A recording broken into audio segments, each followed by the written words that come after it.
Good morning and welcome back to NASA's Kennedy Space Center. We're live over Launch Pad 39A this morning, where Crew 11 is getting another shot at launching to the International Space Station.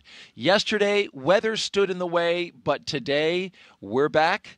Astronaut Nick Hague is back. We are in position for an 11:43 a.m. Eastern launch. Let's go.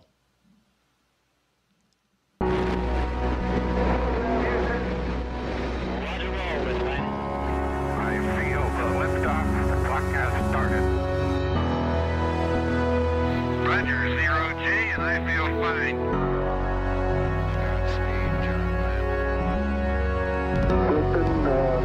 Tranquility Base here.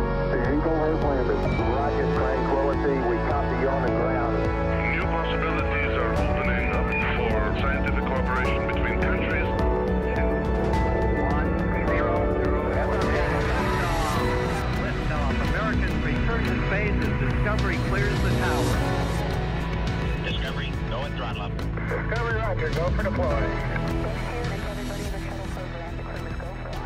Roger. Nice to be in orbit.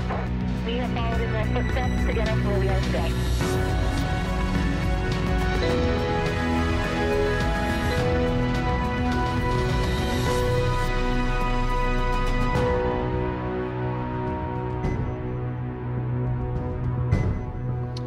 Welcome to this planet's premier spaceport. This is a live look at Pad 39A, the very same pad that sent Apollo to the moon, now launches crew missions to orbit. As we orbit the pad, we see Dragon Endeavour at the top of the rocket. Its 4 crew members, including 2 NASA astronauts, are ready to ride a Falcon 9 rocket to the space station. I'm NASA's Daryl Nail, and you're watching our live Crew 11 launch coverage. Joining me again for our second launch attempt is NASA astronaut and Space Force Brigadier General Nick Hague. He is a spacewalker, Crew 9 commander, and my co-host. Well, Nick, how does it feel knowing that Crew 11 is going to get another shot today? Hey, today we're launching humans into space. It's a fabulous day. Ready. Absolutely. And we are also listening to the loops, and we will pause when we hear those operational loops come over our audio channels here. You will not see Nick or I on camera until our final hour before liftoff. For now, it's audio only as we document and show you the video, the pictures of the sights and the sounds leading up to liftoff. It's been a beautiful morning so far. Astronaut Nick Hague was outside capturing the beautiful sunrise this morning around 6:30. Yeah, what a lovely sunrise it was, too. Yeah. It's a beautiful day out there.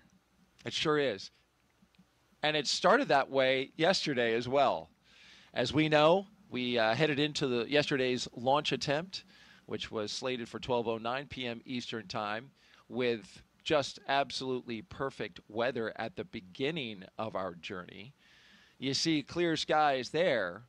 However, we had weather interrupt what was going to be, and at least looked like was going to be, a perfect setup for launch. The crew was good. The vehicle was good. The spacecraft was good. We were green all the way across, except for at T-minus 1 minute and 7 seconds, we had a cumulus cloud get into the standoff area with a 10-mile radius around the pad. And so when that happens, we have weather rules that constrain launch, because when you launch a rocket through a cumulus cloud, especially if there's energy in it, potential lightning could be induced by a rocket launch. We stood down for that launch opportunity yesterday, but we got so close. It was Nick. so close. We were out there a minute to go, and off goes the warning for lightning in the area, and you can see the rain in the distance coming down, and Mother Nature decided to let us try again today. And we are hopeful she will give us a chance today. We certainly know that the conditions will be very similar to the ones that were in play yesterday. We have a sea breeze that's going to be coming onto land, as it always does this time of year, and it cooks up things in the atmosphere. The question today, though, is with our T0 at 11:43 a.m. Eastern Time, we're just a little bit earlier, about 22 minutes earlier than yesterday's T0 due to orbital mechanics. So hopefully, you know, if the same setup happens as it did yesterday with the weather, we would launch today because that cumulus cloud would not be around. Absolutely. It is, I'm an optimist. You are. We're going. Astronauts have to be optimists. They really do, right? And as we look on our screen, we are seeing the astronauts that are flying today, and that is Commander Zena Cardman. Her crew made their way into the suit-up room, as they did yesterday, once again, getting suited up, the gloves, the suit, the helmet, the boots. This is a time to make sure that everything is ready, Nick. Yep. This is, you know, you start the day, you hop in your suit. This is the first check of a couple different checks you're going to do of the suit. Just making sure that, you know, if you ever needed this to hold pressure in the event of an emergency during launch or landing, that it's going to work for you. And so sitting in a suit there, you've got the suit techs strapping her in and hooking her up, and pretty soon she's going to close her visor and they'll take her to pressure. Let's learn a little bit more about Zena as she prepares for her space flight today. Zena Cardman. Countdown advanced team have arrived in the White Room. This is on schedule. On schedule today out there at the launch pad. That's what that call was for. This is the advanced team that gets everything ready at the pad, so that's great news, running on time. Zena Cardman, she is commanding Crew 11. She was born in Urbana, Illinois, but calls Williamsburg, Virginia, her hometown. She's a scientist at heart with degrees in biology and marine science from the University of North Carolina at Chapel Hill. Before joining NASA, Zena did field work in some of the most extreme environments on Earth, including Antarctica, the Canadian high Arctic, and volcanic terrain in Idaho and Hawaii. She gives us a big thumbs up and a big A-OK sign. She was selected as part of NASA's 2017 astronaut class known as the Turtles. Zena was originally assigned to Crew 9, the mission that Nick Hague flew on, my co-host, but was later reassigned to command Crew 11 to support changes in station operations.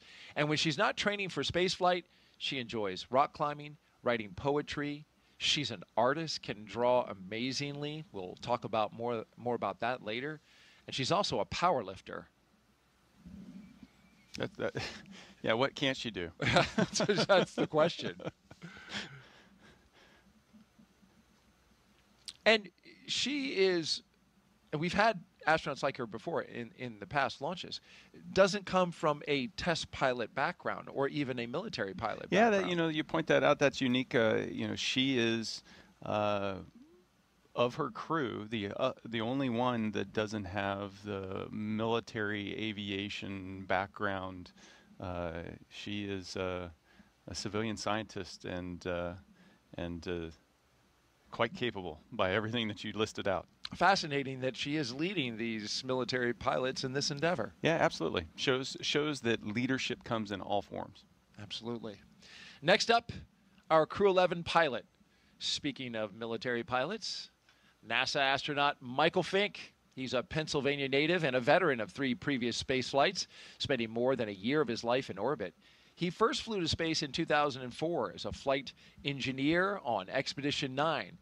He then returned in 2009 to command Expedition 18, where he helped prep the station for future 6-person crews. In 2011, he took part in the second to last, the penultimate flight of the Space Shuttle Endeavour, STS-134. But it was the final flight of Endeavour itself, logging 3 more spacewalks along the way. Fincke's also been a key player in NASA's commercial crew efforts, supporting development of the Boeing Starliner. He served as a backup pilot for a crew flight test, helping shape Starliner's avionics and software from the ground up. He also co-hosted a launch broadcast, so we all got to know him really well during his time serving as a co-host. Outside of spaceflight, he's a passionate learner into geology, astronomy, reading, and languages, and he's conversant in both Japanese and Russian. a skill that comes in handy on the International Space Station. He's also a kind of a favorite of the commercial crew program because they work with him so much in the lead up to putting Dragon and Starliner on that path to becoming vehicles that travel to the space station. Yeah, absolutely. He has been at the heart of the development of commercial crew programs capabilities over the last decade.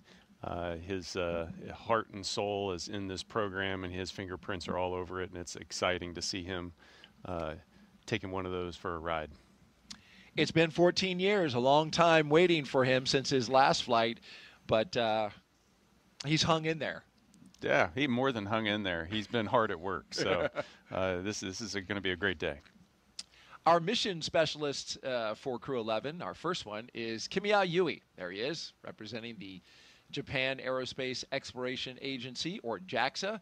A former test pilot and Air Force officer, Yui graduated from Japan's National Defense Academy in 1992 and rose to the rank of lieutenant colonel in the Japanese Air Self-Defense Force.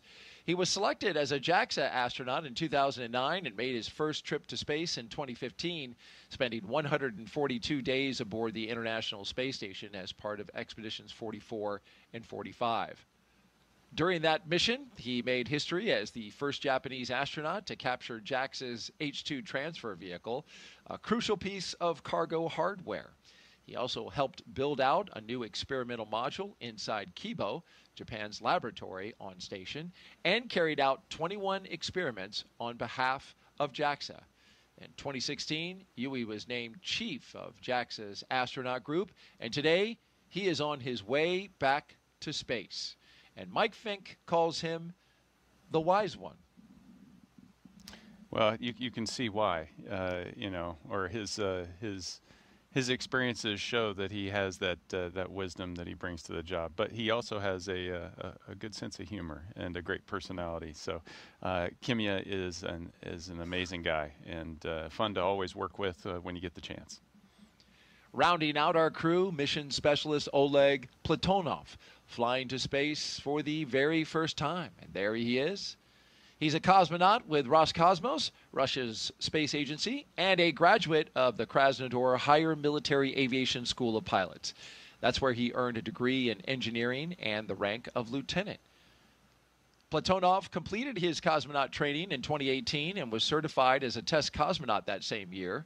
Earlier this year, Roscosmos announced that he would launch to the International Space Station aboard a Crew Dragon as part of Crew 11.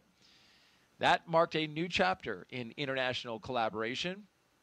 He is married, has one child, and today begins his first journey to space, weather permitting. Yeah, and so Oleg's in the newest class of cosmonauts over there, and I've had the chance to cross paths with him a couple times. He has just got an amazing personality. Countdown, side hatches open, on schedule. Continue to be on schedule. That's good. And he's got a great sense of humor. He loves to crack jokes, and is just a really great guy. Mike Fincke says he's funnier than he is, than himself. Which is Mike's a funny guy, so that's a pretty high bar. And he knows it, apparently.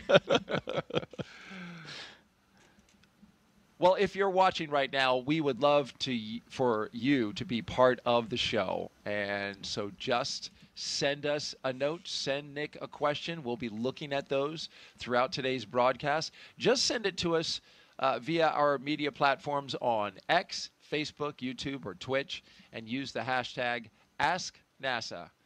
We'll be answering those questions live as we count down to launch. So don't be shy. Jump into that conversation. Nick wants to hear from you.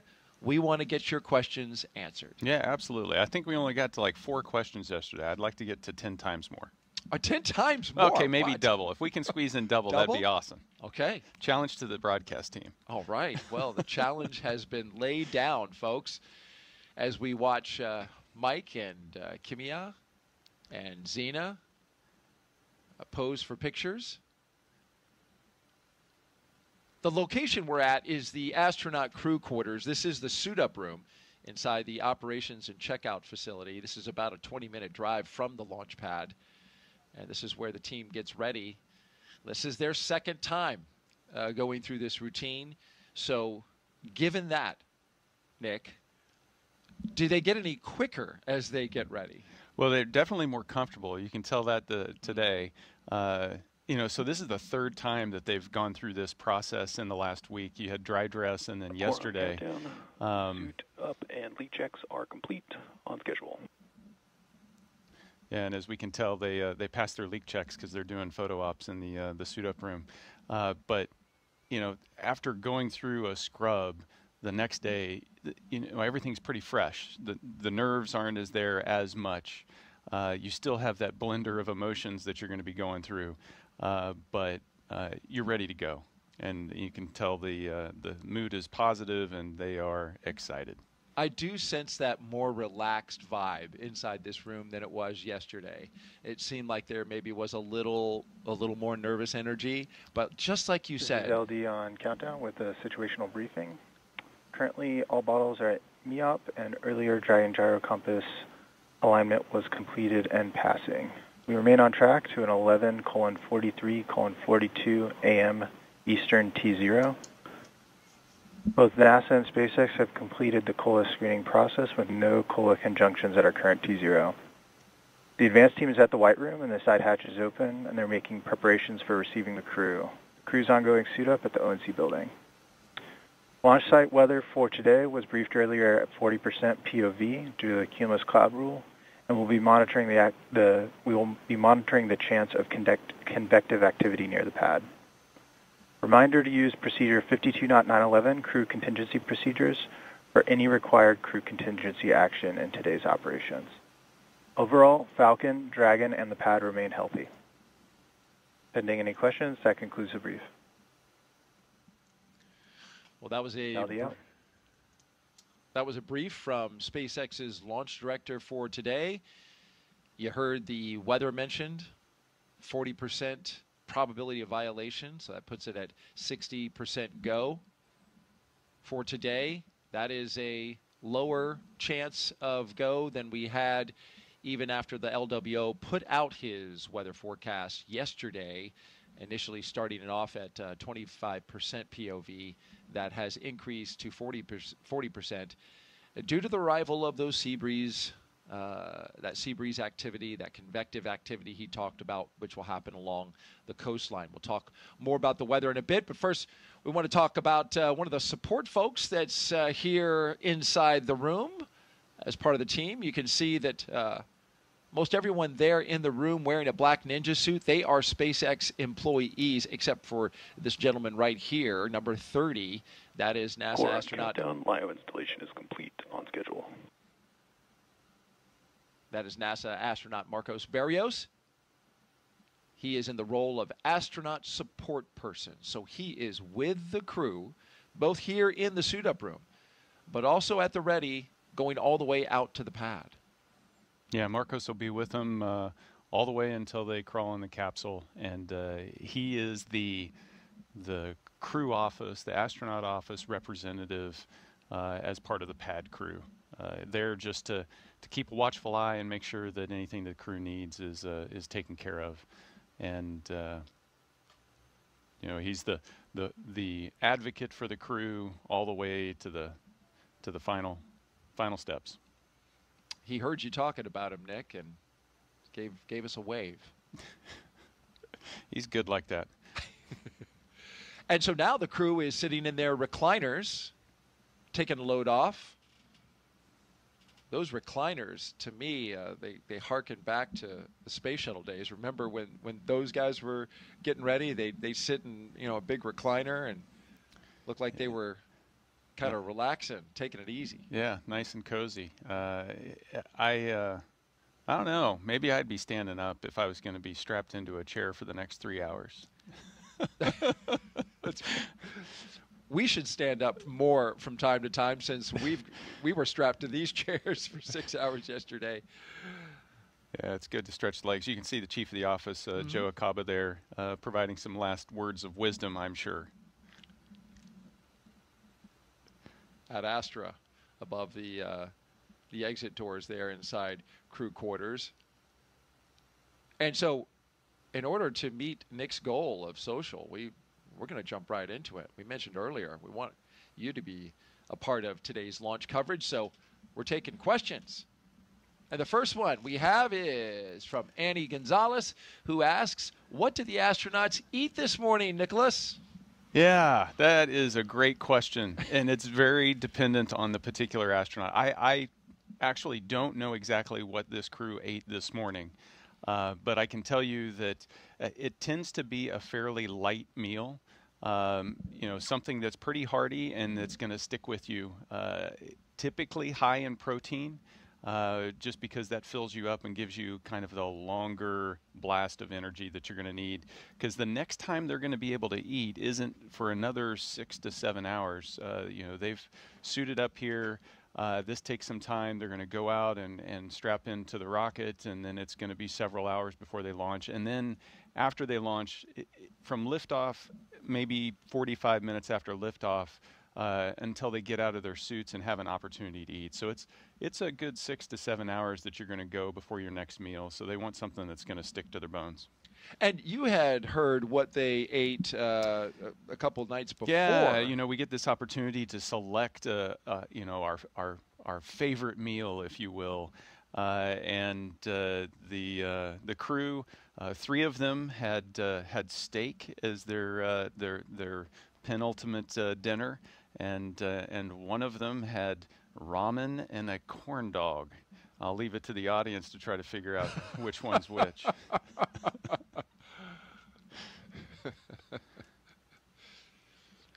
Well, you were telling us yesterday that you want to eat food that you're familiar with. Yeah, you don't want to shock the system. Right. You're about to adapt to microgravity, and that's a big enough shock. You don't want to change up your diet a couple days before. My technique was just let me just continue to eat the breakfasts I normally eat. Let me eat the dinners that I would normally eat. I wasn't trying new foods or trying to cram in all the things I was going to miss into the last week of dinners. Just try to keep things normal. There's going to be enough stress on the body. Well, Oleg threw us a heart as he was sitting there, which we appreciate. Mike Fincke, meanwhile, looks like been there, done that. He has.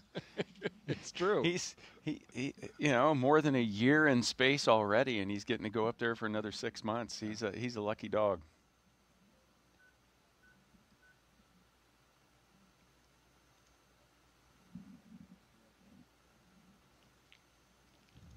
In preparation for the mission, this crew, of course, like all crews that we see their mission patches that we're looking at right now, going all the way back to Demo 2. Look at that. Demo 2, Crew 1, 2, 3. Axiom is in there as well. Yeah, you can see all of the crewed missions where they did a suit leak check in that chair. And so each of the 4 chairs has a slightly different version. You see that you don't see a Crew 9 on there. Alex and I only used 2 of the 4 chairs. So we only zapped the 2 chairs that we were in. But all along the way, little places where you leave your mark of, we were one of the missions, one of the many missions, and definitely not the last mission to come through this facility, whether that's signing the wall in there just outside the crew quarters suit up room, or putting patches there on the suit leak chairs, or even signing the white room wall. You leave your marks along the way. And they left those marks yesterday during the launch attempt in many places, including on the wall inside the white room. Won't have to do it today. But yesterday also essentially served as yet another dress rehearsal, one that, if you count it with the training, would be a substantial amount of preparation for today's launch. Let's look back a little bit at some of their training. Nick, talk us through what we're seeing here with Crew 11's preparation. Yeah, some of the launch training, a lot of our training is stuff that, what do you do when things go wrong? And so this is an example of some of the search and rescue training that crews will go through, learning how to use their survival. Their water wings. Yeah, their water wings, their survival equipment, how to get into their rafts, how to call for help with the search and rescue forces from the Department of Defense, Det 3, that's going to come out there and rescue them should they have to put down in a place where they weren't planned. Additionally, you've got emergency training on the inside of the space station, obviously how to do spacewalks, and then when you have a really bad day, we need to be able to provide medical care, and so how do you provide CPR in space? Not a simple thing straight up, Wow. which is down on that person. Sure. Yeah. Whatever it takes to get it done. In that moment, whatever it takes. Right.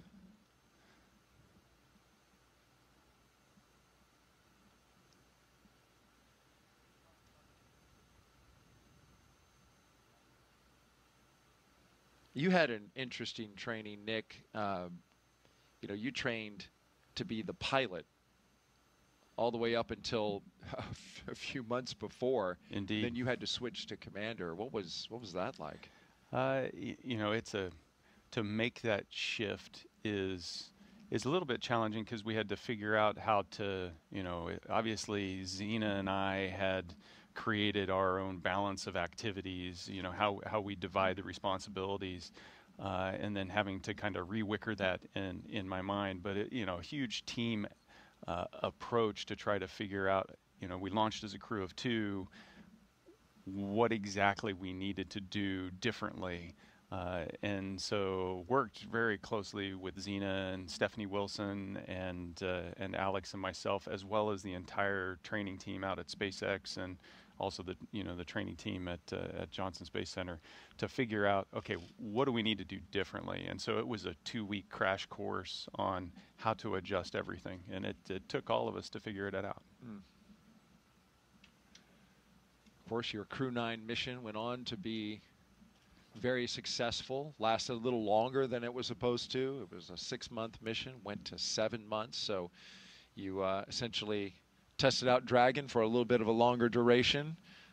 Today, they will be planning at this moment on a 6-month at the minimum duration mission, but hoping to extend that to 8 months. And I think crews are today in the mindset, there's been enough, there is no standard length mission these days, and crews go up fully understanding. The families understand as well. There's been enough examples that your mission is going to last as long as it needs to last. And on average, that's somewhere around 6 months, but it may be longer. And there's a lot of factors that drive into that, and the crews as well as their families know it's not about them individually, it's about what does the mission need, what does it require. And I'm thinking of the advancements that we have made in spaceflight when long duration space flights were thought to be a few weeks or more, right?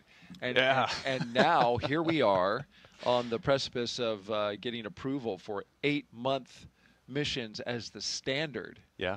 In space. It's it's progress. Yeah. To go from average shuttle durations like 10 days to average missions 6 months to now it's we've really figured out how to support the human in low Earth orbit to be able to keep them up there for a long period of time and keep them healthy.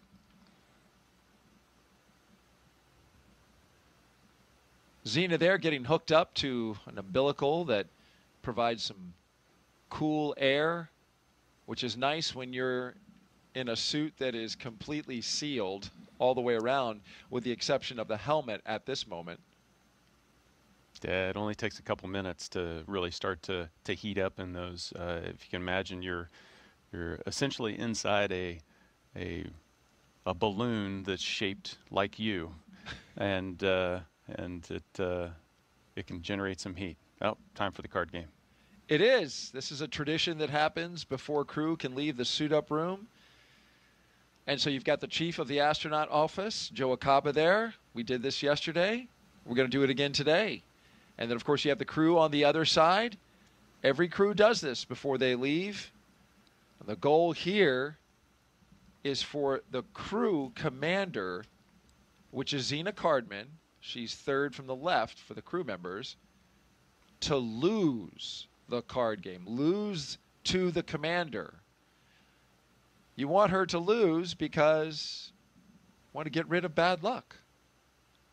But yesterday we saw Zena win hand after hand after hand, so we had to go, I think, 7 hands before she lost. But that's what we're waiting for, is for her to lose, right? Yeah, and we'll see how lucky she is. Well, that looks like a low card.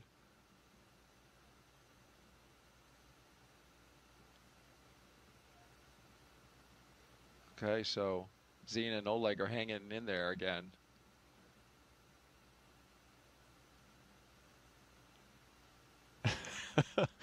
Okay, so Zena lost.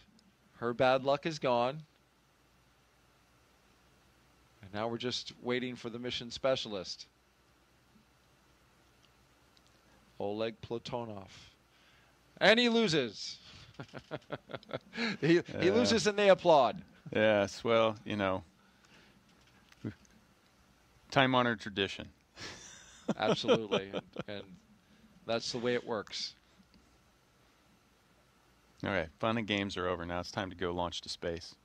Let's do it.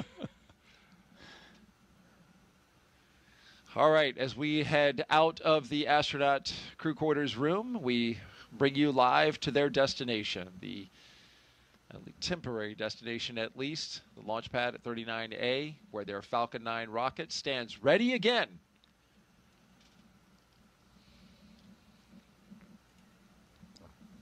For those of you who are just joining us, we do want to let you know about the expertise that we have with us. You've been listening to astronaut Nick Hague, who has been walking us through operations.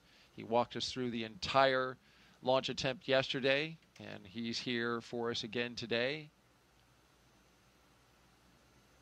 And you have a storied background, Nick. You joined the astronaut corps in 2013. A native of Kansas, Nick holds degrees in aeronautical and astronautical engineering from the U.S. Air Force Academy and MIT. On his first mission to space in 2018, he survived a launch abort, a dramatic in-flight failure of his Soyuz rocket over Kazakhstan. He and his crewmate, Alexei Ovchinin, returned safely, and Nick went on to spend 203 days aboard the International Space Station on a follow-up mission in 2019. In 2024, Hague was assigned to NASA's Crew 9 mission and upgraded from pilot to commander when the crew was reduced from 4 to 2. The change enabled integration of NASA astronauts Butch Wilmore and Sonny Williams, who returned to Earth aboard Crew 9 with Nick following the uncrewed landing of Starliner. After a successful mission, the crew splashed down in March off the coast of Tallahassee, bringing Hague's total time in space to 374 days, including 4 spacewalks. That's an impressive resume with, as we learned yesterday, a lot of stories to tell along the way with such variety and adventure.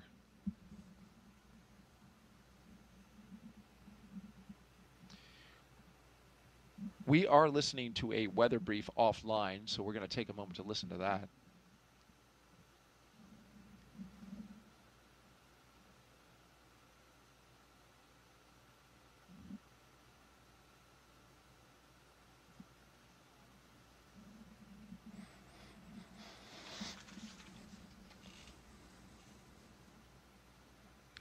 Okay, so we just heard an update from the launch weather officer on his plans to update the launch team on the weather. And what he told the SpaceX launch director is that they will have a weather brief at L-2 hours to assess the weather conditions today. There is concern about the possibility of pop-up cumulus clouds and storm clouds in the area. But the launch team felt good enough at L-8 hours today, which was around 3:43 in the morning, when they held their first weather briefing of the day, to proceed forward. But they are monitoring this closely, Nick. Yeah, you know, and this is good news, right? We feel comfortable enough that we will continue to. We've got an opportunity, we've got a chance, so we'll continue to march down the timeline. You know, as soon as they feel like it's not going to pan out, that they're gonna knock it off and scrub for the day. So this is positive news. L-2 hours will be 9:43 a.m. And so we will listen in again for that update, which is important in this launch flow because 2 hours before gives you plenty of time to discuss and look at the conditions, talk about all the data as you prepare for the moment where you cannot adjust, and that's the beginning of tanking at T-minus 35 minutes. Once that kicks off, then you are on your way unless you call a scrub. Yeah. Yeah, no, there's once you start to tank up the rocket, now you've armed the launch escape system, the crew's strapped in, and now you have to undo all that. So there's negative work. So you really don't want to go past that point unless you're reasonably confident that we can get this down to T-0 and lift off.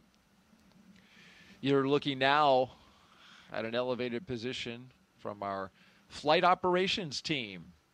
Our Kennedy Space Center helicopter getting us a good shot outside the operations and checkout building. This is the facility where we saw the astronauts suiting up on the inside. This is where they walk out to their awaiting vehicles. They are 3 Teslas, 1, 2, 3, with the license plates that say live, laugh, launch. Those are good words. Especially in the last one. There it is. We got two of the 3 yesterday. We did. We did. But it begs the question, Nick, where did the love go? Oh, you know, it's still there. You see him with the heart hand signals. So there's plenty of love. Plenty of love going around. Okay. Yeah, you're right. I saw it yesterday. That's Zena's favorite move. She throws out the hearts, and boy, she's an astronaut with a lot of it. Yeah, so they're anxiously awaiting the team, you know, getting ready to walk down the hallway and mentally start to make that shift of, okay, we have, you know, the train is starting to leave the station, and we're headed to the pad. As we look at this license plate, let's review the past 10. Well, look at there. One of my favorites is Later Earth with the 8 in there from Crew 1. I like Blast Off with Crew 5, using the 5 as an S. You have Bye, Crew 7. I don't think you held that long enough. I didn't. Bye. There you go. 7 letters. You know, it's funny. Jessica Meir said the same thing. Daryl, you didn't hold that long enough. From her, I kind of get it. From you, that surprised me. And hey, there's yours. You were ready for it. Ready for it. And you had to be ready for it, man. You were dodging a hurricane, and all kinds of stuff was going on with your mission. Every mission's unique. Every crew is ready for it. It's true. There's a huge team on the ground making sure that we are. Yes. I'm going to stand up, Nick, to kind of stretch out. Okay, don't hit your head on the ceiling. I know. We're not on camera, so it's not a problem. If I do, just cover me if I hit the deck. I got you. Appreciate that. Now there's a look outside. The family and friends are gathering now, as they did yesterday. And you've been on a second launch attempt, albeit with very different circumstances surrounding it. But when you do it again, hey, this is a chance to say goodbye again. Yeah, you know, it's this weird mix of feelings because you've said goodbye yesterday and now you're going to say goodbye again. But you also want to take that opportunity because this is the goodbye, and the next time you're going to see your family is months from now. So it's still a special time.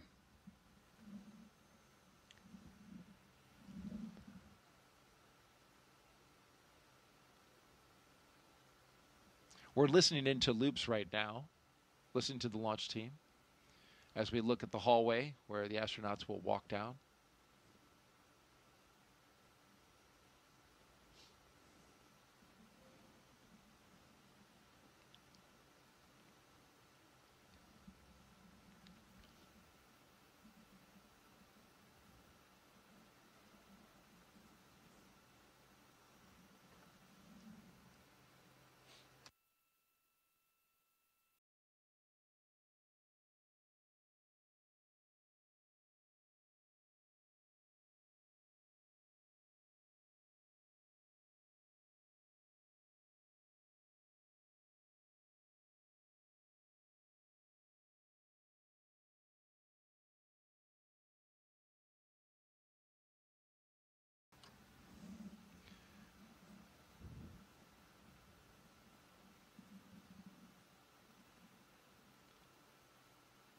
All right, nothing to note on the loops.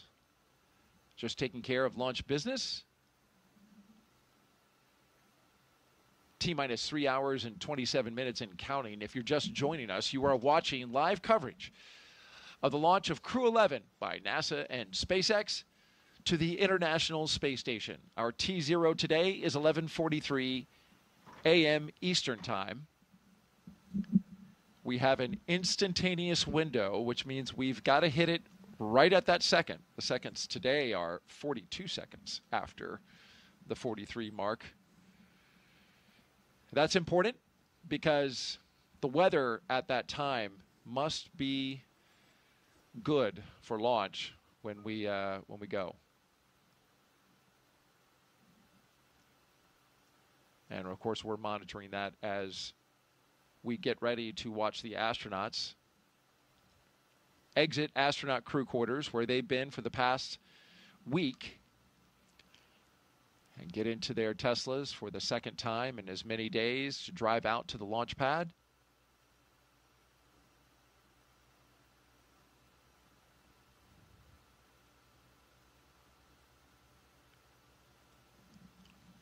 Were you able to find out anything about what the astronauts did while they were hanging out the past 24 hours? I traded a couple messages back and forth. You know, obviously, when they got back to the crew quarters, it was straight into debrief, because that's what you do with operations. You perform them and you debrief them, because even yesterday you can learn things about the operations. And so they got the update on the weather and what caused the scrub, and then we're able to get some quiet time and get recharged, you know, and have an opportunity to connect back with the families again. Good. I needed a little time to recharge yesterday, Nick, after that 6 hour I tell you what, behemoth. Daryl, you exhausted me.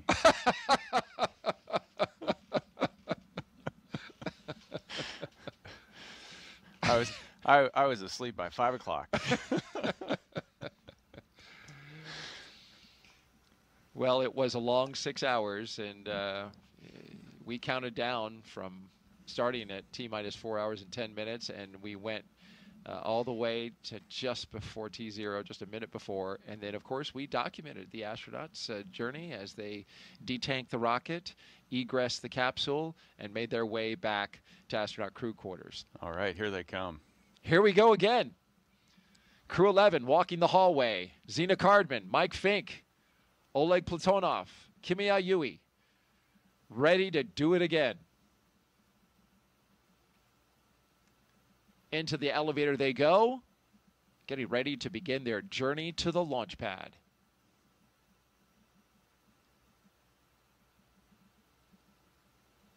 Big waves from the crew. And Kimiya, his wave interrupted the elevator. And a salute from Mike Fincke. Next time we see them, they will be walking out those doors.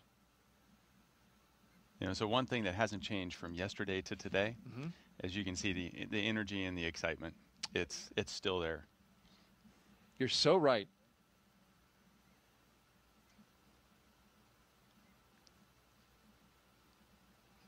Because after all, at the end of the day, it's another attempt to try to go to space. And that is just... Yeah. And as a crew, you're in the mindset, we're going. There's no question about it.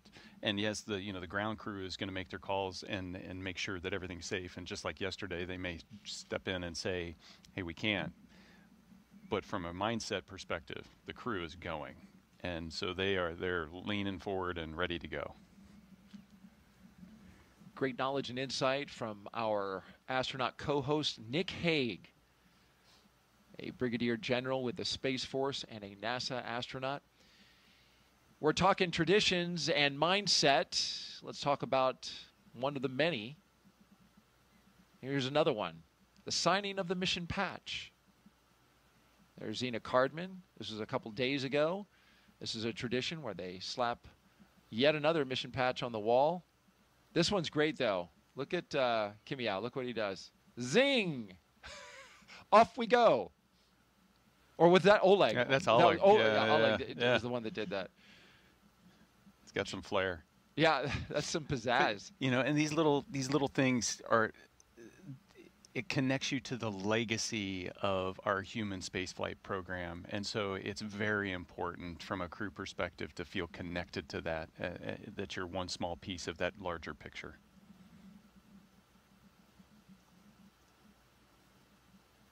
That's right, and a legacy that goes back to the 1950s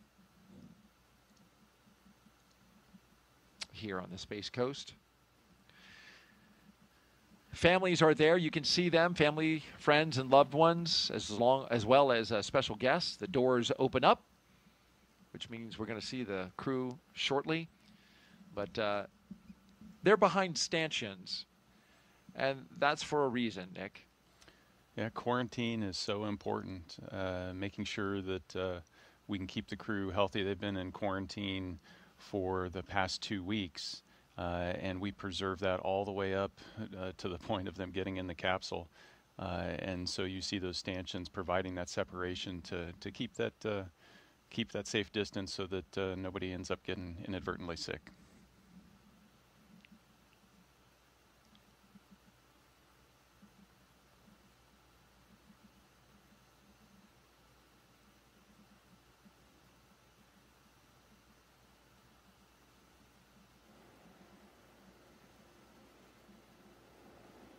And we focus on the doors now here at crew quarters. And here they come. Crew 11 walking outside for the final time before launch in hopes of starting a mission years in the making.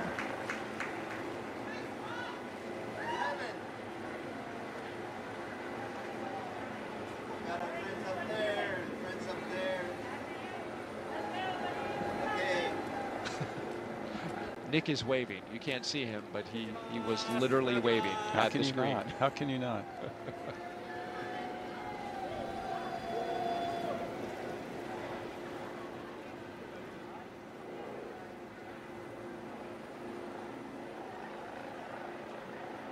Our crew today, Commander Zena Cardman, pilot Michael Fincke, JAXA astronaut Kimiya Yui, and Roscosmos cosmonaut Oleg Platonov.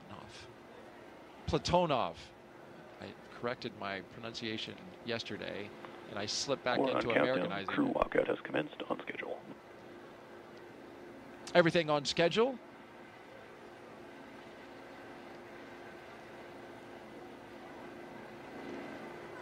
So this is the last chance to say goodbye to family, and you know, once the crew gets in the cars, they'll be able to roll down the window and say the last few words. But friends and family, spouses, children, I'm going to see you in 6 months, maybe 8.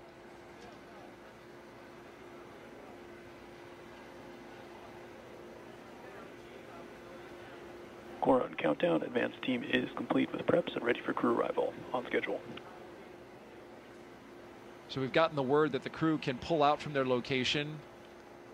This looks like you can have even a little conversation at this point. Yeah, you know, last little, you know, these are the things I forgot to do at the house that I need to remind you about. No, it's a chance to say those last few words. You know, for me, those words always failed to fully express the emotion that you have in the moment. You're excited to go, but you're also a little sad to know that you're going to be separated from friends and family for that long. And you know what they're feeling as well, which is, you know, family is in a different position. Yeah, you know, they're bystanders and they get to watch this, which is definitely a different perspective than being in the seat and in the middle of the operations.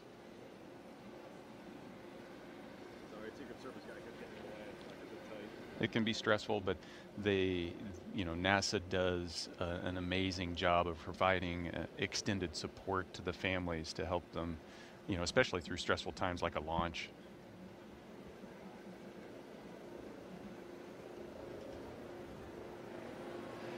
There go the doors. I saw another heart sign. We should have counted.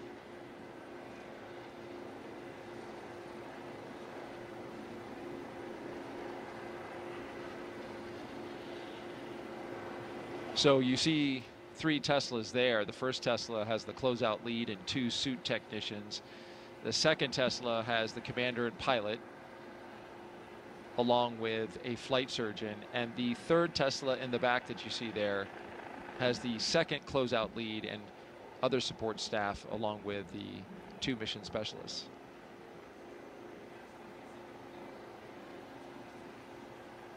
And here's that moment you were talking about, Nick.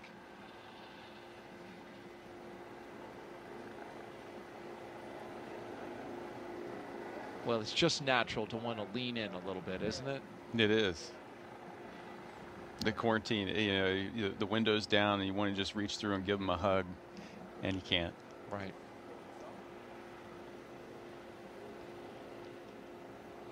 Well, they're queuing up the playlist. Songs that they will listen to on that 20-minute journey. I see Jessica Watkins from the astronaut office, fellow astronaut. They're taking some pictures. She's in the blue flight suit on the left. Yep, and we've got, you know, astronauts assigned to each of the families to provide them that support. And it means a lot for the crew member that's launching to know that you've got one of your colleagues, one of your friends that's there to take care of the people you hold most dear. No.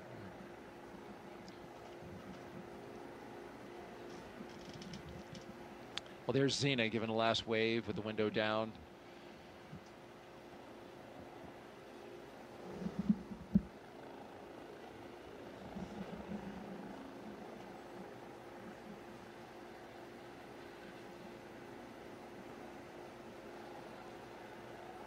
You know, there's lots of mixed emotions when you're launching, and you know, this is one of those moments where it's lots of smiles and energy, but there's also, you know, teary eyes. Right.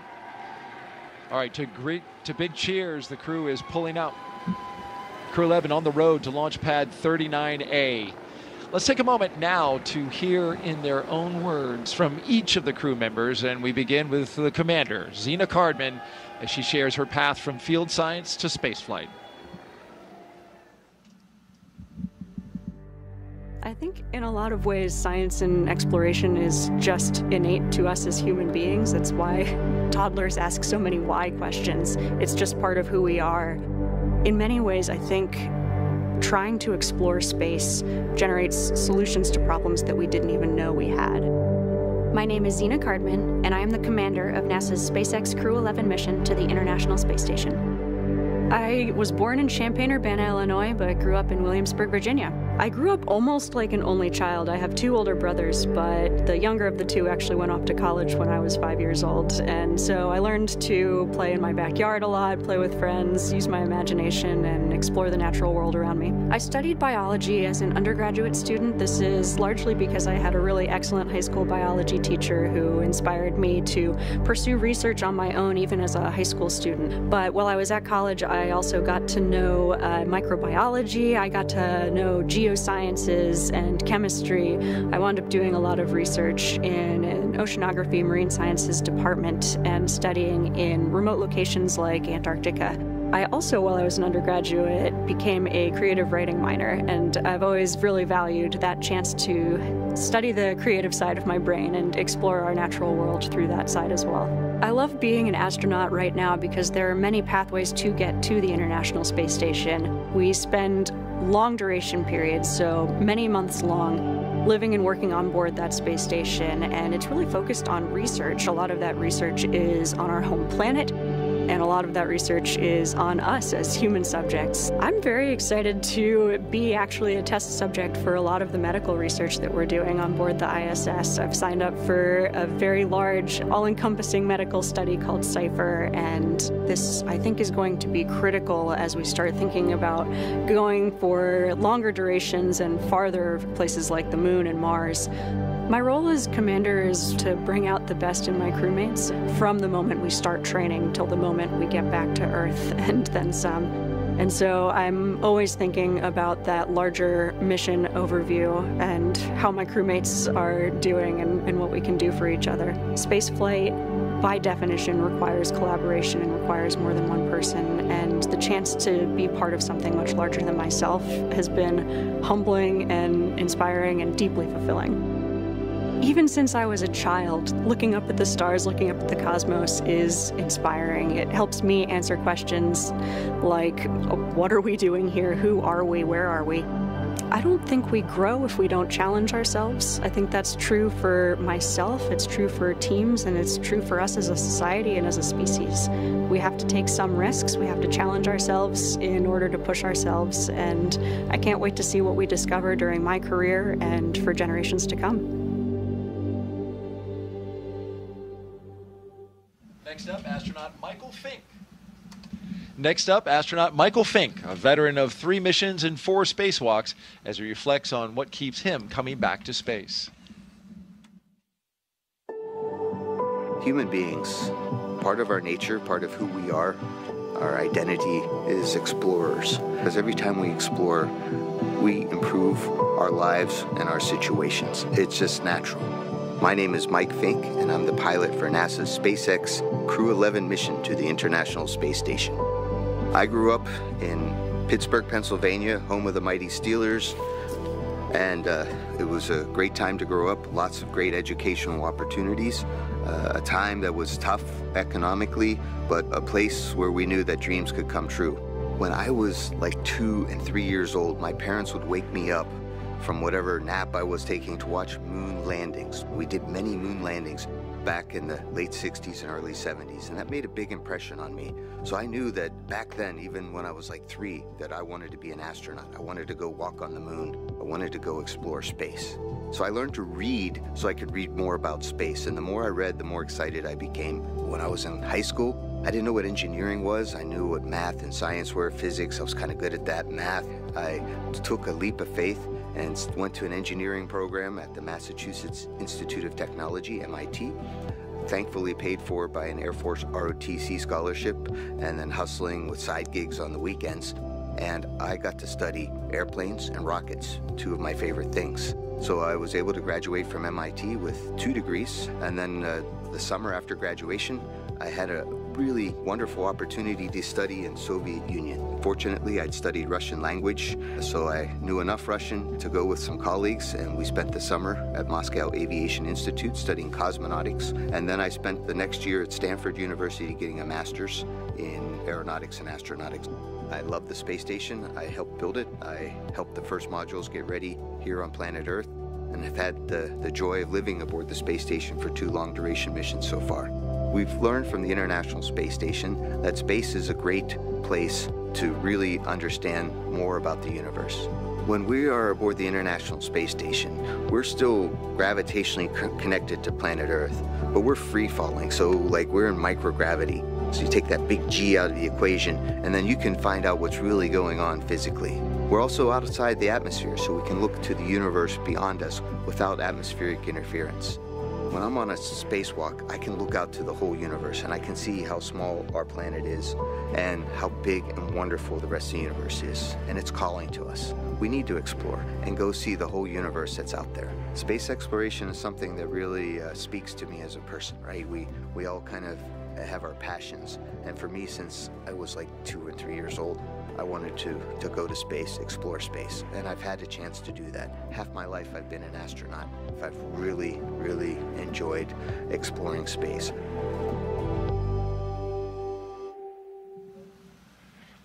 Great words from Spanky, his call sign for Mike Fincke.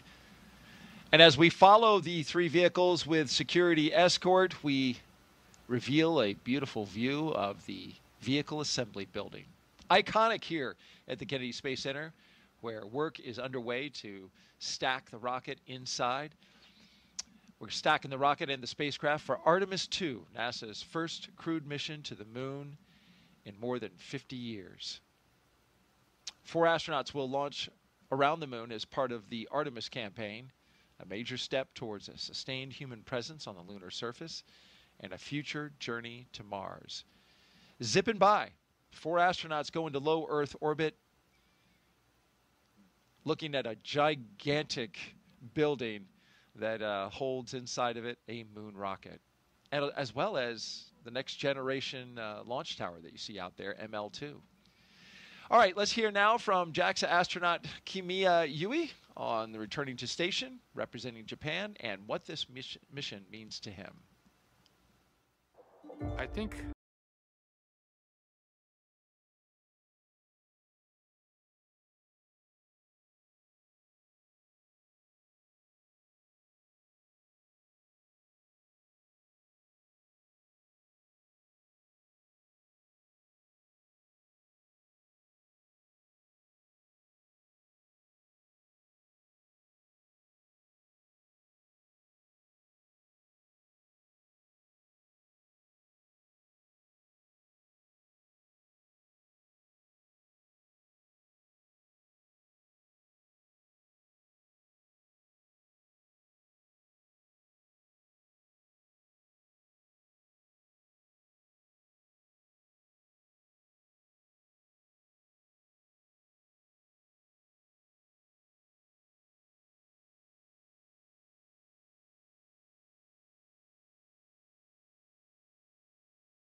we do science in space because we have constant microgravity in the ISS. We cannot achieve that condition on the Earth. Space station actually contributing our knowledge, and also we can produce new materials or medicines in order to make our future brighter. Going to Moon or Mars is very difficult, so we need to test our materials, and ISS is a great test bed. So Crew 11, we are going to have a lot of experiments on ISS, and JAXA especially, we are going to have new cargo vehicle, HTV-X. The vehicle itself is a little bit lighter, but we can carry more stuff to the ISS. 10 years ago, I went to space for the first time. It's changed a lot.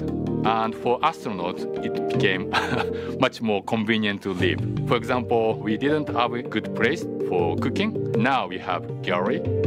I was able to see a lot of stars and also beautiful Earth or moons. This mission inspired me, and I really want to pass that actually inspiration to other people on the ground. ISS is one of the best examples to have a dream and work together and make the dream come true. So if you see ISS in the night sky, please think about your dream, about how to make your dream come true.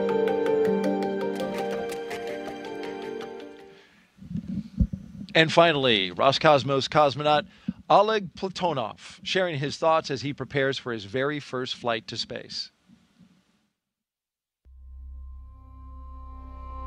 Бесконечный космос открывает бесконечные возможности для человечества, поэтому есть необходимость осваивать Солнечную систему, осваивать просторы за пределами Солнечной системы. А для того, чтобы это сделать в будущем, мы должны закладывать эту базу.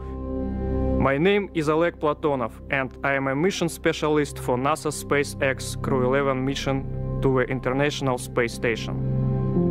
Я родился в большом индустриальном городе в России, в городе Челябинске. Это моя родина. Я занимался в патриотических кружках, связанных с авиацией и космонавтикой, поэтому уже в мое детство я задумывался о космосе. У меня много целей в этом полете. Прежде всего, я хочу полететь на мощной огромной ракете в космос, долететь до Международной космической станции, сесть возле большого иллюминатора на станции, посмотреть на нашу красавицу Землю, и это будет вдохновлять меня работать все лучше и лучше. Мы можем получать новые данные о нашей Земле, о Солнечной системе, о космических лучах, о нашей Вселенной, о жизни микроорганизмов в космосе, о здоровье человека, о получении новых лекарств, о путях улучшения конструктивных материалов и внутренняя потребность человека исследовать все, что находится вокруг него. Хочется узнать все новое, новое и новое, расширяя горизонты своего знания, что границы открыты, что мы можем летать в космос, что мы можем лететь дальше, все дальше и дальше, за пределы нашей Земли, за пределы Солнечной системы.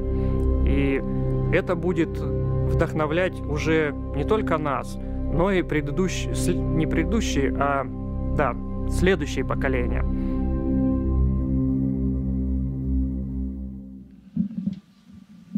And that wraps up, in their own words, Crew 11, as they arrive at the pad for their launch attempt today.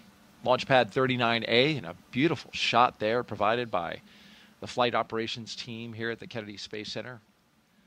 Those helicopters orbiting the pad, keeping the area secure with a lookout, as well as carrying one of our cameras to give us some spectacular views. From this view, the weather looks fantastic, but it is very much a watch item for later. We are T-minus 3 hours and 1 minute and counting. And while all looks fine now, we want to take a look at the weather forecast for launch time. Currently, we set with a probability of go at 60%. Winds are light, 10 miles per hour out of the west.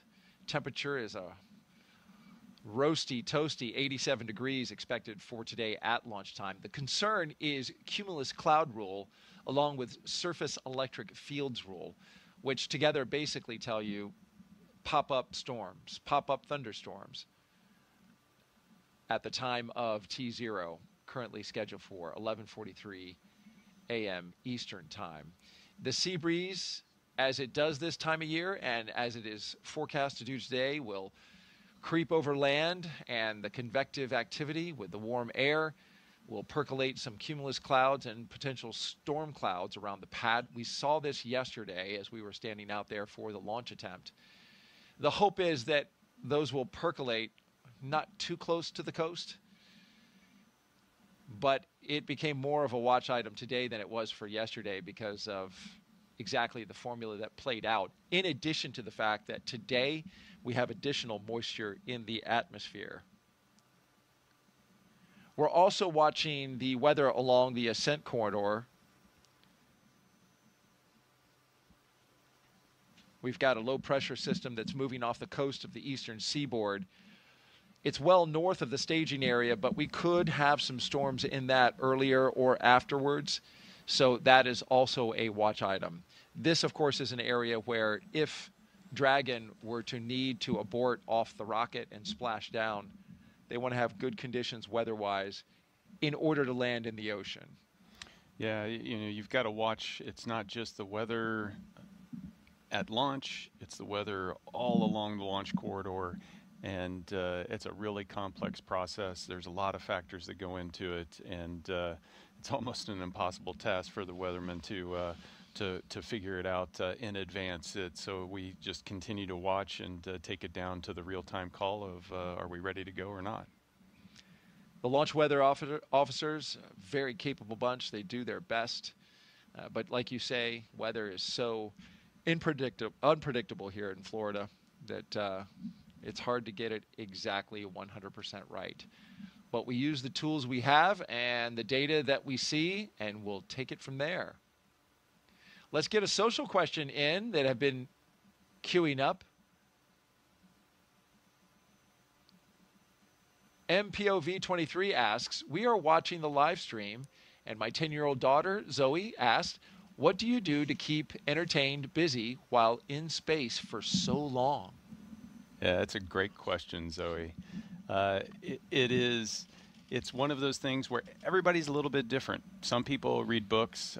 Some people will watch a favorite TV show or a movie, or will sit around, every Friday evening after the long work week, we would get together and have dinner and share music and just talk.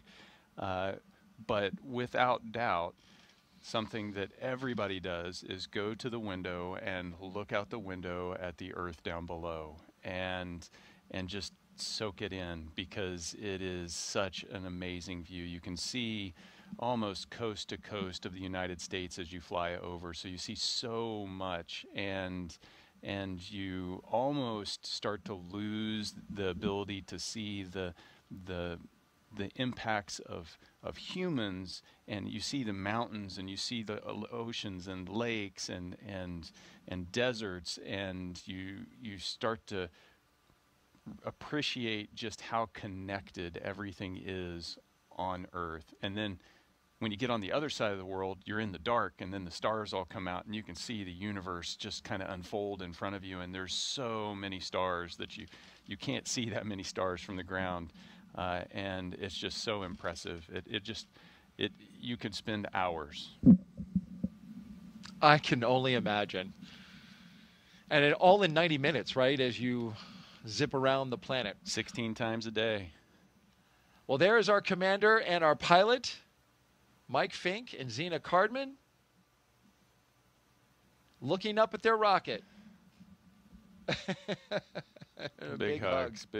And so Zena must have listened to your commentary yesterday, Daryl, because she was leaning back farther than Mike was today. I noticed that. I was going to say so. I was like, wait, Mike Fincke has the upgraded suit. He is the only one of the crew to wear the version 2, V2, R2, which is an upgraded suit that SpaceX is providing. In the elevator they go from the ground floor up to the 275-foot level. This is a great shot. They were just there looking up at their rocket. This gives you a sense of scale, which is so hard to get in the space industry.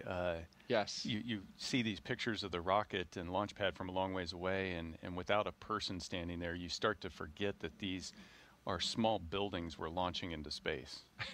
Yes, that's right.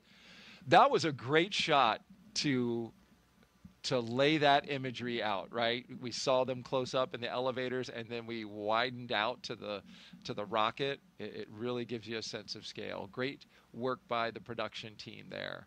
All right, they get to the elevator. They have one more set of stairs to climb before they get up to the crew access arm.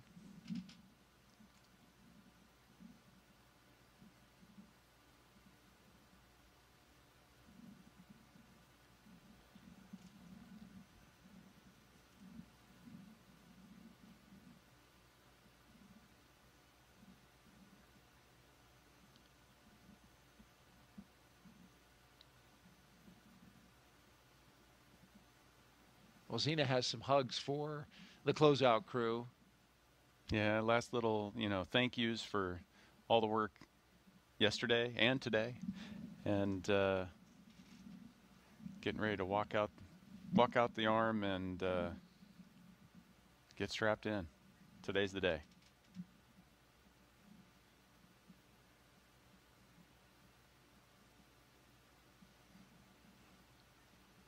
A nice gaze out across the spaceport.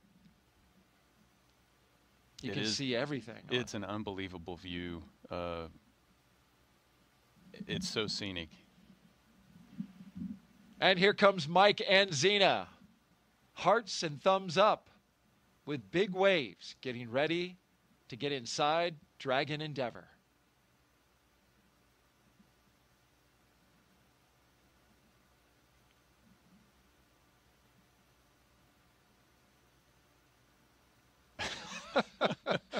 Was that a dab? You said he was a jokester. He's having a good time. And so, put a hand where they signed the meatball, More on the countdown. NASA Crews logo. have reached the White Room on schedule.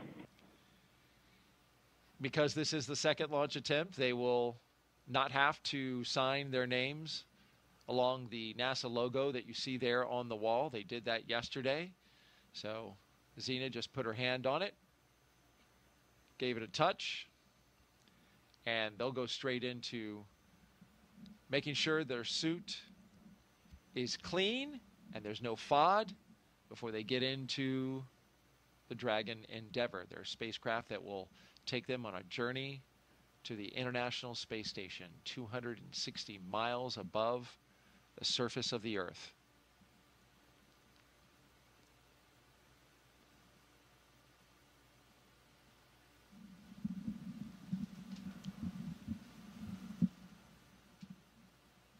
Talk about Mike's spacesuit. This is V2, version 2, but they call it R2.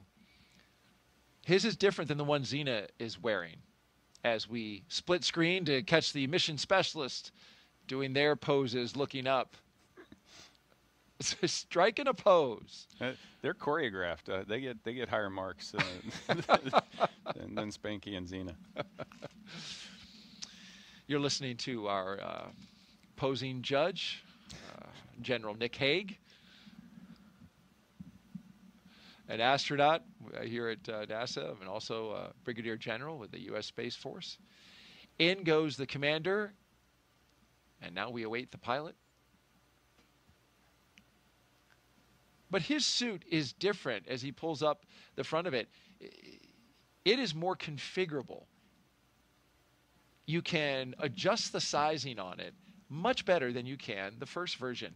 This one has zippers that zip around the circumference of the individual rather than a long zipper that goes along the inseam. With that one that you suited up in, Nick, you get into it kind of like you would a onesie, but this one, you get into it the way we got into our clothes today. You're wearing a flight suit, I'm not, but get into your pants, put on your shirt, and then zip around. And just like your luggage, which has that zipper to expand it when you've bought too many, tourist stuff on your trip, you can unzip it to expand or zip it to shrink it, which gives them greater flexibility with these suits. They can fit them on more people and have to make fewer custom suits for the astronauts. Yeah, suit fit can be a really finicky thing, and there's a lot of effort that has been spent with the first version of the suit, trying to make sure that every crew member gets a suit that fits. With this new one, there's a lot more adaptability and a little bit more forgiveness in the suit. It's one of those things that's really important. Normally, these suits are never pressurized except during leak checks, but in the event of an emergency, they may need to pressurize, and if they don't pressurize in the right shape, it can lead to injury of the crew member.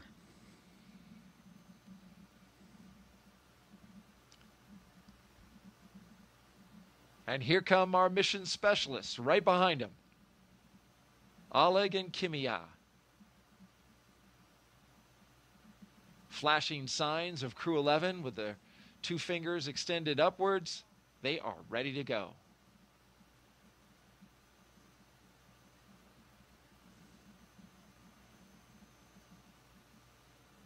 You know what I love about the view you were talking about it earlier that we can see out the windows there is that with the exception of, the occasional launch pad and building and stuff, this is a pristine wildlife refuge that just goes on and on and on. So it's natural Florida the way it was before, you know, it became populated. Yeah, and it's that that stark contrast of nature and then this technology, like the most sophisticated thing that humanity can do, plopped right down in the middle of it, and that juxtaposition is just it's eye-catching.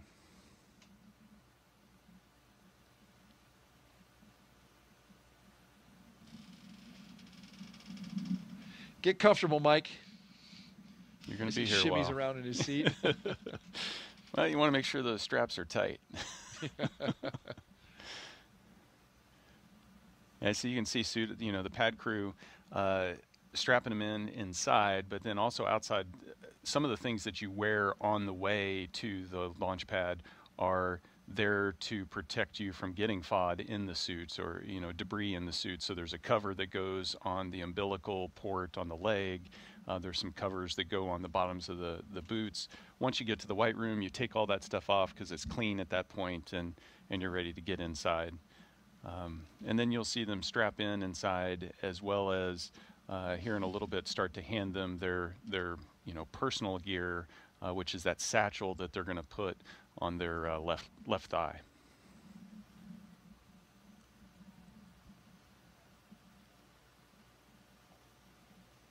If you joined us recently, you're watching NASA and SpaceX's coverage of the launch of Crew 11 to the International Space Station.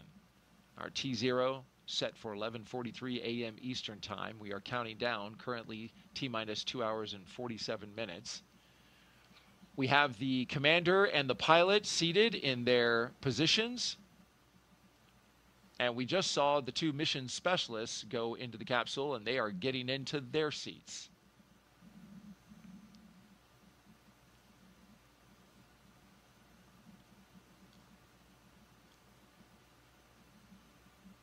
NASA astronaut Nick Hague is here helping us document Crew 11's journey into orbit.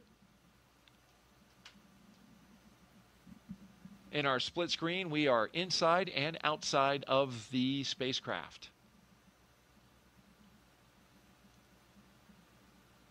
We're also taking your questions, so please send them in. Hashtag AskNASA. Nick has given us the goal of getting as many questions answered as we can, so let's fire up another one. Only two so far. Let's Let's get move. out. There we go. All right.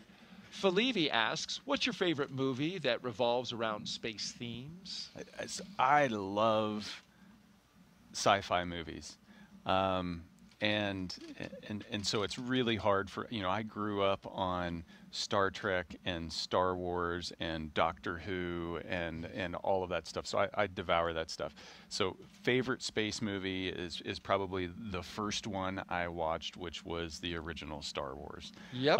But you name it, I love it. They all get some aspect of space just so right, and they get other aspects wrong. and I can tend to look past the things that they get wrong. Lightsabers aren't something you think that... Not yet. Not yet. But sound in space won't ever be. Yeah, that's right. Yeah, it's the same for me, Star Wars. Not that I'm being asked, but I'm with you. That movie, when it came out, just... It seems like there's so many movies these days that have space. There's so much space content in popular culture. You can sense the excitement around, you know, the space program and our ambitions to go back to the moon and beyond. No, you're absolutely right. Far more space movies come out today than they did when we were kids. Yeah.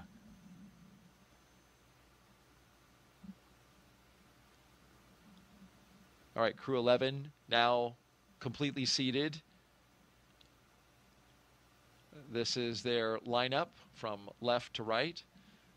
We have Oleg Platonov, Mike Fincke, Commander Zena Cardman, and Kimiya Yui.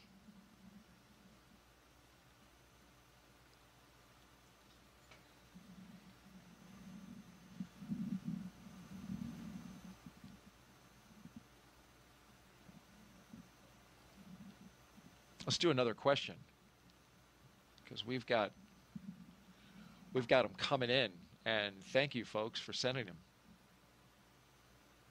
Bennett asks, how do crew from different space agencies come together to train for a mission like this? And in this particular mission, you have the United States, of course, you have Japan, and you have Russia. So those are faraway places. They are, but the world is small, and the way we train is we train together. And so part of the job of an astronaut is traveling to different training locations. On the International Space Station, you have different modules.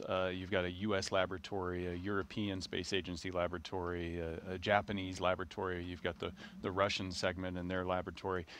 Each of those laboratory training facilities is in their respective countries, and so we travel to those locations in order to train. So you get to train with your crewmates, and you get to know them very well, but you also get to be trained by those training teams in those countries. And so a really special aspect of the space program is getting to know and appreciate the cultures and the people in Japan or in Europe or Russia or Canada or wherever you're training. You get to really meet and spend time with those training teams and understand that those people have dedicated their lives to the space program in such a profound way, and they're getting you ready to go do the impossible. All said, it's about 2 years of traveling around training specifically for the mission that you're assigned to. And so in that process, this crew has spent a lot of time together. They know each other to the point where you know what that person's thinking, you know what you're able to finish their sentences for them. You've really bonded together, and that's what makes a successful crew. Especially in a moment where you need it, being able to move quickly and communicate effectively and efficiently, I'm sure is critically important. Absolutely. You don't know what the future holds, and so you prepare, and those relationships, that bond, that ability to work together is what you're going to draw on when you need it most. Great question. Let's do another one. We're rolling. Keep them coming, folks. Hashtag Ask NASA if you're wondering how to get it into us. We are on the platforms Facebook, Twitter, X, and YouTube. Robert asks, has your concept of quote-unquote home changed since being in orbit? What goes through your mind while looking down at Earth? There are so many thoughts that go through your mind as you're gazing down on Earth from space. I touched on it a little bit earlier, just this sense that, when I wanted to see the continent of North America, I'd pull out a map, and the map always has lines and borders on it. I've had the opportunity to see the continent with my own eyes, and it didn't have any of those borders, and so you feel this sense of connectedness. And I think that does impact your sense of home.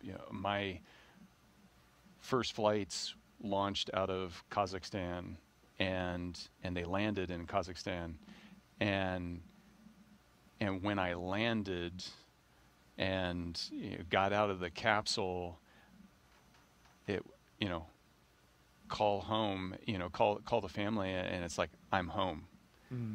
And I was on the other side of the globe from my home, but I was home. That's interesting. And so you definitely start to feel this sense of connectedness to the whole world, and not just the location where you're from.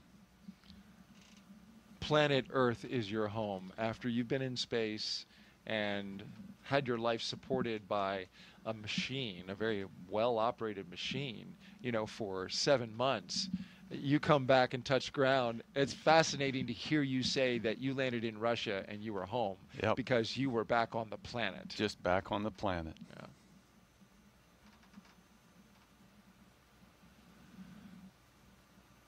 Well, these 4 crew members are preparing as we've been watching them get ready for launch. The in the immediate future. They're getting ready for hatch closure. So the closeout crew that you see there is getting those final touches in place, preparing the crew with everything they need before they leave the capsule, because after all, they are strapped in, won't be able to move around. So any final placement of items or support equipment that they need, they're taking care of that right now.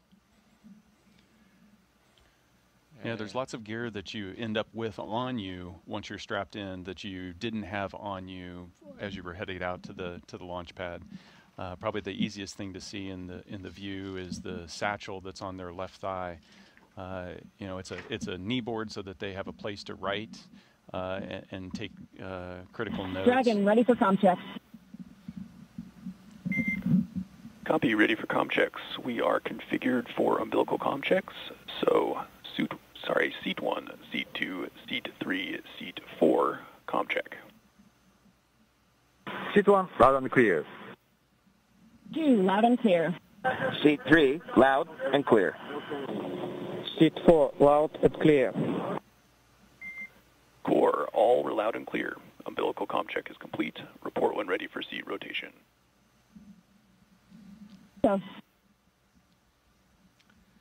So we're running ahead of schedule with that communication check with the core, which is the resource engineer that the crew operations resource engineer that communicates with all 4 crew members. And so they went through and we heard from each astronaut verify that they can communicate with the core. That's the first set of communication checks. We'll get another set, a much longer set, later as communication checks are established with the launch team at T-minus 2 hours and 19 minutes. We are running ahead of time because those comm checks normally happen at T-minus 2 hours and 30 minutes, but we're 7 minutes ahead. That's kind of understandable given this is the second time in 2 days that they've run through this procedure, so you can really tell they've got it down. Yeah, no, practice makes perfect. There's also margin built in as well. And, you know, yesterday as we were leaving, we were a little bit delayed with the pad. And so they slowed their approach to the launch pad with the crew to accommodate that. And then SpaceX made up that time and we got back on track. And so that's important to note that as, you know, you still have 2.5 hours to launch. There are built-in margins that we create the opportunities to address any issues that pop up. So far, everything's been going great. Yeah, so today they could just zip right out to the pad, and it felt like that's what they did. They got out there pretty quick. If everything works great, you end up with long pauses and boredom. A sign that everything is going well. You're bored. No, but those comm checks, those were focused on making sure that those suits connect to the vehicle, and so that was focused on the crew. The next set's going to be really focused on the connections between the vehicle and the ground teams. They're saying their final goodbyes to the closeout team. The closeout team's doing its last checks. You can see they've got all their gear, their knee boards, the satchels, their the personal gear that's inside there that they'll use once they're in free flight, like a headlamp, a flashlight when it gets dark. Everything's ready. Throwing their hearts at the closeout crew as the closeout crew exits the spacecraft. And as they do that and begin to prepare that side hatch to seal into place, one last look. Our camera person getting a good view over the shoulders of the crew and into the capsule. That's a really special shot right there. Copy, Dragon. We will report when initiating.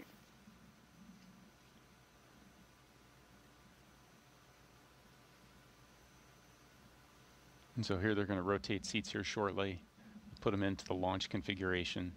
The next time those seats will rotate down, per the plan, is just after re-entry, once you've come off peak G, getting ready for shoot deploy. Dragon, SpaceX, initiating seat rotation.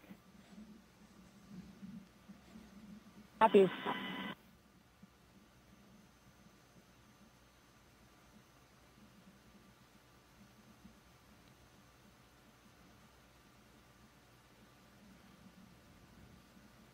And there go the seats, articulating upwards,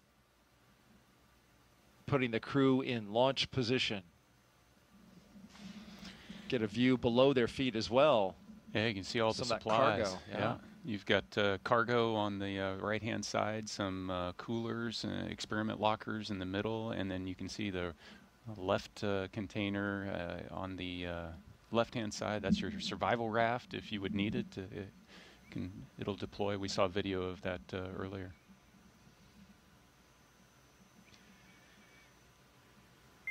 Dragon SpaceX. All right, Seats are in the out launch position. of the spacecraft we go. Great work by our camera person there, up on the launch tower. Dragon, you have a go for Section 2, suit leak check preparation. And a look at their signatures from yesterday. Copy. Go for When they Section signed 2. it. I see Oleg's. Yeah. It is unique.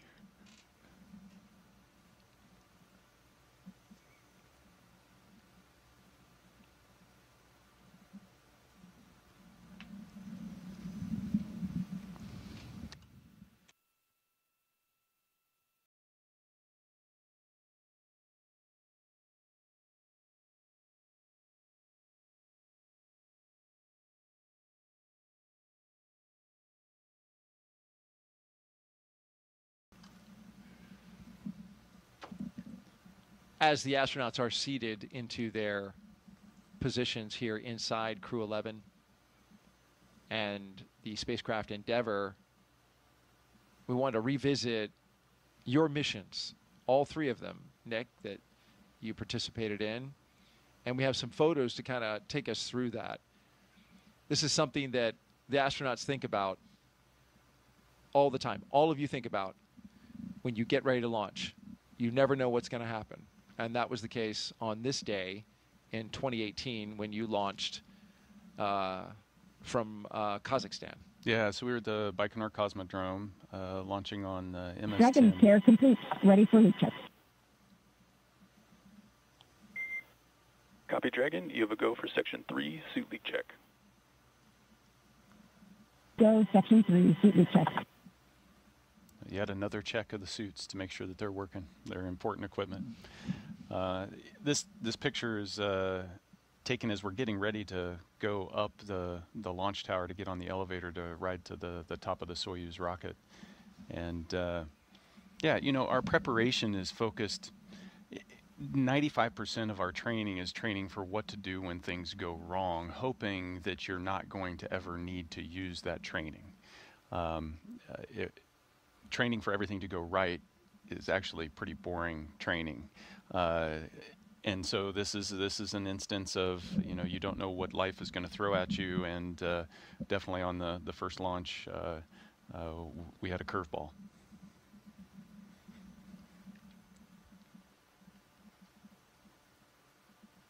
It was a beautiful day, not unlike today. You know, a fall day launching off the same launch pad that Yuri Gagarin launched off of, and 2 minutes into the flight, that's when staging occurs for the Soyuz, and for the Soyuz rocket, the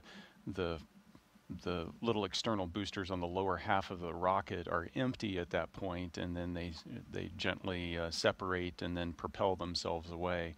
But on that day, one of them failed to propel itself away, and when you're 30 miles up going 4,000 miles an hour, the slipstream of the wind is strong enough that it forced that empty tank to impale the center of the rocket, and it disintegrated. In that instant, because everything happens fast when you're going that fast, the launch escape system pulled us to safety. And so this is a still shot of that moment. You know, it was kind of a violent side-to-side shaking.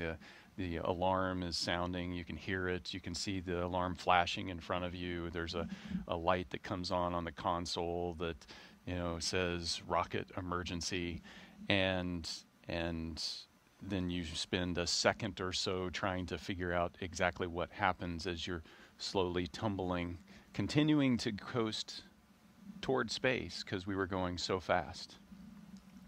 And so we coast all the way up out of that debris field.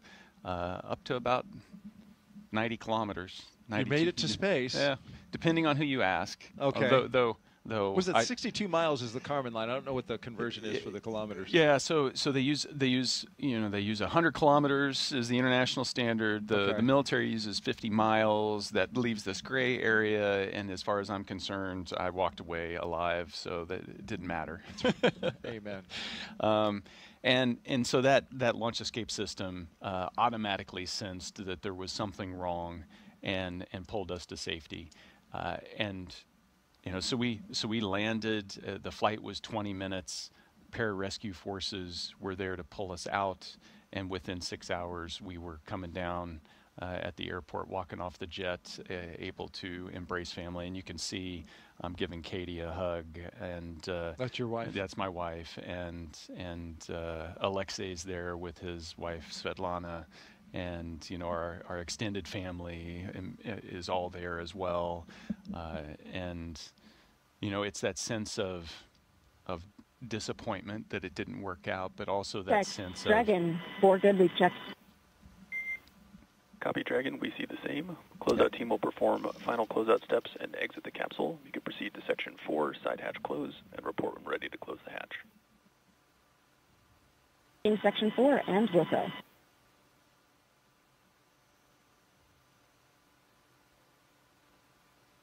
That's excellent news. Yes. Good suits. And, but at the end of the day, that's what it's about. Regardless of whether it's a successful abort or a successful mission, at the end of the day, it's about getting back to family. And you did that day.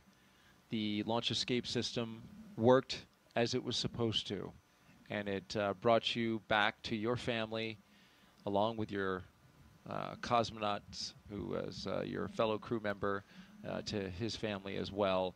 And that's why you train the way you do, is for moments like that. And it underscores the importance of safety, because this is a risky endeavor. It is. It is. And, the crew members take that risk. The families take that risk right there with them. That's why we train. That's we talked about the SpaceX Dragon, crew are ready for side hatch closure. Copy, crew ready for side hatch closure.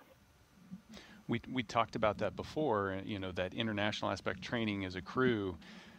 During the abort, Alexei and I didn't have to communicate directly to each other. Dragon, SpaceX, comm check. SpaceX Dragon, loud and clear. Core, loud and clear. Deidre's comm check is complete. Stand by for comm checks with DC, MD, and LD in the launch configuration. All right, we have a long series of comm checks that we'll listen into here. Dragon, DC on countdown 1, comm check. DC Dragon, loud and clear. DC loud and clear. Stand by for comm checks with MD. Dragon, MD on countdown 1, comm check. MD Dragon, loud and clear. MD has you loud and clear. Stand by for comm check over Dragon to ground. Dragon, MD on Dragon to ground, comm check. MD Dragon, loud and clear. And I've got you the same. Stand by for comm checks with LD. Dragon, LD on countdown 1 with a comm check. LD Dragon, loud and clear. LD loud and clear. Stand by for comm check over Dragon to ground. Dragon, LD on Dragon to ground with a comm check. LD Dragon, loud and clear. LD loud and clear. Dragon, SpaceX, launch configuration comm checks are complete.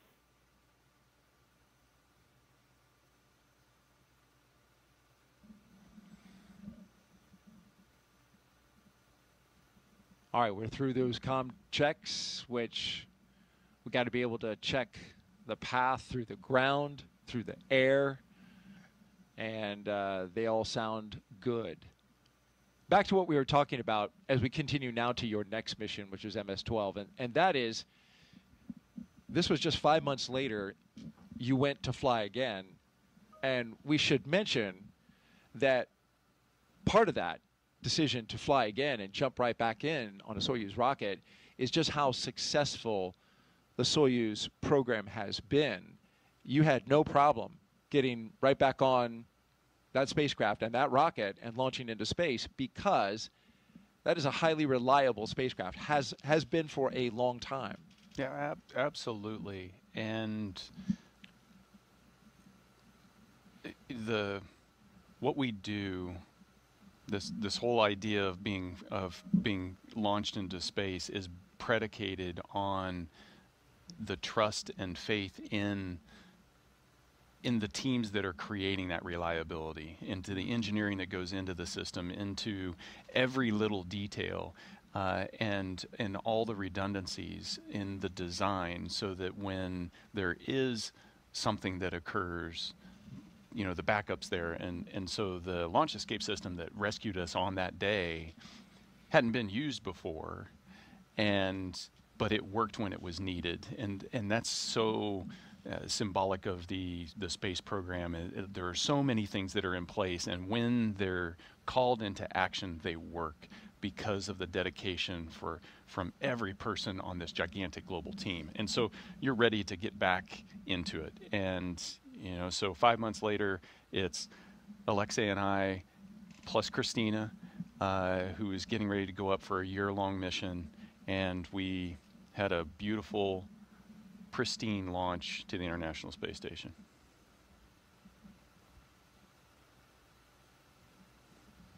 Nighttime launch this time, though. So, you know, when you get a twofer, it's nice to get a day launch and a nighttime launch. But you know, and there was so much buildup in terms of getting to the space station, but the real mission is on the space station. It's doing the science. It's the 200+ days that follow the 6 hours getting there, that you're up there doing scientific research and keeping the laboratory running and upgrading its capabilities. That's why we launch. The launch is thrilling, and it's an exciting part of the mission, but it isn't the mission. Well said, Dick. And you returned home from a successful mission aboard the International Space Station, and you can certainly tell that you were in space for a while. Yeah, I mean, you guys picked a great photo of me with a grimace on my face. You couldn't find anything better. I actually had an amazing time up there. Yeah. But when you come back, gravity is painful. Yeah. And the adjustment back, you haven't had to lift anything for 7 months, and then you come back, and so the first few days of readaptation are challenging. What are you saying there? Ooh, ooh, ooh, ooh, don't, no. Don't drop me, please. No, it's great, and like I said, you're home, and there's this huge sense of accomplishment and relief.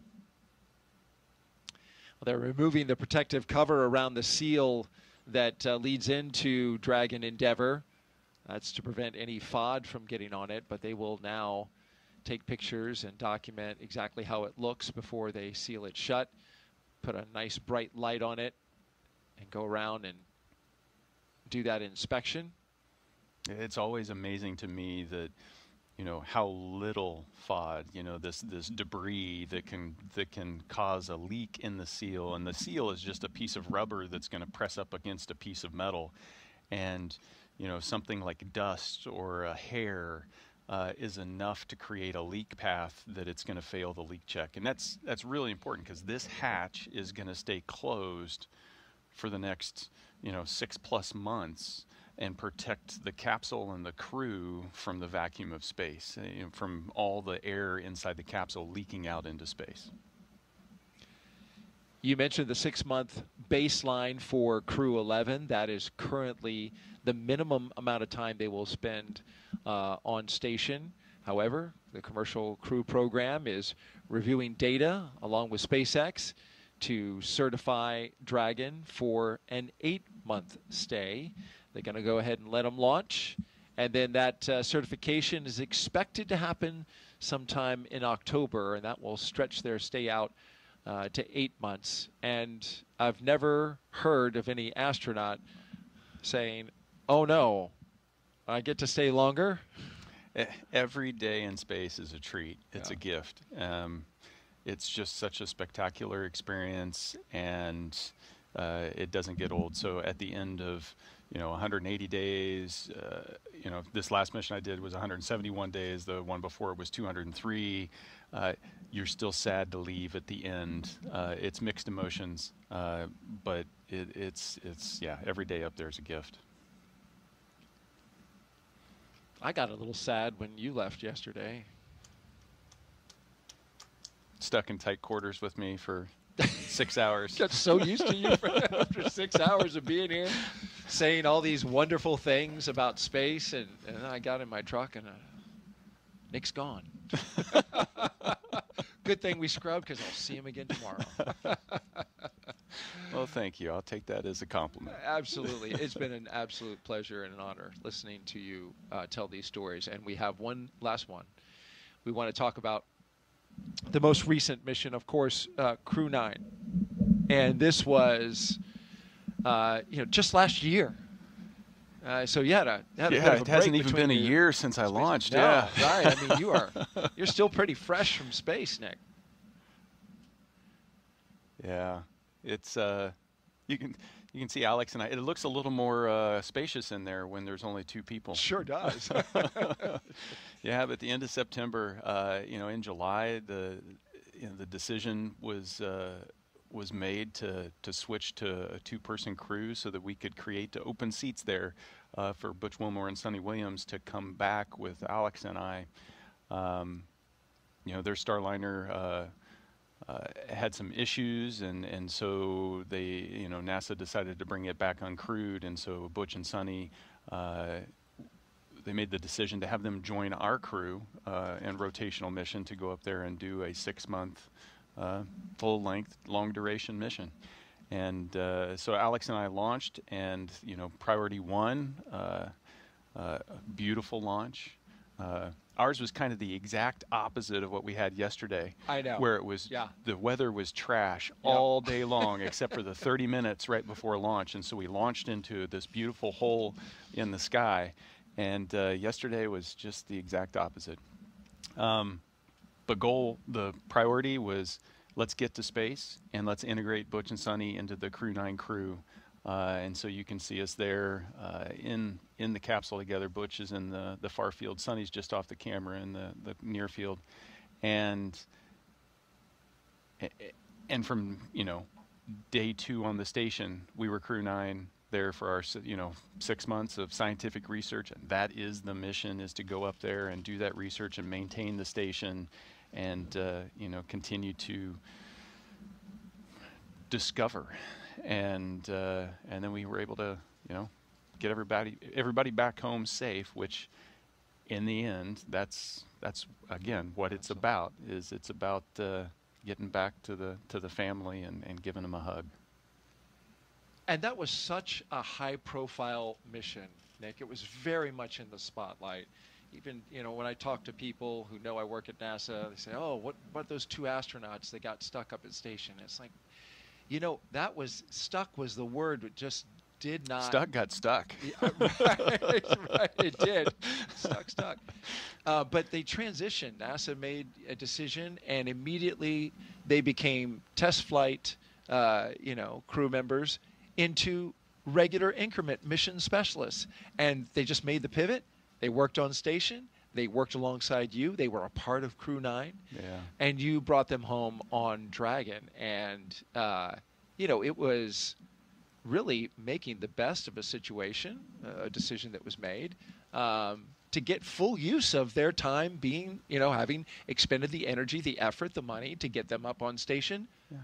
Hey, let's put them to work. Yeah, and yesterday and today, the Dragon theme. SpaceX, the closeout team is taking final steps in preparation for side hatch closure. Stand by for hatch closure, and then transition to pad hatch closed. Ensure all items are secure from now through launch. Dragon copy from Wilco.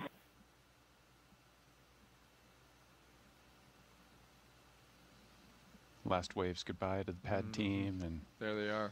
Shut that hatch.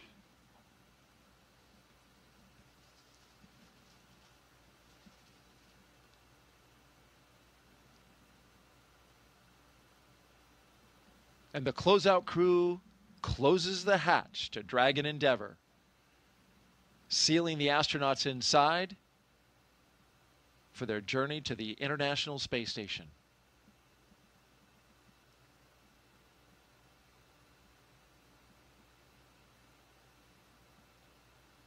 What you were saying?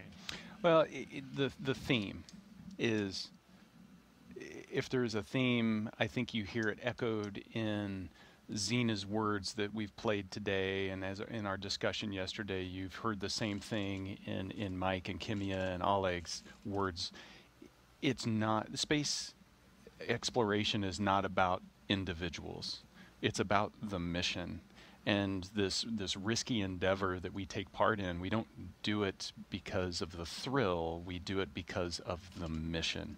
And so the Crew 9 mission is just another mission in this long legacy of the 25 years of the space station operations, and making that happen, doing the scientific discovery and research up there. So yeah, we brought Butch and Sonny into Crew 9, and it's a testament, to their competency and professionalism.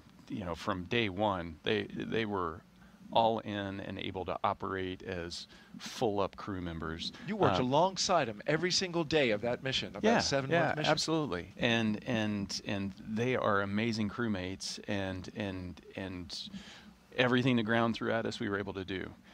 And that's also a huge testament to the teams that prep us to get ready to fly. I talked about the 95% of the time we're training for things that we don't expect to happen, but just in case. And they had done training just in case they got stretched. They had done spacewalk training, they had done robotics training, they had done the things that they needed to do just in case this thing we don't think is ever going to happen might happen. And that's what we do every day, is we prepare for that. And so that's the, we talk about a professional astronaut corps. That's what a professional astronaut corps prepares to do. But that demands that we have this team that helps us get there. And so those are the rock stars behind this whole story, is this team of trainers that had the foresight and the imagination to come up with the things that they think we might need, and they got them ready, and we were able to adapt and overcome the challenges that were thrown at us. And you and your team adapted extremely well. It was a successful mission. We saw the last photo of you guys coming back down. And here you are today, co-hosting our launch broadcast to see Crew 11 into space. If you're just now joining us, you're watching live coverage from NASA and SpaceX of Crew 11's launch to the International Space Station. T0 is 11:43 a.m. Eastern Time. We have a little more than 2 hours before we lift off. Weather is 60% go. We're keeping a close eye on the winds and the convective activity we expect around that time, but the hope is that we'll have a nice spot to launch through into the sky and on into space. You mentioned all the work that you did when you were on Crew 9, and of course a lot of that focuses around research on the ISS. The International Space Station is one of the most extraordinary labs that has ever been built, and it's the final destination, of course, for Crew 11. Let's take a closer look now at the science happening up there in low Earth orbit and how it's improving life for all of us down here on Earth. The Internet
But we're not just along for the ride. We're explorers, diving headfirst into the challenge and harnessing the power of this unparalleled platform, just as we have been for decades. We're on a relentless quest for answers, seeking to understand the intricate workings of the human body in space and ensuring future crews stay safe on their daring journeys beyond Earth's orbit. The human aspect of human space exploration is always going to be very important for decades to come. And when it comes to technology, we're not waiting around. We're discovering new ways to grow crops in harsh environments and engineering innovations to tackle Earth's greatest challenges. We have amazing technology that allows us to recycle water and create water for us to drink. It's delicious. Microgravity isn't just a curiosity, it's a game changer in the fight against diseases back on Earth, paving the way for breakthroughs that benefit us all and enabling new economic opportunities in space.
The beauty of the International Space Station and all the science that's happening aboard. Yeah, I mean, that's it. Why are we there? It's science. It's science in the space environment and in the radiation environment. It's science in microgravity, where you can float without end, and you can't do that anywhere else.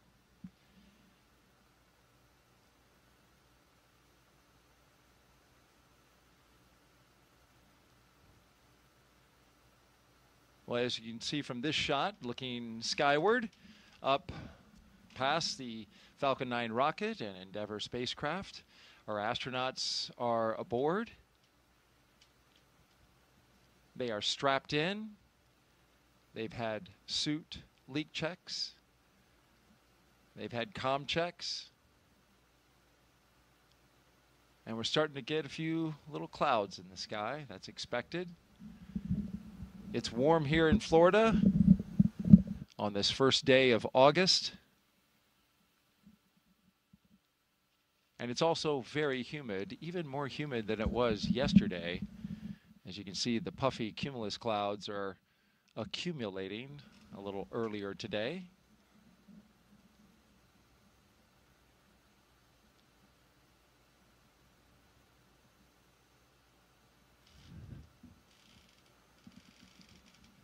While we have this moment where we have a natural pause in the action, let's take a look at our crew today and introduce you to the entire team. They are led by Crew 11 Commander, NASA astronaut Zena Cardman. She holds a Master of Science in Marine Sciences from UNC Chapel Hill. Cardman has experience with NASA research in the Canadian High Arctic and has supported real-time station operations and lunar surface exploration planning.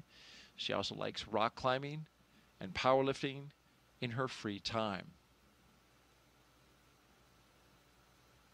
And you trained with her for over a year. Yeah, almost 18 months. She's a person of many talents, but most importantly, she's got an infectious personality. Her positivity and she's just a fun person to hang out with. It does. It radiates from her. It does. Yep. You know? Yep. And that's, you know, if you're going to be in a capsule for 15 hours or 20 hours or 40 hours, or you're going to be in a station in close proximity to somebody for 6 months or more, you want somebody that you enjoy hanging out with. And I certainly enjoyed our time together when she co-hosted our launch broadcast for Crew 9, when we watched you, Nick, go up into space. Michael Fincke is our pilot and funny man. Only, according to him, the only second funniest crew member aboard. He is a veteran of 3 space flights. Fincke has completed 9 spacewalks, totaling 48 hours and 37 minutes of EVA time. He spent 382 days in space. Fincke is a certified pilot for Boeing Starliner and SpaceX Crew Dragon, as well as a co-pilot, flight engineer on Soyuz, and a mission specialist on the Space Shuttle. Fincke enjoys spending time with his family, traveling, geology, and learning new languages. You know, equally, you know, somebody that's enjoyable to hang out with. That's true. It's, you know, you can say that about all of this crew. Just Dragon great SpaceX, people. we had a good side hatch leak check. Dragon copies. Good leak check. Great news. That is great news. That is. And so that means that the crew is sealed up inside, safe from the hostile environment of space once this Dragon spacecraft gets into Dragon SpaceX, gets into orbit. We are commencing health check for a launch escape system. Expect momentary flight computer state change, followed by a transition back to pad hatch closed. Dragon copies. We'll monitor the flight computer state changes.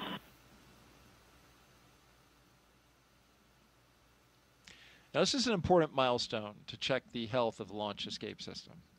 Yeah, absolutely. And we're doing it well in advance of when, you know, we would turn on the launch escape system and activate it at about the T-45 point before you start to add your propellant and your oxidizer to the rocket. You want to do that early, so if there is any issues you need to troubleshoot, you've got time to do it. So this is the early checkout of that system.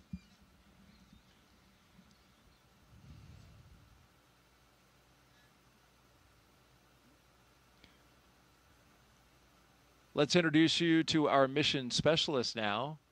Kimiya Yui is the JAXA astronaut on board. He's Crew 11's mission specialist, and with 142 days in space, this will be Yui's second trip to the space station. Yui flew as a flight engineer for Expedition 4445 and became the first Japanese astronaut to capture JAXA's H-2 transfer vehicle. In November of 2016, Yui was assigned as chief of the JAXA astronaut group. And when you think about his history, you know, capturing the H-2, the HTV, it'd be pretty spectacular if he could capture HTVX as it comes up.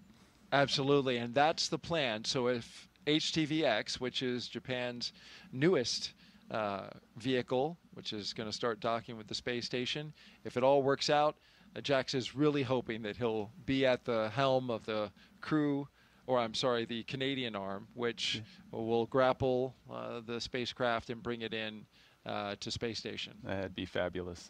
You know, the international aspects of the space station can't be you can't overstate the importance of it. It's just the way we're able to collaborate and cooperate together. You know, using the Canada arm to grab a JAXA vehicle. Dragon and SpaceX 4 spectacular how we work together. Both Dragon and Falcon 9 are healthy, and we are looking good for the count. The main watch item is going to be what we briefed you in the weather briefing earlier today, which is the probability of violation at 40% due to weather at the launch site. That is the same as the weather briefing, but we are going to keep an eye on that as the count progresses. Copy. Healthy Dragon, healthy Falcon. Our watch item is weather, which, as briefed, is 40% chance of violation. We'll be monitoring. Crew will be ready to go.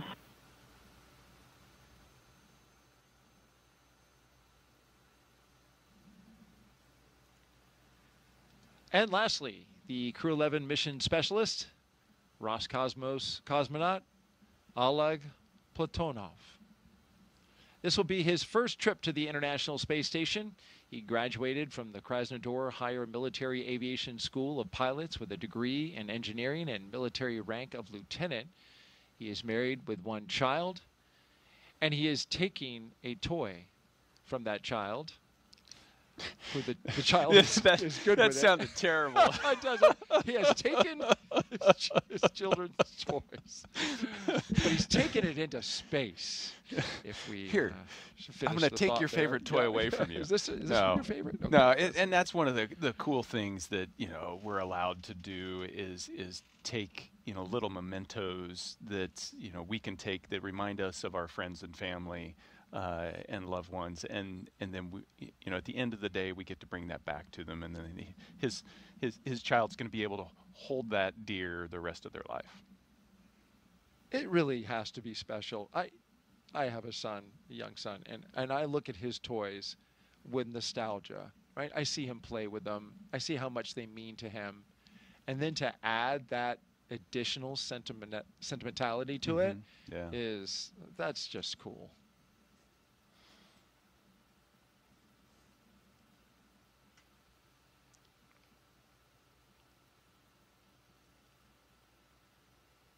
And, his kid will, I'm sure, see some video clip in some way of that toy floating around, right? Yeah, so it makes it more tangible. Right. That, I held it in my hands, and now I see it in space. And somehow that draws your I did the same thing with my kids. It draws them closer to that experience. Yeah.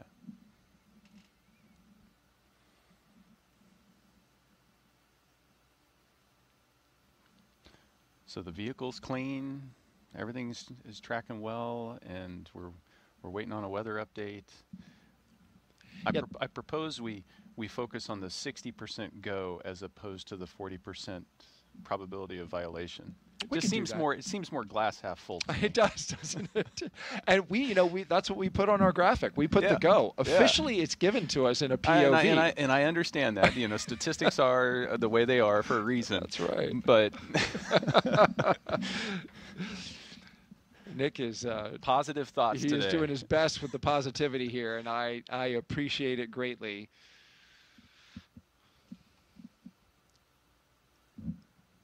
Okay, so we have a confirmed hatch closure.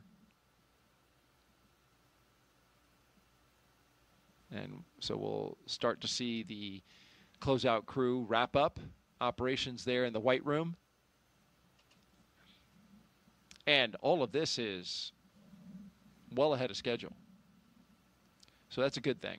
They got plenty of margin if they need it. Absolutely. Margin's a good thing to have.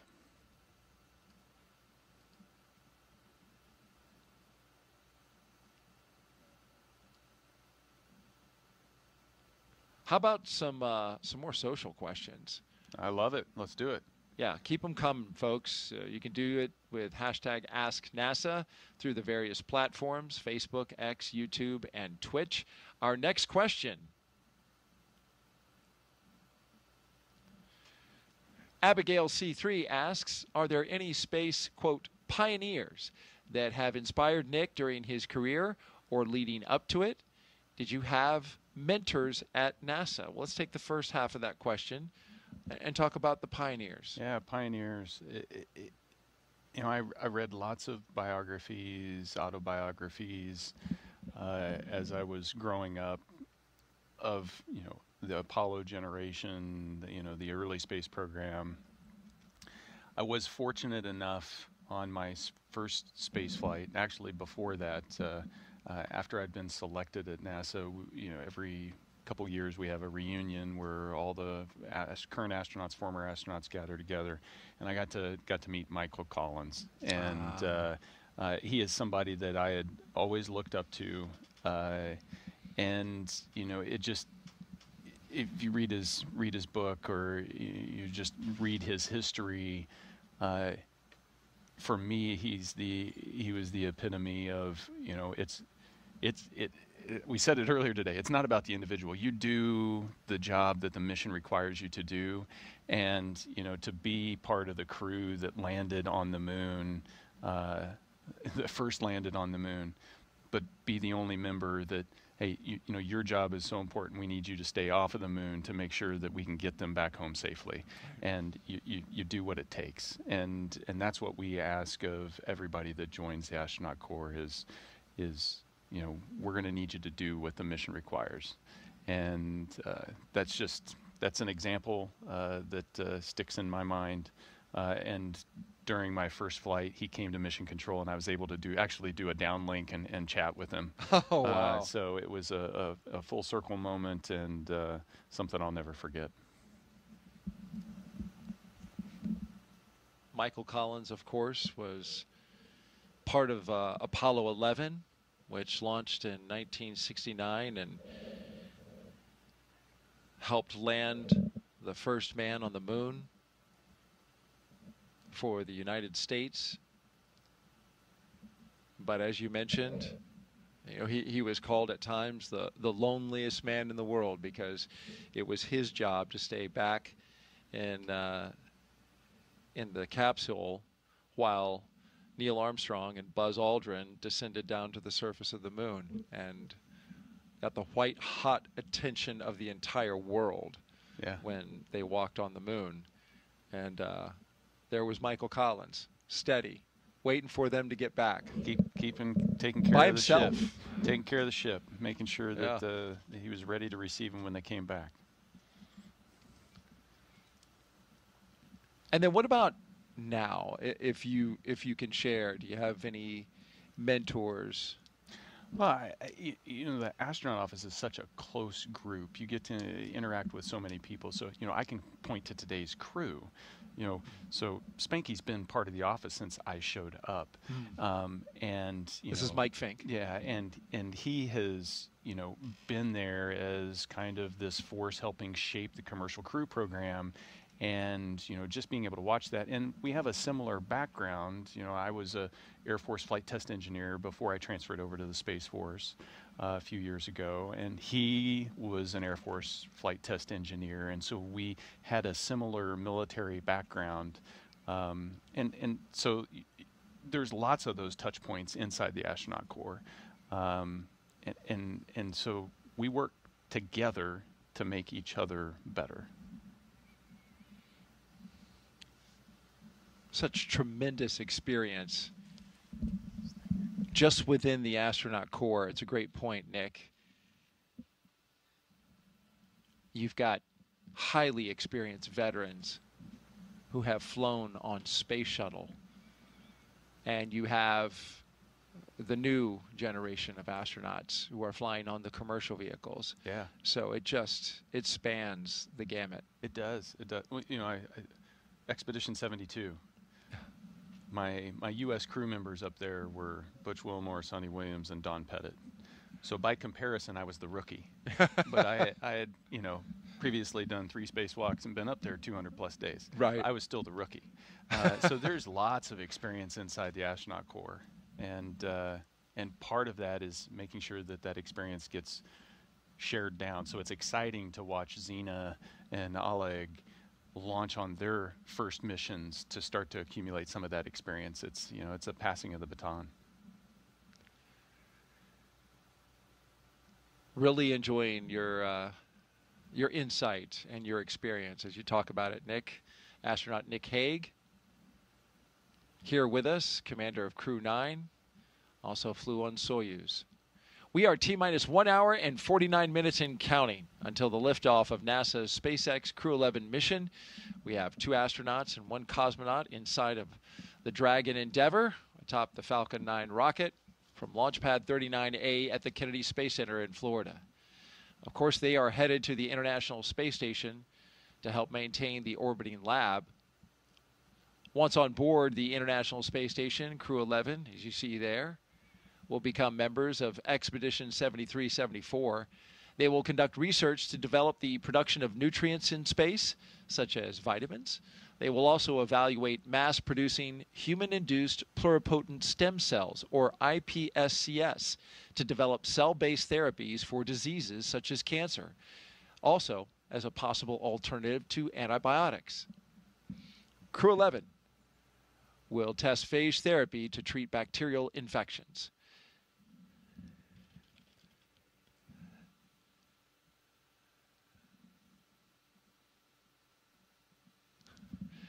So Nick and I are standing by now as we are listening in to a weather brief.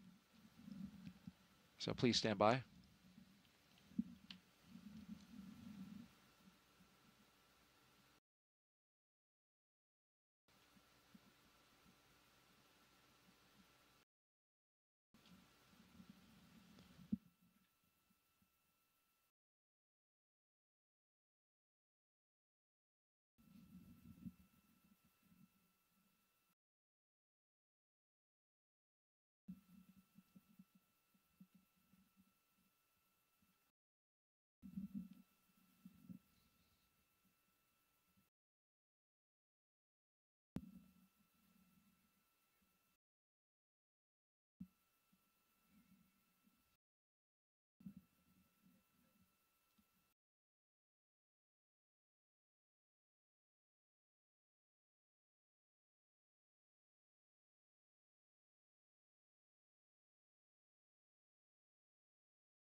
Again, we are standing by as we're listening to a weather brief from Launch Weather Officer James Tager to SpaceX's Launch Director. Please stand by.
Okay.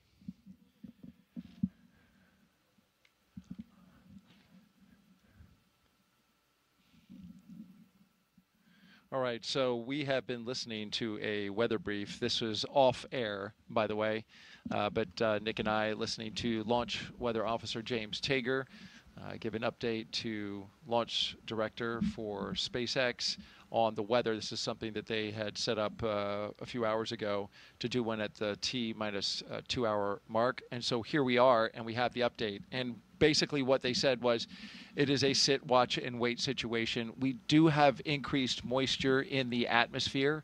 You can certainly see that in the picture in the lower right hand of your screen. cumulus clouds, light ones building in the area. The question is, when these sea breeze storms and clouds develop, they are going to develop inland, which that launch pad that you see right there is literally 500 feet from the beach. So it's all the way as close as you can get to the water, right there at the Atlantic Ocean. But you see two things here in the weather. You see some low, thin, puffy cumulus starting to, be created in the area, starting to develop.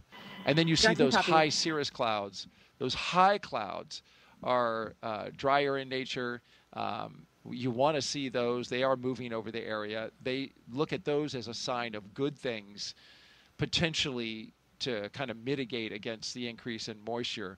But overall, when the launch weather officer was asked where he would put the current POV updated to the second right now, he left it at 40% probability of violation, which puts us at a 60% go. That has been the go forecast since we began our launch broadcast this morning.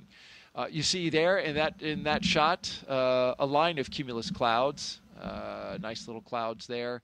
The scale, the angle of this kind of throws you off because it makes it look like it's out in front of it, but those clouds are more over towards the land side. So we will see what happens with our sea breeze. We're watching it closely. We're also watching the weather along the ascent corridor. Showers are moving through that area at this moment. We also need to have good conditions there. This is where the Dragon could potentially splash down. But what's good about the showers there, Nick, is that they are expected to clear that area in an hour or so. So hoping for a good ascent corridor. And then, of course, you have the abort zones. If they were to get to orbit, that they would later splash down to. They are monitoring those as well. So essentially, more watching, more waiting. We've got a crew that's ready to go. And we've got weather that's just a watch item and continues to be at this moment. Yeah.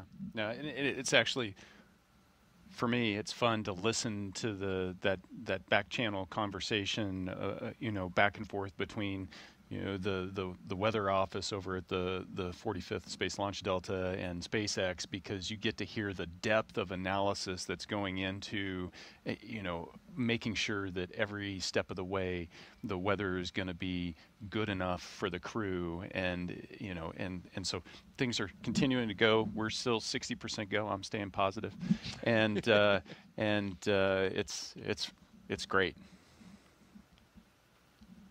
Well, we got really close yesterday at 12:09 p.m. Eastern Time. We were just a minute away.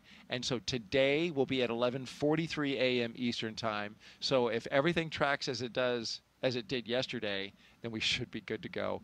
How about that for some positivity from your co-host? I love it. Okay. All right.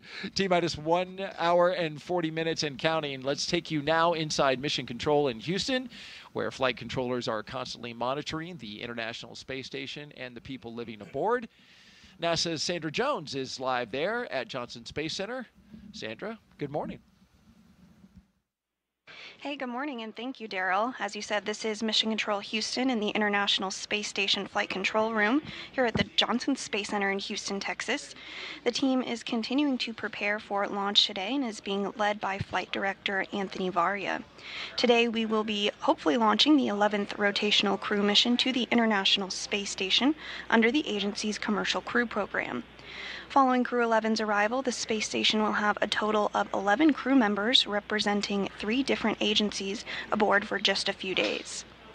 Once on board, Crew 11 will go over handover procedures with the off-going Crew 10, including a safety briefing and orientation, and then the new crew will jump right in to help advance scientific knowledge and demonstrate new technologies.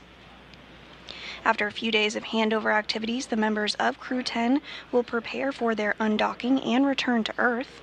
Direct handovers between crews allow for continuity of the activities and helps to ensure a continuous U.S. presence on the International Space Station, which is about to celebrate 25 years of continuous human presence in November.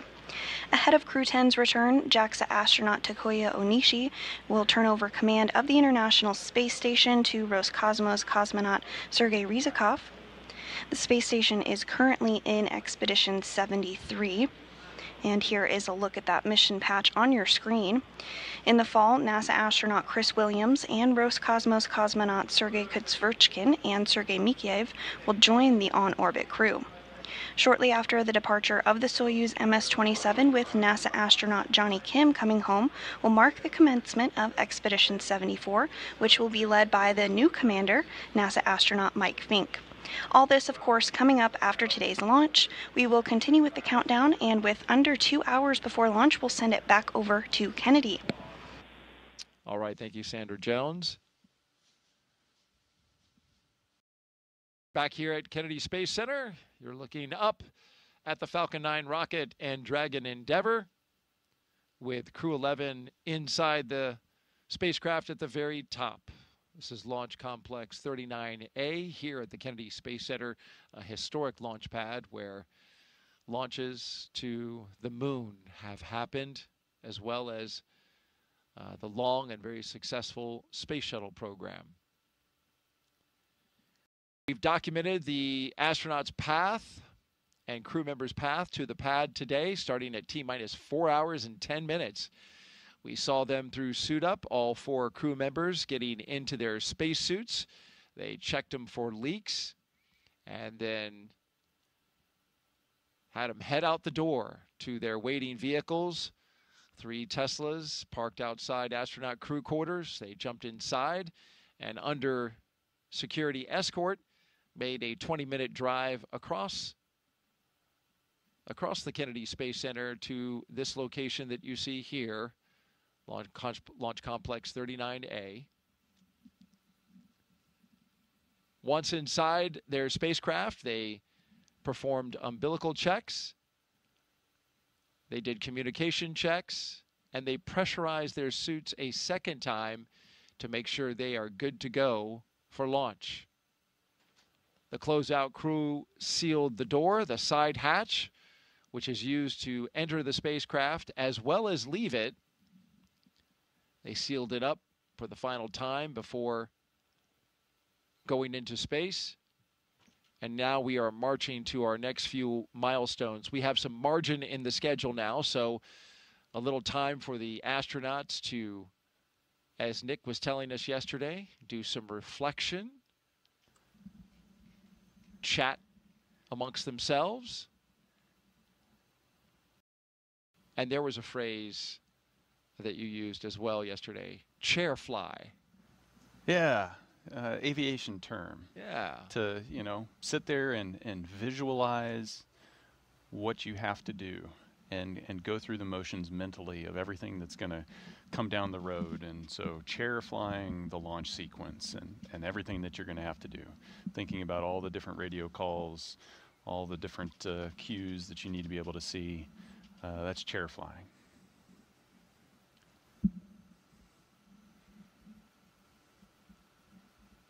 Well, let's chair fly ourselves right to the International Space Station now with some video. We are commemorating a very significant anniversary coming up on November 2nd, 25 years of continuous human presence aboard the orbiting laboratory. And liftoff. International Space Station is underway. We are in the golden age of the space station right now in terms of the return on investment and what we're able to do there. One of the great legacies of the space station is not just going to be science, but very importantly, the international cooperation. This is perhaps most prominent, international cooperation for exploration.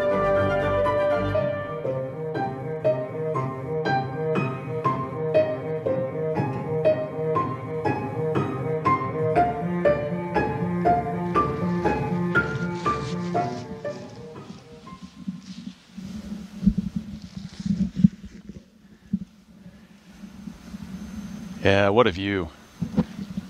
25 years. When I first joined the astronaut corps, I'd go to elementary schools and say, everybody in this room doesn't know life without someone living off of the planet Earth. Now I can do that at colleges.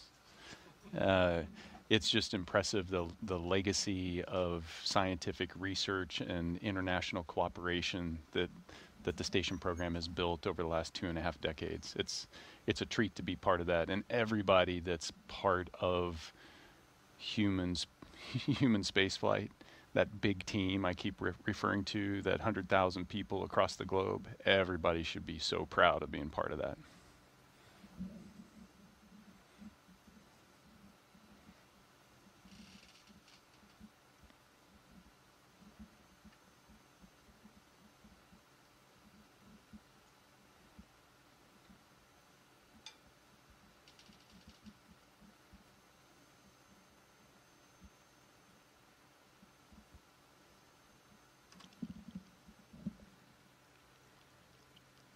One of the first things Crew 11 did as a team was design their mission patch. You, of course, participated in the design of yours. This is Crew 11's patch.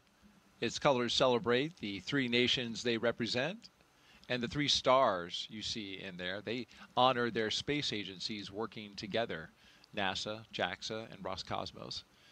2 sunbeams form the number 11 that you see shaded in the background, shining on a tiny blue dot, our home on Earth. A dragon looks on, a nod to both the spacecraft and the spirit of exploration, while a red flame wraps around it, all symbolizing the full journey: launch, life in space, and a safe return home. And if you look closely, you can see a tribute to their children in the stars, a reminder that missions like this inspire the next generation.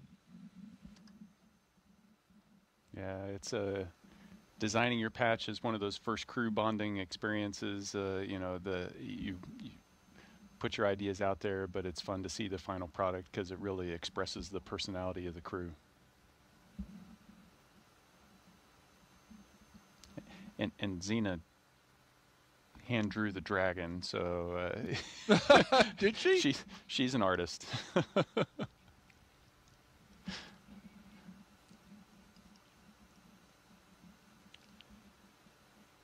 We're going to talk more about her artistic talent later in the show when we get closer to liftoff. Look forward to doing that around T-minus 13 minutes. Right now, we want to talk about the flight kits. Nick, each crew member gets to bring personal stuff aboard the ISS. You don't get to bring a lot, and you, in fact, have a designated volume, right? Yeah, so, you know, a small bag, you know, getting things to and from space is expensive, but it is important because you are going to be living on the space station. And so being able to bring some personal effects that help connect you and ground you to your friends and family and loved ones that are on the ground. So here's a small bag. You get to put a few things in it. Can't be too heavy, can't be too big. And everybody brings up unique things.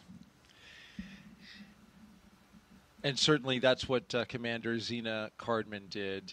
And you had a hand in helping get her her flight kit stowed away and put into place.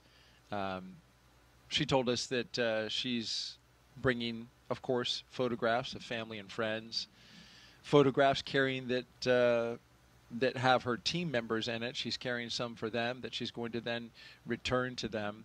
Training team, instructors, flight controllers, the people who keep the crew safe while they fly. And so she has those, but in addition, she also has cards that her late father wrote her that have been up there since Crew 9 went up, since you went up. Yeah, so the things that we get to take up often don't ride up with us in the Crew Dragon. They come up on a cargo vehicle, and so our Crew 9 effects went up before the crew change happened. And so some of her personal items have been up there since over a year ago. And so part of it was when we got up there, making sure that we were able to set her things aside, to set Stephanie Wilson's things aside, and so that when they get to the station, they're going to be able to find them. Michael Fincke is bringing something that is very familiar to him on missions that he's gone on in the past. He's taking his wife's gamusa from her side of the family. It's a type of silk scarf from her home state of Assam. It carries with it the blessings for his trip to the ISS from her side of the family. He took one on all 3 of his previous missions. The one that he did aboard the space shuttle, as well as his 2 Soyuz missions. He's been married for 25.5 years, and so something that's very personal and very important to him. Kimiya is bringing a lot of pictures of family and friends, and he's going to give some of them back to those friends.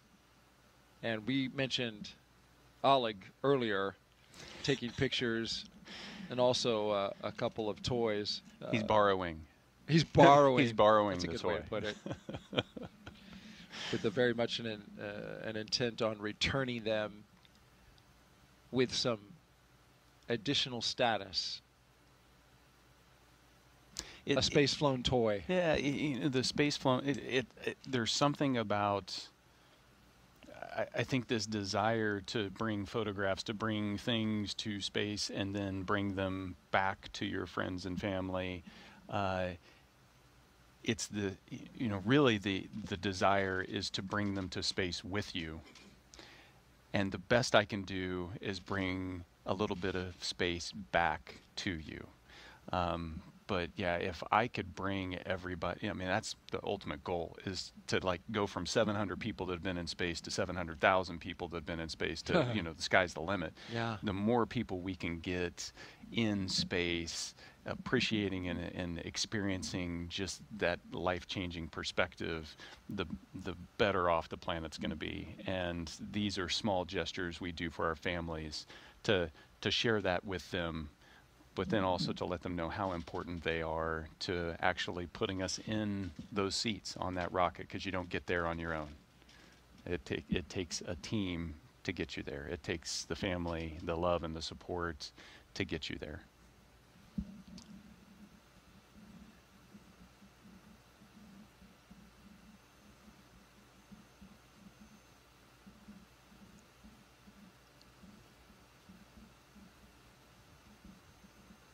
In addition to the flight kits, of course, Crew 11 taking science up as well.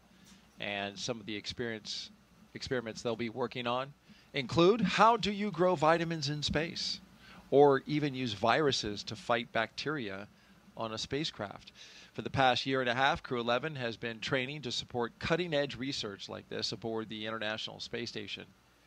First up is Bionutrients 3. This study is looking at how to make essential vitamins and nutrients in space so astronauts can stay healthy on long missions. They'll be testing samples like yogurt, kefir, and a yeast-based drink to see how well they work in microgravity.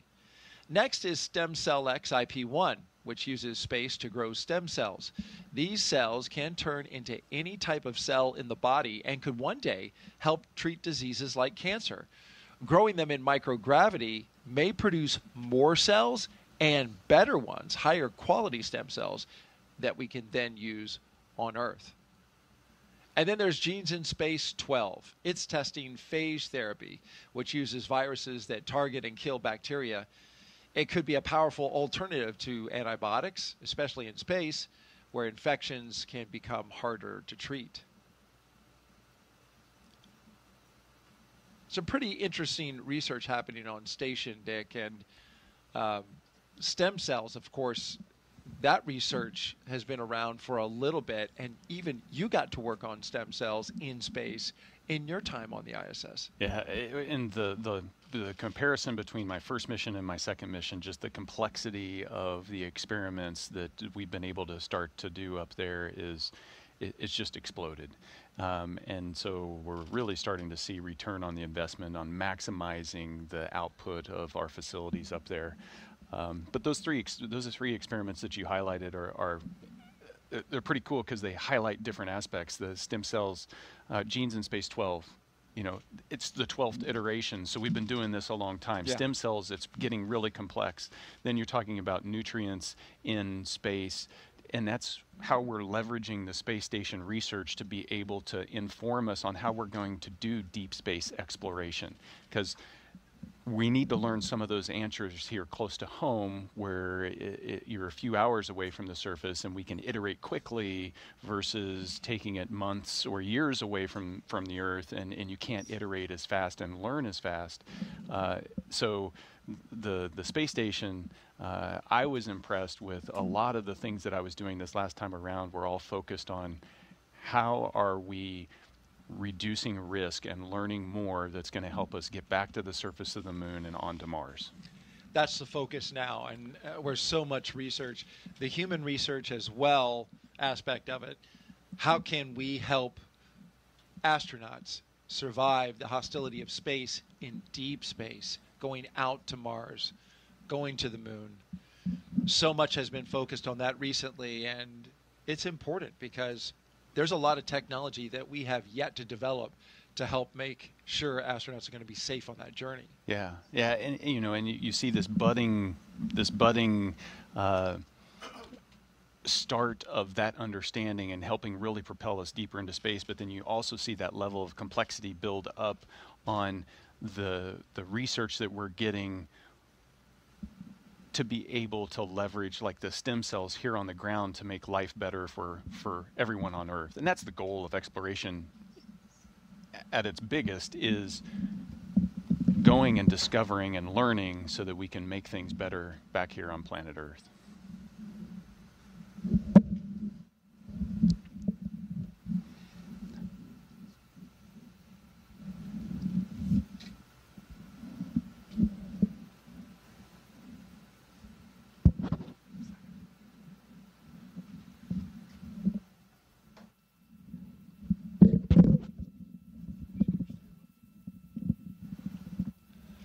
Minus 1 hour and 21 minutes and counting until liftoff of NASA and SpaceX's Crew 11 to the International Space Station. You're looking at a live view of Launch Complex 39A.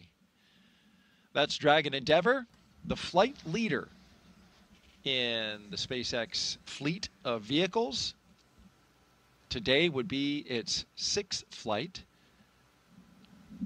Dragon Endeavour has flown 5 previous flights. Since its first flight in 2020 for Demo 2, SpaceX's Endeavour Dragon has been a workhorse for NASA's Commercial Crew program, flying mission after mission. It has safely carried astronauts to the International Space Station 5 times: Demo 2, Crew 2, Axiom Mission 1, Crew 6, and Crew 8. In all, Endeavour has flown 9 astronauts, 3 space tourists, 2 Roscosmos cosmonauts, 1 retired NASA astronaut, and 1 ESA astronaut, and an Arab astronaut to and from the International Space Station. And Crew 11 marks Endeavour's 6th mission to the ISS. And there's been some fun that's been had along the way as well. That Endeavour has seen some fun crews. The bar is high. Choreographed dancing is that's a special skill. Those were your friends from Crew 1 that we saw with the sweet moves.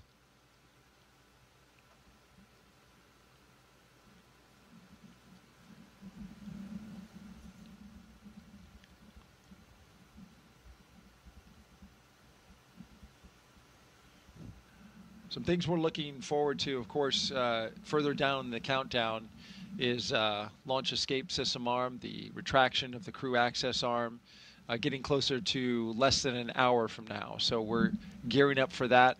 Also, the big one, T-minus 35 minutes, we'll begin tanking this rocket with propellants in order to make this flight to space. Yeah, everything builds up to that. Well, everything builds up to liftoff, right? That's right. But if you're going to go anywhere, you need gas. And before we load it with gas, we got to arm the launch escape system. So all of that starts to really pick up around T-minus 45. And, you know, right now you're still in that, you're in the seat, you're waiting, you're reflecting. As you start to arm the launch escape system, that's the mental shift So now it's time to be ready to go.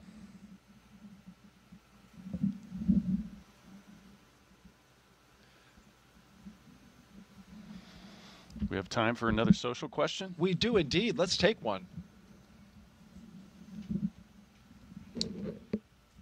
Christy asks, how do they store, drink enough water on the space station? This is a great question. Oh, this is great. You can go so many directions with this. Why don't you go into all of them? So water is really heavy, surprisingly. And heavy things are expensive to launch into space. And we'd need to launch way too many rockets if we didn't learn how to recycle our water. And so at its simplest form, what we're trying to do on the space station is mimic the things that happen on the ground. The Earth naturally recycles its water. On the space station, we have to create these really complex machines in order to take dirty water and distill it and purify it into drinking water. And we're able to do that with about 96 to 98% of our water up there. So we only have to launch a little bit of water each time in order to replace what we've consumed. So how do we recycle? What do we recycle? Well, we have to work out every day up there for 2.5 hours. And while you're riding the bike or running on the treadmill or lifting weights, you're sweating. And that sweat has to go somewhere. It evaporates off your skin, and the air conditioners inside of the space station collect that sweat, that humidity, and then they move that into the water purification system, and it turns it into clean drinking water. That's one source. Another big source is urine. And so as we go to the restroom up there, we collect that urine and put it into a urine purification system. And that turns it into dirty water. It's actually clean, but it turns it into dirty water that we put into the water purification system. And we use that. And so what was today's coffee is tomorrow's coffee, is the day after that's coffee. Well, you're looking live. Thank you so much for that. That was a great explanation, albeit a little bit gross. You're looking at a live view of Crew 11 at Launch Complex 39A at the Kennedy Space Center in Florida. Stay right here because in just a few moments, we will be expanding our live launch coverage.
Good morning and welcome back. You're watching live launch coverage of NASA and SpaceX's 11th rotational flight to the International Space Station. I'm NASA's Daryl Nail, joined once again by NASA astronaut Nick Hague. After yesterday's weather scrub, we're back on track for a second attempt. Liftoff now set for 11:43 a.m. Eastern Time from Launch Pad 39A here at the Kennedy Space Center. And before we continue, a quick reminder about Nick's incredible experience in space. General Nick Hague was selected as a NASA astronaut in 2013. His first flight to space station ended in 2018 with a launch abort following a rocket booster failure on Soyuz MS-10, a dramatic escape that he and his Roscosmos crewmate survived safely. He then returned to space successfully on Soyuz MS-12, spending 203 days on the ISS. Then last fall, he commanded NASA's SpaceX Crew 9 mission, launching with cosmonaut Alexander Gorbanov. In total, Nick has logged 373 days in space and completed 4 spacewalks. So glad you're here with us, and you've documented everything starting at T-minus 4 hours and 10 minutes early this morning, and we've been rocking and rolling ever since. No, it's been great to be here. I wouldn't want to be anywhere else. Supporting your friend and colleague, Zena Cardman, as well as the rest of the crew members on their mission today. Crew 11 is launching from Pad 39A. We're just over an hour away. About the same as previously, 40% chance of violation. Once they and launch, copy all, we are all tracking for they'll arrive at station and join Expedition 7374. And in just 3 days, Crew 10 will return home. A quick 2+2 crew handover.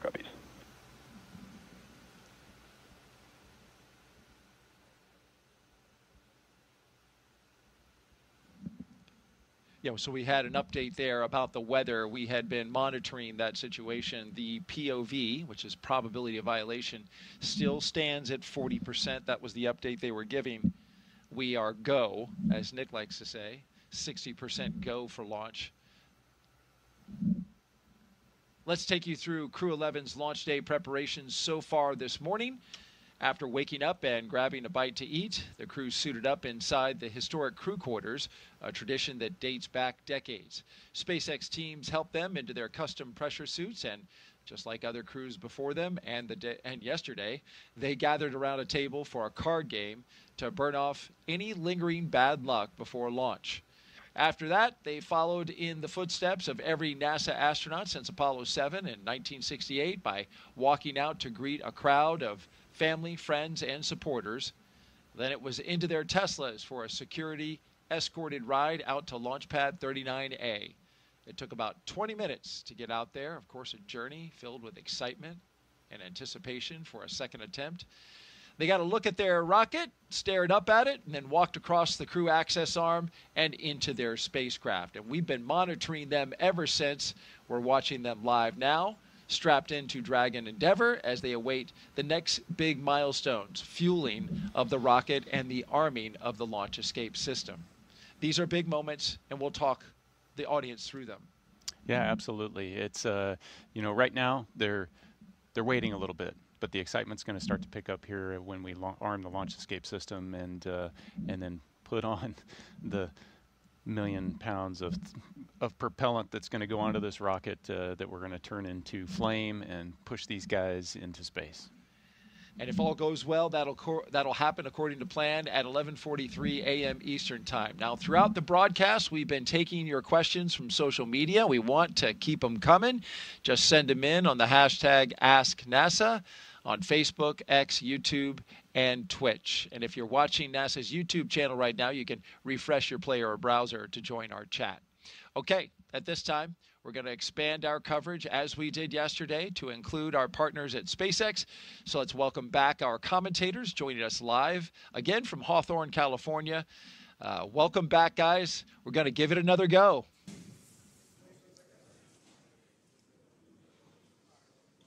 Thanks, Daryl. It's great to hear and see you guys once again. And like you mentioned before, keeping an eye on the weather is going to be the name of the game today. I'm Joseph Zakshesky with NASA Communications. And I'm Soumya Srivastava, a certification engineer here at SpaceX. We're once again excited to be... Dragon, foot restraint checks complete. And you just heard the call down from the crew. Copies. Thank you. As they continue to march forward towards those milestones, their restraint checks, they're strapped in and ready to go. And we're once again excited to be joining you from Mission Control here in Hawthorne, California, as we count down to liftoff of Crew 11, just a little more than an hour from now. And as you heard Daryl and Nick talk about during yesterday's launch attempt, the weather played the key factor and caused the scrub. They walked right up to the T-minus 1 minute and 7 second mark. So today we continue to keep our eye on the skies and monitor the weather as the clock continues to roll backwards towards liftoff. Crew 11 is our 11th mission with SpaceX, operationally flying astronauts for long-duration missions to the International Space Station, and the 12th as a part of NASA's Commercial Crew Program with SpaceX. Crew 11 has 2 first-time flyers on board, as well as a veteran NASA astronaut and a veteran Japan Aerospace Exploration Agency, or JAXA, astronaut making their return to microgravity. The multinational crew also represents 3 different space agencies, Soumya: NASA, JAXA, and Roscosmos. And today's crew will fly aboard Dragon Endeavour, which was the first operational Dragon to carry crew on board during SpaceX and NASA's Demo 2 mission in 2020 with astronauts Bob and Doug. Endeavour has been pretty busy since then, having flown NASA's Crew 2 mission, Axiom 1, and NASA's Crew 6 and Crew 8 missions. This will be the first Dragon that gets to fly 6 times. Overall, for the Dragon fleet, this will be Dragon's 49th visit to the space station and its 19th human spaceflight mission overall, and the 5th Dragon flight just this year.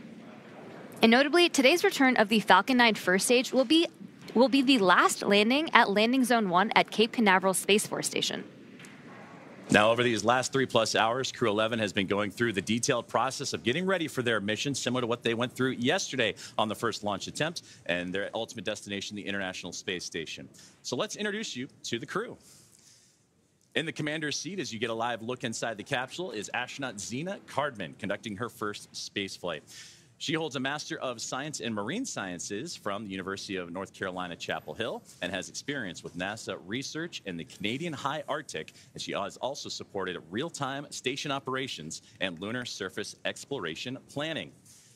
And sitting right next to Cardman is pilot Mike Fincke of NASA, a veteran of 3 space flights. He has spent 382 days in space, including 9 spacewalks for an impressive 48 hours and 37 minutes in total spent outside of the orbiting laboratory. Fincke is a certified pilot for Boeing Starliner, a part of the Commercial Crew Program, and SpaceX's Dragon, and the co-pilot flight engineer on Soyuz, plus a mission specialist on the Space Shuttle, STS-134, the last mission for Shuttle Endeavour, so only fitting that he flies on an Endeavour here today. And serving as mission specialist is Japan Aerospace Exploration Agency, or JAXA astronaut Kimiya Yui. This will be Yui's 2nd trip to the space station. He was selected as an astronaut by JAXA back in 2009 and has logged 142 days in space. And to round it all out, Roscosmos cosmonaut Oleg Platonov is also serving as a mission specialist and was selected as a cosmonaut in 2018 and will be making his first space flight today. Now, once Crew 11 is on board the International Space Station, they will briefly become members of Expedition 73. And then they will join Expedition 74 in the fall, and that'll be following the departure of Soyuz MS-27, that spacecraft that'll carry NASA astronaut Johnny Kim in his return back to Earth. While on board, Crew 11 will conduct space station maintenance and scientific research to understand plant cell division, finding alternatives to antibiotics and microgravity, investigate producing essential nutrients on demand for long-duration missions, and study how spaceflight affects human physiology and psychology. And looking forward to hear more about that incredible research being done on this mission and how it will help prepare NASA and astronauts for their return to the moon and then on to Mars. The crew will also engage with students worldwide via the ham radio and use its existing hardware with newly integrated software to test backup lunar navigation solutions. Now, as we continue to monitor today's countdown, we're approaching that 1 hour mark, 1 hour and 3 minutes to go. So let's get an update on all things that involve the Falcon 9, the spacecraft, the crew, and more as we welcome in another member of our broadcast team, in Ronnie. Thanks so much, Joseph, and good morning, everyone. I'm Ronnie Foreman, a senior sales manager here at SpaceX, and I'm very excited to be joining you again today from right outside of Mission Control in Hawthorne. It continues to be a smooth countdown this morning, and we're looking good for an on-time liftoff at 11:43 a.m. Eastern Time from Launch Complex 39A in Florida, as long as our weather continues to cooperate. Now, coming up here at about T-minus 45 minutes, we're going to be listening in for our team to report their readiness for propellant load with a final go, no-go poll. Here on the ground, teams will be staffed around the clock in mission control to monitor Dragon and the mission, not just today, but throughout the entire flight, from liftoff to Crew 11's arrival at the space station, all the way through splashdown when those astronauts return home.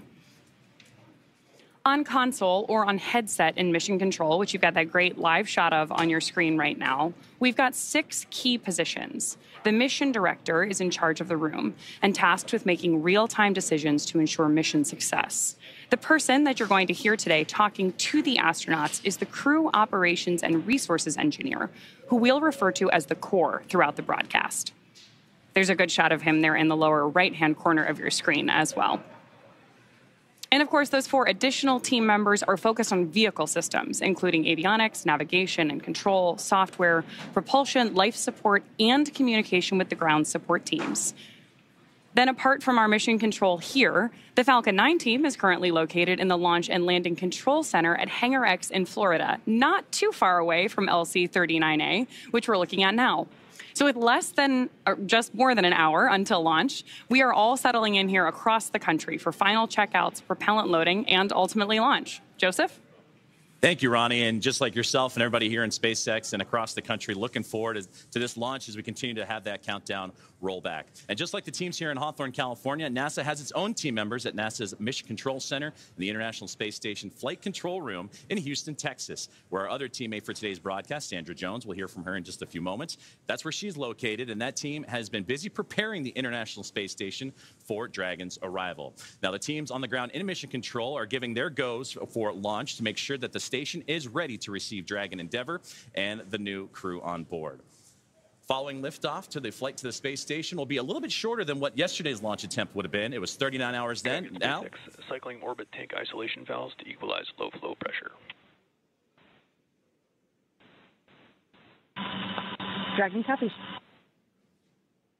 And more great communication there between the teams on the ground to the crew as we continue to march towards that liftoff time, as we are now zeroing in on 60 minutes away. Well, speaking of time, I was saying that yesterday's launch attempt would have had Crew 11 go for about 39 hours of phasing between launch and docking to the International Space Station. Now with today's launch attempt, that'll take about 16 hours, with Dragon flying autonomously the entire way. Now, docking is targeted for early Saturday morning, August 2nd, and that'll be 3 a.m. Eastern time, or midnight here on the West Coast. And just like autopilot on a commercial aircraft, the crew always has the ability to take manual control of the spacecraft if so needed. We're now just under T-minus 1 hour and counting. SpaceX, your go for Section 5. When ready, report go for launch. We're continuing to hear great comms. Dragon copies, go for Section 5 and Wilco. Great comms between mission control and the crew. So we are now at T-minus 59 minutes and counting down to today's launch. While we wait, let's check in with NASA's Sandra Jones at the Johnson Space Center to see how things are shaping up at Mission Control in Houston. Sandra. Welcome back to Mission Control Houston here at the Johnson Space Center in Houston, Texas. We are here in the hub of human spaceflight at NASA. The team here has pulled go for launch, and the International Space Station is ready for the crew to lift off as they begin their journey to the orbiting laboratory. At the time of launch, the International Space Station will be traveling 260 miles over the North Atlantic, just south of Nova Scotia. In the home stretch of the rendezvous, NASA and SpaceX flight controllers will enter into what we call integrated operations, where both flight control teams will conduct a series of go, no-go polls for Dragon Endeavour's docking to the International Space Station. Rotational missions like Crew 11 help NASA continue to maximize the important research and technology demonstrations made possible only in the International Space Station. SpaceX, Dragon, go for launch. SpaceX copies. Dragon crew is go for launch.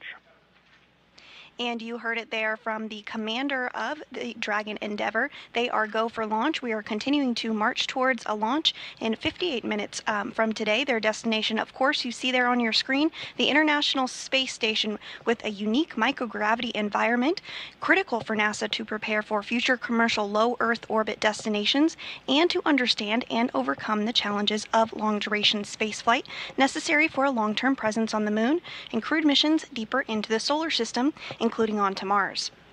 Now here's a closer look at the mission and what Crew 11 will have to look forward to during their stay aboard the International Space Station.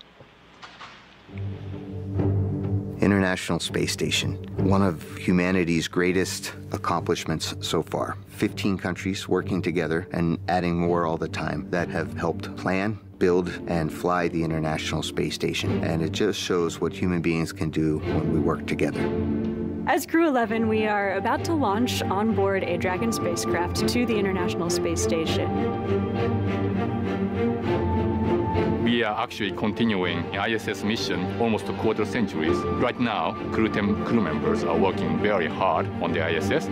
So we got that result, and actually we do more researches, then pass that information to crew 12. Конечно, исследования на Международной космической станции, как я считаю, они очень важны, и они являются ключевым звеном в развитии технологии, науки и всей цивилизации. И все самое лучшее из космоса всегда приходит рано или поздно на Землю в виде новых открытий, новых приборов, возможностей и технологий.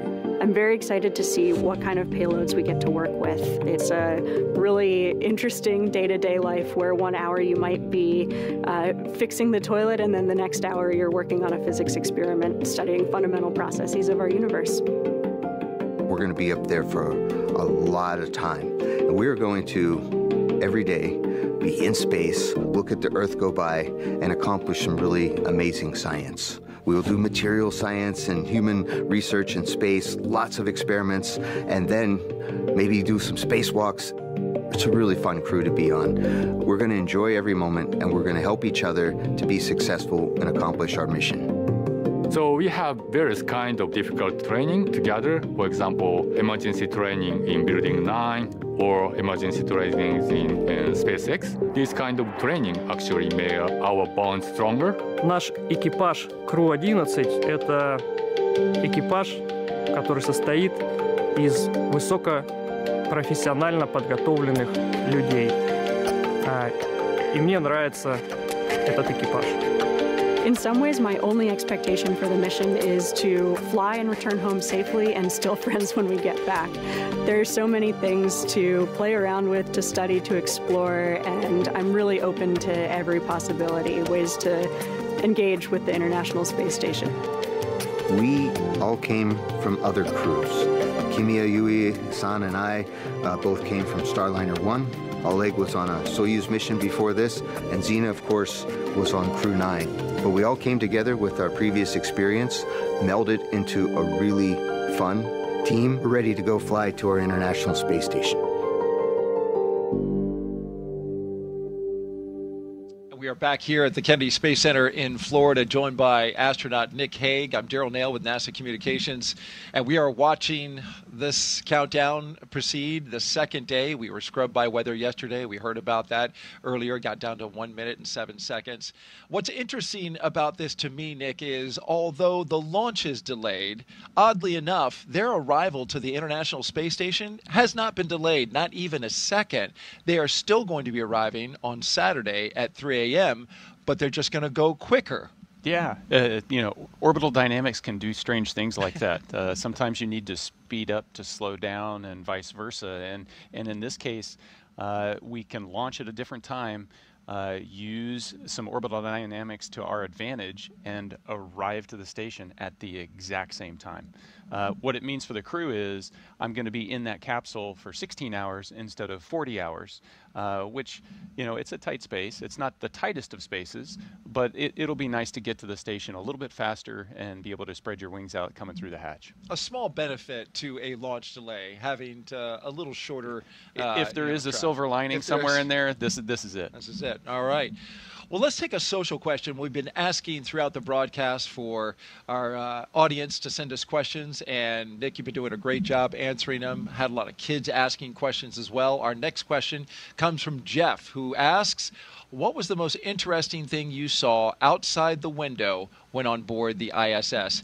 I've heard you describe it now for 2 launch attempts. I thought it was fascinating that you were able to see the entire, like, coast to coast of America, from West Coast to East Coast, and I just wondered what that was like. But what was the singular most interesting thing you saw? So this last time, it was the difference between looking out the cupola 6 years ago and looking out the cupola now. it was nighttime where, the sun's getting ready to rise. You can see stars all over the place. And I start to see these streaks of, light, and it's like fireflies on the horizon. And what it was other satellites. So in the 6 years, there's been so many satellites added to space that now it's easy to see the sun reflect off those satellites as you're coming up over sunrise, and you start to get this sense of just how congested space really is, and how important it is to keep track of all that stuff. Absolutely. Yeah, and so that is it's critical, and there's a connection there, with the Space Force. We're right here co-located to launch into space, and we rely on each other, but then also to keep the station safe. The Space Force is doing its job as well. Absolutely, the 45th Space Wing, tracking all of the assets in space. Well, we love hearing from you, so keep those questions coming. Just hit us up on Facebook, X, YouTube, or Twitch with the hashtag AskNASA, and we'll get to yours live. T-minus 51 minutes and counting now till liftoff, so let's head out to NASA's Tony Jaramillo, who is standing by live at one of the best viewing spots here at Kennedy. She's joined by NASA's Acting Associate Administrator, Vanessa Weich. Tony. Hey, thanks, Daryl. That's right. We are out here once again in an amazing viewing location where we can see the rocket at the launch pad. Off to my left here, and joining me is Vanessa Weich. Vanessa, we saw you at crew walkout yesterday and also out there today. Did you have a chance to speak with the crew before they headed out to the launch pad? Anything that you told them? Well, yesterday I had the opportunity to kind of say, hey, we're very excited. We wanted to tell them they were all here. We're cheering for them and excited about their launch. And so that was very exciting on yesterday. And then today we got up and we did it again. And we told them, yes, that we're very excited for them, each and every one of them, and just wish them well. I did have the opportunity to speak with them, 2 days ago. And to speak with them more in a setting where we could talk and talk about the mission that was coming up. Each and every one of them are excited about their mission in different ways, the experiments that they'll have to do, and they're excited about getting to the International Space Station, what they'll do at the International Space Station, the science experiments, the technology, and looking forward to them. They'll be the crew that will be on orbit as we celebrate 25 years of having continuous presence off of the Earth. And so that'll be great. And then they'll also probably be there when we start our celebrations here in the United States of our 250th birthday of the United States. So a very exciting time for this particular crew. Absolutely. We are all very excited for them to go to station, hoping that happens today. Crew 11 will mark the 12th human spaceflight for SpaceX under NASA's Commercial Crew Program. Can you tell us a little bit more about the significance of maintaining that human presence in space? Yeah, so we're really great partners that we have with SpaceX, and them being able to get our crew members to the International Space Station. And right now, today, we're working together off the planet, building towards what we're going to be doing, furthering our LEO economy. So as we continue on doing our experiments on the International Space Station, we're also looking at follow-on space stations. And so working together as internationals, as our industry partners on those further new commercial space stations, and then all of the things that we're learning is helping us as we prepare for Artemis. And so with the Artemis missions, we need everyone, all hands on deck. We'll be working together as we go. Right now, we're planning for Artemis 2, and I think right here at the Kennedy Space Center right now, we have our astronauts today. They're still here. They're doing their training for Artemis 2. But their first flight, they'll go and they would do a flyby of the moon, and then next up is landing on the moon. So we're excited that all of us get to work on this together. Our international partners, our industry partners, academia, NASA, we're working on this as one team. Vanessa, thank you so much for joining us. Now we'll send it back to our team in Hawthorne. Thanks, Tony. Falcon 9 is the first orbital-class rocket that is capable of reflight. Together, Falcon 9 and Falcon Heavy have completed more than 520 launches and over 449 reflights. And today, the booster will be attempting to make the last landing at Landing Zone 1, which is just down the coast from NASA's Kennedy Space Center in Florida. Rapid reusability drastically is the key innovation that is making space more accessible. While today's booster is on its third trip to space after most recently supporting AX4, the fourth private astronaut mission to the International Space Station, we're working towards qualifying our fleet of Falcon boosters and fairings to support 40 missions each. And if you want to keep track, we're currently at 29 flights of a single Falcon booster. This same spirit of continuous iteration and innovation does not stop with Falcon 9. NASA awarded SpaceX a contract to develop the USD Orbit vehicle, a modified Dragon designed to guide the space station through a controlled re-entry into Earth's atmosphere.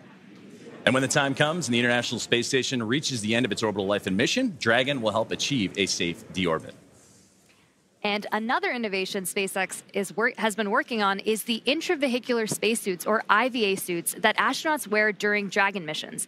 Our team recently made some design upgrades to make the suit easier to get in and out of, and to make it easier to incorporate future updates. The new suits have height adjustability built in, so they won't need as much customization as with previous designs. Now you can see the crew right there. The one that's wearing this new suit is astronaut Mike Fincke, which is the second one from the left. Today's mission, Fincke will be the only one wearing this new suit as the Crew 11 pilot. And that said, we expect to see SpaceX's new IVA suit on all astronauts for Crew 12. But astronauts who have previously flown on SpaceX missions still have the option to continue wearing their original suits. And for the Crew 11 astronauts, they are staying comfortable in their suits right now as they prepare for liftoff while the clock continues to roll back. And we'll check in with Ronnie on the status of today's countdown. Thanks so much, Joseph. So we are coming up on just under 46 minutes to launch, and our teams are carefully moving through our pre-flight process. Next up in the countdown, we're going to hear SpaceX's launch director check in with the team for readiness. And that's readiness both for propellant load and for launch. As mentioned earlier, the Dragon launch team, as well as key NASA launch members, are in the Launch and Landing Control Center at SpaceX's Hangar X in Florida.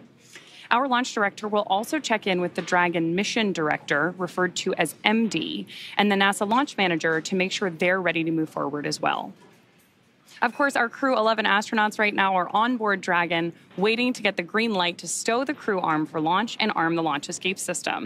We've got some great shots of our astronauts on the left-hand side of your screen right now, and of course, they are safely tucked inside Dragon on the right-hand side.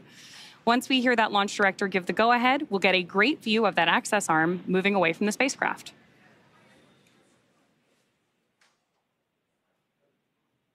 We are going to stand by here and listen in for that final poll and some instructions to our team in that final lead up to liftoff.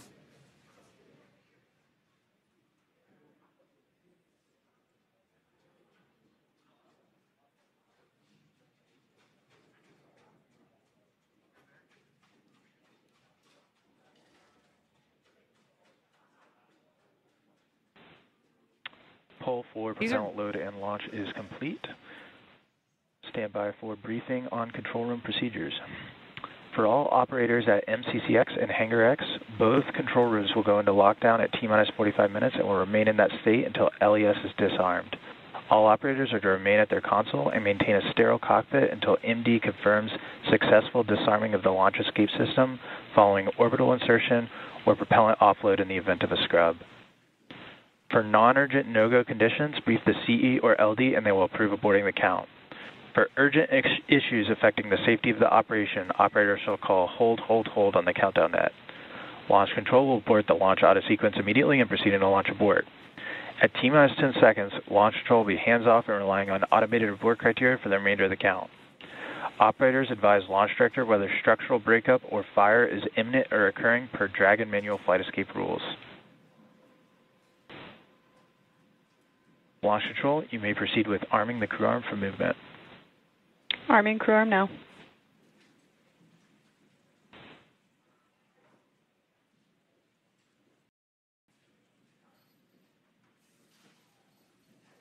So we just heard those instructions to our team. Again, we're about to see that crew access arm move away from the spacecraft. Crew access arm retraction started. Starting right now. And with that, propellant loading is going to get underway here in a little bit less than 10 minutes. So with that, let's check back in with Daryl and Nick.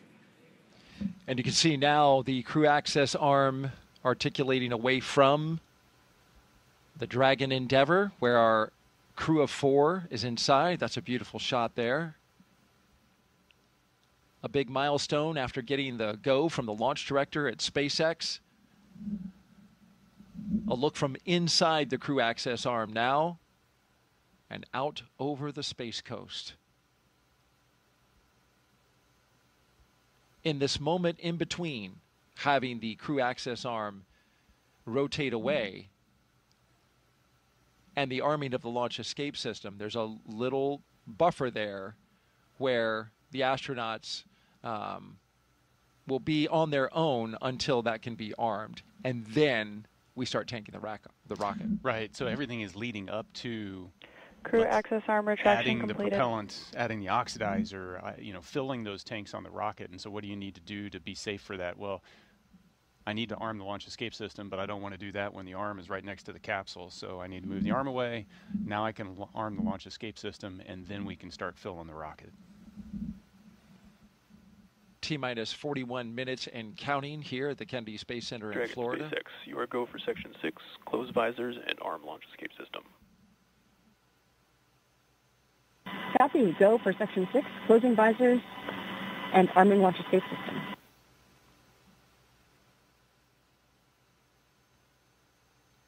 Here's a beautiful shot from our helicopter looking west. You can see the formation of cumulus clouds in the area. Weather is a watch item for today. The launch weather officer. Dragon, visors closed, arming launch escape system. SpaceX copies. The launch weather officer putting it at 60% go for today. The concern is the buildup of cumulus clouds, the ones that you see there building up. There's a lot of moisture in the atmosphere. But although you see those clouds around the pad, notice as we start to circle around to the west and look east, clear skies out over the Atlantic Ocean.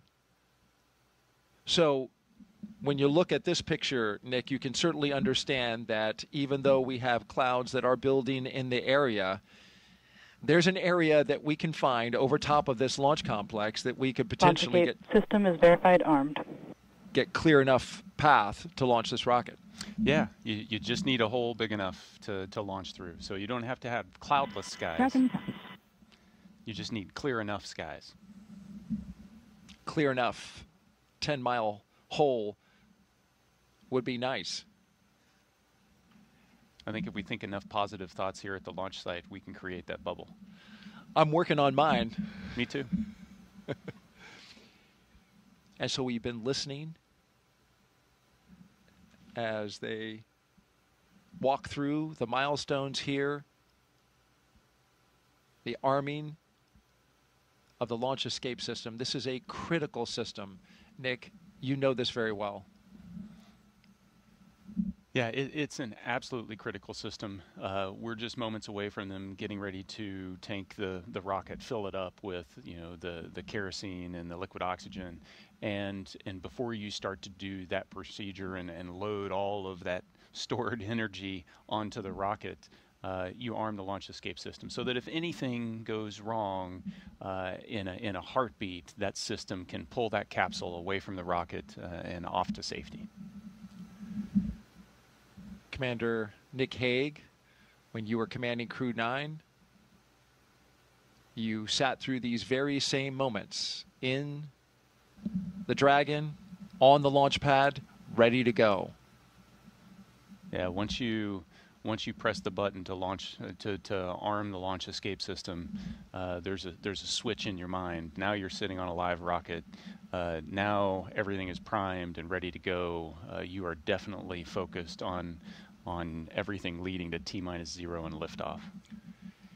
And that arming of the launch escape system happening just a few seconds from now. We expect it at T-38 minutes. And again, that allows the Draco engines on the Dragon to pull that spacecraft away in the event of an emergency.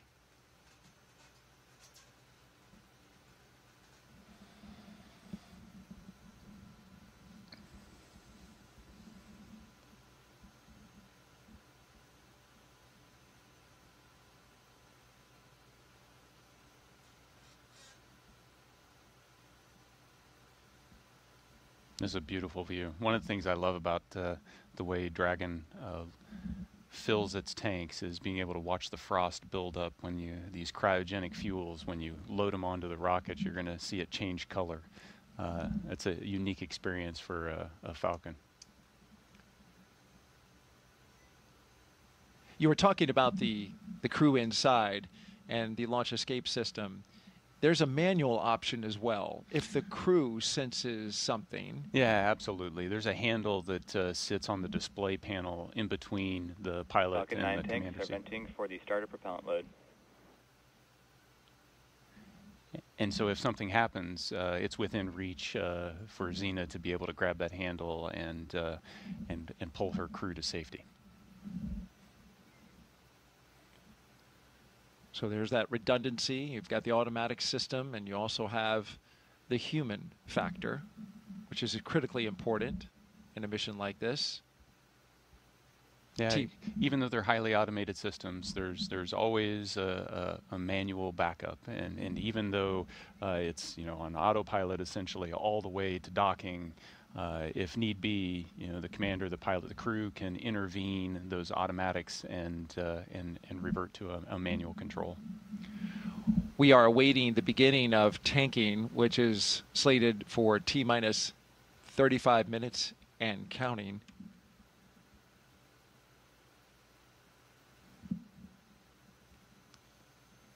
You talk about the manual factor. You can also fly this manually, this Dragon Endeavour. And is it through touchscreens? Yeah, the Dragon has a unique interface. It's a touchscreen panel, so once you activate the manual controls, you have a series of virtual buttons on a touchscreen that you can issue commands that would change the attitude or even change the motion of the capsule. Beautiful shot there by our Kennedy Space Center flight operations team.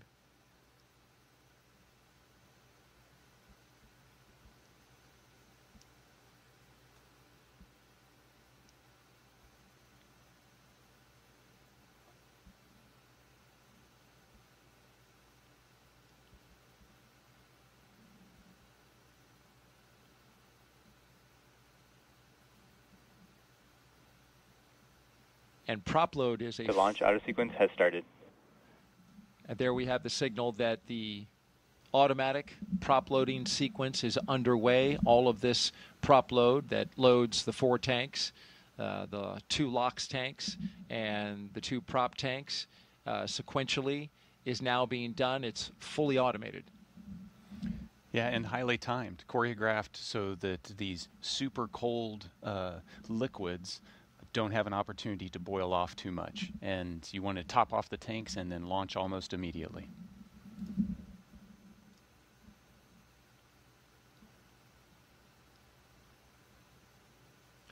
It's a highly dynamic time for the crew inside. They can hear, right? The sound of prop load. Now they're starting to feel Falcon 9 come to life. You hear the pumps and the fuels and the liquids move around. You can hear venting. You'll hear some call outs to warn them about venting. So there's sounds now, the sounds of Dragon. It has its personality, and it starts to come out. All right, with that, thank you very much, Nick Hague, NASA astronaut, commander of Crew 9, here with us as our co-host today. We'll send it back out to California and SpaceX. Thanks so much. So as you mentioned, Daryl, propellant loading of both RP-1 and liquid oxygen began at T-minus 35 minutes, and we heard that announcement from Mission Control right on schedule. Weather continues to be our main watch item today, but I'm hearing from our vehicle teams that everything looks good both for Falcon 9 and for Dragon. Next up, at about T-minus 30 minutes, our SpaceX launch director will inform the crew that the loading of cryogenic helium has begun, first on stage 1 and then on stage 2 about 4 minutes later. Stage 2 RP-1 loading should wrap up at T-minus 20 minutes and 30 seconds, and then as we approach T-minus 16 minutes and 30 seconds, so just 4 minutes later again, we should hear the call out that stage 2 liquid oxygen loading has begun. All together, we're going to have about 1 million pounds of fuel on board Falcon 9 by the time we're ready for liftoff. So with all those consumables being loaded on the rocket, at this point, if we have to call a hold for any reason, we will have to stand down and target our backup launch opportunity, which is tomorrow, Saturday, August 2nd at 11:21 a.m. Eastern. The reason we have a specific backup launch day and time is that we can't just pause for weather and jump back into the countdown, mainly because we have an instantaneous launch window today.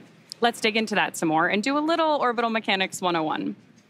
An instantaneous launch window means we need to launch at exactly the right time, and that's driven by our planned rendezvous point, which is the place that Dragon and the space station meet in orbit.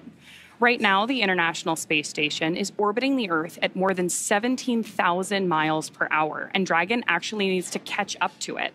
That means we have to deliver Dragon to the correct orbit by timing its trajectory relative to the International Space Station so that they're in the same place in space at the same time. A precise liftoff time is crucial for hitting that rendezvous point. So at this point, if we heard a hold called, we would have to stand down and do many of these processes again, which if you joined us yesterday, we know is what happened with our launch attempt yesterday. And then, of course, we'll be targeting our backup launch opportunity, which is now tomorrow at 11:21 a.m. Eastern. So for now, with everything still looking good, I'm going to hand it back to Somya and Joseph to talk about West Coast recovery. Somya? We are now at just a little over T plus 31 minutes and counting, getting closer and closer to getting our Crew 11 astronauts into space. Once their mission is complete and it's time for our crew to splash down back on planet Earth, they'll be heading to one of several targeted sites supported by SpaceX. Until recently, Dragon recoveries primarily occurred off the coast of Florida. But this year, SpaceX moved Dragon recovery operations off the coast of California to allow Dragon to complete its deorbit before safely jettisoning the trunk over the Pacific Ocean. When they return, Crew 10 will be SpaceX's third crew mission to splash down in one of the new locations. From 2 was the first in April this year, followed by Axiom 4 in July. The new splashdown locations are near Los Angeles, Oceanside, and San Diego. The recovery vessel Shannon will be stationed in Long Beach to support the new West Coast splashdown operations. Spreading these supported sites across multiple locations helps to maximize the return opportunities, lowering the chance that we will have to wave off due to bad weather. And when the spacecraft re-enters, those in the immediate area may hear a brief double clap of a thunder-like sound known as a sonic boom. It's been impressive to see these teams move those operations from the East Coast to the West Coast, not only just for SpaceX, but for the Commercial Crew Program, the International Space Station, and teams preparing for yesterday's launch attempt, today's launch attempt, and if necessary, as we continue to monitor the weather, we'll keep an eye out for any future opportunities that come in. So right now, we're inside half an hour to go until the T-minus liftoff point. So let's go back to today's mission, NASA SpaceX's Crew 11, and hear a bit more from the astronauts flying today. I think it's really innate in our human nature to want to keep exploring and to keep pushing boundaries. Everything that we do in space is ultimately for Earth and for the human species. We are having a lot of good experiments on orbit, making new medicines. That is actually good for everybody. By understanding how to live and work in space like we have with the International Space Station, we can now become a multiplanetary species by having bases on the Moon and bases on Mars. И выполнение полета в космос, на мой взгляд, важно, потому что в конечном счете необходимо человечеству будет двигаться в дальний космос для того, чтобы открывать новые миры, исследовать новые и новые горизонты. For me, it's a really compelling goal to go farther and farther afield in space and pushing our boundaries as a human species that way, learning more about our own home planet as we try to go farther. We've been going and living aboard the International Space Station for 25 years. We're ready to make the next steps. We're ready to go to the Moon. We're ready to go to Mars. We're ready to explore the solar system. We understand the effects of what life in space does to the human body, and we need to continue those studies. We need to continue getting ready and get ready and go to the Moon and Mars, and that's why it's important to go to space. From growing vitamins in space to testing new ways to fight disease, Crew 11 is about to take on some incredible research aboard the International Space Station. First up, Bionutrients 3. The study is looking at how to make essential vitamins and nutrients in space so astronauts can stay healthy on long missions. They'll be testing samples like yogurt, kefir, and a yeast-based drink to see how well they work in microgravity. Next up is Stem Cell XIP-1, which uses space to grow stem cells. These cells can turn into any type of cell in the body and could one day help treat diseases like cancer. Growing them in microgravity may produce more cells and better ones than we can make on Earth. And then there's Genes in Space 12. It's testing phage therapy, which uses viruses that target and kill bacteria. It could be a powerful alternative to antibiotics, especially in space, where infections can become harder to treat. A lot of research as well happens on the human body, and you had some research that you did when you were there. Yeah, every astronaut that goes to the space station can volunteer to be a subject for a plethora of human experiments, and we're learning so much about what affects us, from our immune system all the way down to our bones and our muscles and even the makeup of our DNA. It's fascinating, the amount we can learn. And if you want to know why Nick is able to have such a young look, it's because in space you get older slower. I heard like 0.005 seconds slower. Yes, that and radiation's good for complexion. Thank you, Nick, for all your insight. Now let's toss it out to Tony at OSB2. Hey, thanks, Daryl. Joining us here, we have Dr. Stephen Platts, Dr. Lori Glaze again. Thank you guys both so much for joining us once again on this beautiful day. You know, Steve, Lori, let's discuss the human research that's going to be flying aboard this mission. Can you tell us what the crew will be conducting? Sure. The Human Research Program is sponsoring 10 research experiments for this particular launch. We're really excited about it. We have cardiovascular studies. We have studies looking at the brain and the eyeball, muscle, skeleton, pretty much everything you can think of. And what we're most excited about is we're really able to focus on some of the biggest risks we have to the human for spaceflight, and we're focusing on how we can better understand everything we need to get to the moon and Mars. You know, speaking about the moon and Mars, Lori, can you tell us a little bit more about how this human research help us on those future missions? You bet. You know, when we start thinking about our future at the moon and Mars, sometimes it seems like science fiction. You know, the idea of having a permanent base on the moon that we can visit, or sending humans to Mars, but we are getting so close. In fact, we're less than a year from the next flight in the Artemis program, which is Artemis 2. We're going to be sending 4 crew for 10 days around the moon. And so we're getting there. The next mission after that will land humans, our crew, on the surface of the moon, first time since 1972, and at the South Pole, where we've never been before. And when we think about those missions that we're going to want to spend time on the surface of the moon or transiting to Mars, we're going to need our crew to be healthy for weeks or months in that transition period, and then be able to perform and execute the science and the exploration when they land in those partial gravity environments. And so it's critically important. We're using the space station, of course, it's a unique laboratory for doing the experiments that Steve's describing, doing things like being able to grow plants that we're going to need for food, so we don't need to bring all of the fresh food with us. Being able to recycle the water for drinking water and other purposes on the on that journey. Having sensors that can help us detect hazards from solar storms, so that the crew can get protection in time. So all this work is critical for us in our planning, and it's getting close. So we need this work now. Absolutely. You know, speaking about those experiments on station, Steve, I heard there's a new one coming on this mission. Can you tell us a little bit more about that? Sure. It's called manual piloting, and it's the first time we're flying it, so we're really excited about it. It will really help us with our planning for landing on the moon. And so what we're doing is we're looking at the transitions of gravity. We go from Earth to orbit, and then we're thinking landing on the lunar surface. Those transitions affect the human body, and so they can make you disoriented, they can disturb your balance and things like that. We have special equipment that we can use to simulate landing a vehicle, and so we're going to test the crew before in flight and then after they land in order to see how the body's affected so that we can figure out the best way to keep them safe.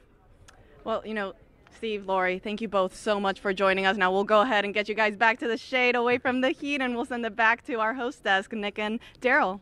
Well, we appreciate you all out there. It is cooking outside, so thank you very much for hanging in there. Crew 11's time in orbit will teach us how to keep humans healthy in the space for long haul. Meanwhile, on the moon-facing side of NASA's work, Artemis II astronauts, including Commander Reed Wiseman, are training for a very different challenge, a 10-day mission around the moon. And before they launch, NASA and the Department of Defense are making sure they know how to get home, even in an emergency. Here's Reed with a behind-the-scenes look.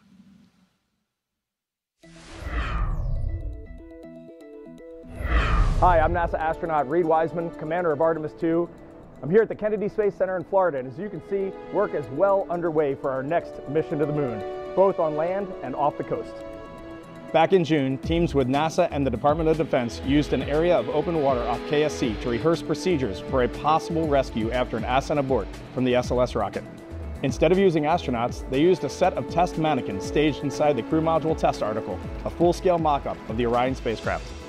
You can see pararescuers jumped from a plane into the water with their specialized equipment, then approached the spacecraft, opened the capsule, and transported the mannequins to the helicopter safely for medical care. This was one of 2 emergency procedures they rehearsed should they need to rescue me, Victor, Christina, and Jeremy during an abort scenario. And back here on land, now that the upper stage integration is complete inside the vehicle assembly building, teams with NASA's Exploration Ground Systems have been running SLS integrated testing, where they powered up both the core stage and boosters for the first time in preparation for our 10-day journey around the moon. That's a look at your Artemis Moon Minute. Artemis updates, scan the QR code on your screen that you see in the lower right-hand corner, or just go to the website at nasa.gov/Artemis-Roman numeral 2. And the moon stuff is really cool. The crew today drove by the VAB. There's a moon rocket inside there, and there's a crew that's training right now to go around the moon early next year. Yeah, and I love that view as they were driving by because it shows just kind of how connected this whole thing is. You've got a crew 11 getting ready to go to the space station, and a lot of what they're going to do is trying to prove out the things we need to know in order to go to the moon. And at the same time in that frame, you've got Artemis II getting ready in the background, and I'm excited to see 4 more colleagues go around the moon. 100%. All right, let's head back now to Hawthorne, California. Thank you very much, Daryl and Nick. And right now we're preparing. Fuel load complete. And that was going to be the update, is that fueling continues to be occurring for the Falcon 9 rocket. As you take a look at it on your screen now, it is a 2-stage rocket that is 229 feet tall and getting ready for liftoff in just a little less than 20 minutes. And at launch, it produces more than 1.7 million pounds of thrust. And rockets like Falcon 9 don't use all that thrust just to go straight up. Early in flight, Falcon 9 performs a gravity turn, a smooth pitch maneuver that tilts the rocket sideways to build up horizontal velocity. You may hear this call at about 10 seconds into launch as the vehicle is pitching downrange. Once the first stage completes its portion of the mission, it shuts down and separates. A stage rocket like Falcon 9 sheds the booster to eliminate weight and uncover the Merlin vacuum engine on stage 2. To reach orbit, the vehicle needs to go fast, hitting an orbital velocity of about 28,000 kilometers an hour, just to keep from falling back to Earth due to gravity. That's fast enough to lap the Earth in about 90 minutes. And as we mentioned earlier, after stage separation, today's booster will be landing at Landing Zone 1 at Cape Canaveral Space Force Station, returning to Earth for its 3rd time. The second stage takes over from there, powered by a single Merlin vacuum engine, also known as the MVAC. With its extended nozzle and optimized design, the MVAC drives maximum performance, producing 220,000 pounds of thrust in the vacuum of space. And getting to space is the first step to building our multi-planetary future. At the top of Falcon 9 today, the crew is sitting inside Dragon Endeavour.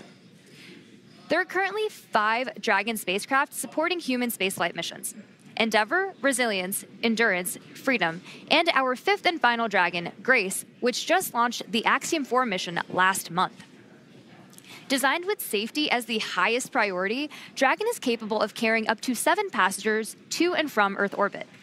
And Dragon has 16 Draco thrusters that can be used in space to help navigate the spacecraft to its destination, which of course is the International Space Station. And those thrusters providing 90 pounds of force. And that doesn't include the 8 Super Draco thrusters used for and aboard, which are no longer active once the crew is in orbit. To date, Dragon has been to orbit 53 times, including 48 trips to the International Space Station and 18 human spaceflight missions. And as we mentioned earlier, today's Dragon, Endeavour, has been pretty busy, having also flown NASA's Crew 2 mission, Axiom 1, and NASA's Crew 6 and Crew 8 missions. Overall for the Dragon fleet, this will be Dragon's 49th visit to the space station and its 19th human spaceflight mission overall, and the 5th Dragon flight just this year. Dragon is the first private spacecraft to take humans to the orbiting lab, having flown 300,000 pounds of cargo and more than 1,000 experiments to space, as well as 70 crew members representing 20 countries. Our versatile Dragon spacecraft can autonomously dock with the International Space Station when outfitted with a docking adapter, which is just how it's configured for today's flight. And when it's not going to the space station and it's in free flyer mode, the docking adapter can be swapped out for a cupola, as it was back during the Inspiration 4 mission. And another option we have is the Skywalker hardware, which supports extravehicular activities or spacewalks, as we did during the Polaris Dawn mission. And here's some interesting trivia. There has been a Dragon in space for 1,358 consecutive days since Crew 3. And that's an impressive stat, too. And with T-minus 0... Stage 2 LOX load has started. And with T-minus 0 coming up in just about a little more than 18 or 16 minutes or so from now, our teams continue to do a series of system checks to ensure Dragon SpaceX 4 status update. Dragon and Falcon 9 are healthy, and we continue to load propellant. Weather is still our watch item. We are seeing some development in the area, so this is going to come down to a matter of time. We're going to keep an eye on it and continue marching towards T0, and we'll see if we manage to thread the clouds today. Okay, Dragon copies. We've got a healthy rocket, healthy Dragon. Weather is continuing to develop. We'll keep going until we can't. And great communications there between the team on the ground and with Crew 11 on board. And that's exactly what we're keeping an eye on, is not only the tanking of the rocket and that procedures, but also today's weather. And you heard that update right there. So to continue with the updates and kind of bring us up to speed on what's been going on, let's toss it to our teammate and Ronnie. Thanks so much, Joseph. I can give you a little bit more color than we just heard, but obviously the important things we've heard are that we are still on track for an on-time liftoff today, but we're monitoring lots of different factors as we get closer to liftoff. If everything goes as expected, this is also going to be our last landing at LZ-1 today. So lots of different launch pads, landing sites, staging areas, lots of things in play. But the best news is that both Dragon and Falcon 9 continue to be healthy. You heard us wrap up Stage 2 RP1 loading just after T-minus 20 minutes, and Stage 2 liquid oxygen will begin here at about, or has begun already, excuse me. We've also heard that call out that the launch escape system is armed. Of course, the launch escape system, which we discussed in more detail yesterday, is designed to propel Dragon away from Falcon 9 in the unlikely event of an emergency during launch. We've also heard from the Eastern Range, which is monitoring keep-out zones among other key flight requirements today. They're continuing to report no issues, and they are go to support today's launch, weather depending. So again, as you just heard, weather is a watch item. We're now tracking a 60% chance of violation at our target liftoff time, with isolated showers in the staging area and some clouds building right over the launch pad. You are actually seeing them continue to grow on your screen right now. For now, though, we are go for the 6th mission of Dragon Endeavour, and I want to hand it back over to Sandra for a status update from Houston. Sandra? Thanks, Ronnie. Back here in the International Space Station Flight Control Room at NASA's Johnson Space Center in Houston, teams are continuing to work around the clock to monitor activities aboard the orbital outpost. Leading the team inside the room today is NASA Flight Director Anthony Varia. The team in Mission Control Houston, the team in Hawthorne, and the astronauts aboard the space station will track the autonomous docking of Dragon Endeavour when they enter joint operations. This will happen when the spacecraft enters the approach ellipsoid, which is the invisible boundary, stretching 4 by 2 by 2 kilometers that helps us monitor all arriving and departing spacecraft. It's essentially the neighborhood of the International Space Station. Once docked, crew members in both Dragon and aboard the International Space Station will perform a series of leak checks, then work to open the spacecraft's hatch for Crew 11 to float into the space station and begin their stay. We anticipate that the hatch will be opened about an hour and a half after docking occurs, and when they enter the orbital outpost, Crew 11 will be greeted by the rest of their Expedition 73 crew and will come together for some opening remarks. For now, that's going to be all for us today here in Mission Control as the anticipation builds for launch in less than 13 minutes now. So how's it looking on the Space Coast, Daryl? Well, Sandra, we wish it was looking better. We've just had a downgrade in the weather forecast from 60% go to only 40% go. The launch weather officer informing us that conditions are ripe, and we have even seen the development of cumulus clouds in the area, some that could trigger lightning if a rocket went through them. So this is a very high watch item at this moment, Nick. Yeah, they're watching it to the, everybody is focused on crew safety at this point, making sure that we make the right call. But there's a chance, and I'll stay positive. You've been positive. I appreciate that about you. You've done that throughout the broadcast. Here's a look from our helicopter flying over the spaceport right now. And this is the formation of the clouds that is a concern because it is so humid out right now. And we've got a sea breeze that is flowing over the warm land. It is just creating this convection around the spaceport. In fact, we are also expecting to go into a phase 1 lightning alert, which I hate to say it, but just before we scrubbed yesterday, Dick, that phase 1 lightning alert went into effect. So things are starting to stack up against us weather-wise. But nonetheless, it's at this point, because this is a fully automated fueling sequence, it behooves us to just continue to march to see if anything might just clear at the end. Yeah, so there's been nothing that happened up to this point to stop the countdown. So proceed to T-0, and if the timing works out and the weather hasn't built to a significant enough level and it's safe to go, then let's go. Absolutely, and it is an instantaneous window. So we are launching at 11:43 and 42 seconds. So it is literally the weather at that second that matters. And that's where we hope to see some type of positivity in that moment. But it's certainly something that all eyes are on around the Space Coast to see if this rocket is going to go today. In just about 20 seconds, we are going to hear from Zena Cardman, and she's going to say some words, Nick. She has some moving things to say.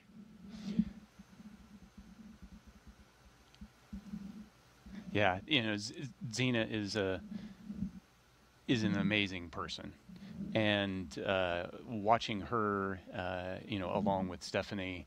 Dragon SpaceX confirmed crew displays are configured for launch. You can. SpaceX Dragon displays are configured for launch. To our family, friends, all who support us at SpaceX, NASA, JAXA, Roscosmos, thank you. Spasiba, arigato gozaimasu.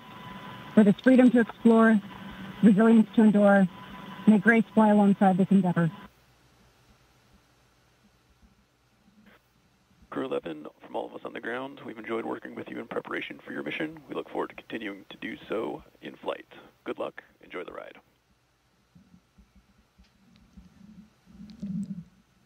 Yeah, and Zena, hitting the tone I would expect her to do. She is the consummate professional. Big message of thank you. Yeah. The gratitude, the team focus, freedom, resilience. These are big themes. These are things that are important to her, and some great words from her. Let's send it now back out to our commentary team for the final minutes of Countdown. Joseph and Samya, take it away. Thank you, Daryl. Thank you, Nick. And that was beautiful what Zena had to say and reflecting on family and friends, but also that great shot you saw in that 2-box. That was from the International Space Station, that view as the space station actually going right over Florida and the Cape. So it's not just those on the ground that are excited. It's their teammates aboard the orbiting laboratory as well.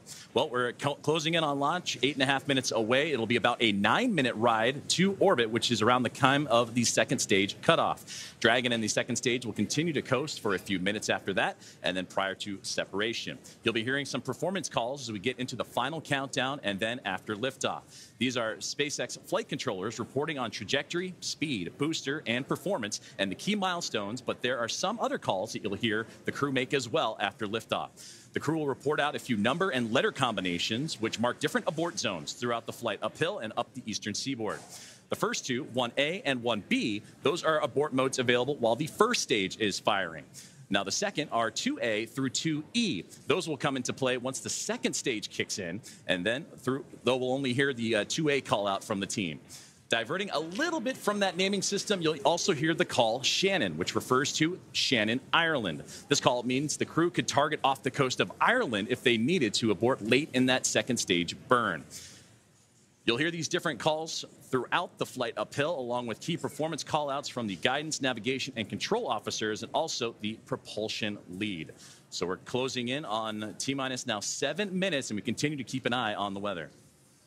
One of the next callouts we're listening for is that stage 1 engine chill has started. That's coming up in just a few seconds. And that is a key process that prepares the engines for flight. Engine chill has started. Right on time. Right now, propellant in the tanks is isolated from the engines, but we'll open the engine pre-valves and start trickling some liquid oxygen through the Merlin engine pumps, chilling the engines for the start sequence. We do this because the super chilled and densified liquid oxygen is really, really cold, and we use this process to bring the engine hardware down to a cooler temperature before flowing all of the LOX and propellant into it during flight. At liftoff, Falcon 9 is consuming 700 gallons of fuel per second, so engine chill helps us to prevent thermal shock and ensures nominal engine performance. Shortly after, we should also hear the call out for stage 1 RP1. Fuel load complete. Right on time.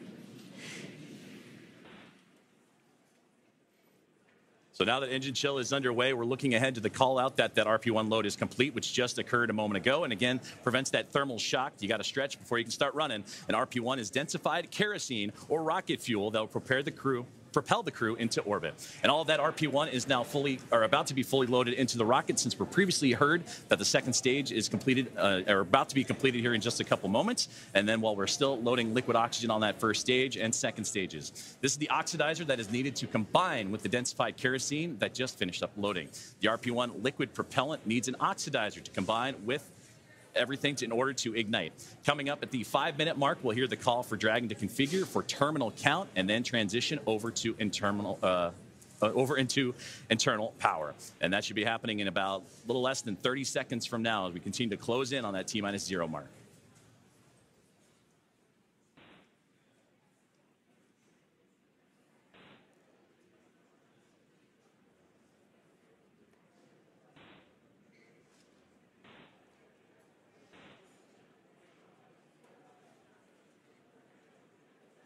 So next up in the countdown, the transporter erector, or TE, will begin to retract from Falcon 9. That is the large truss structure you see there standing next to the rocket.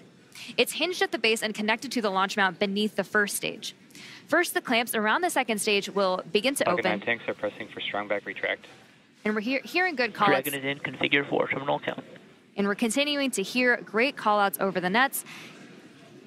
Then the TE will begin to pivot back, slowly swinging away from the rocket, and it will reach full recline in just about a minute. Strong back retract has started. And we are just beginning that strong back retraction process. It's called the strong back. It's also called the TE, or transport erector. Same structure, different name.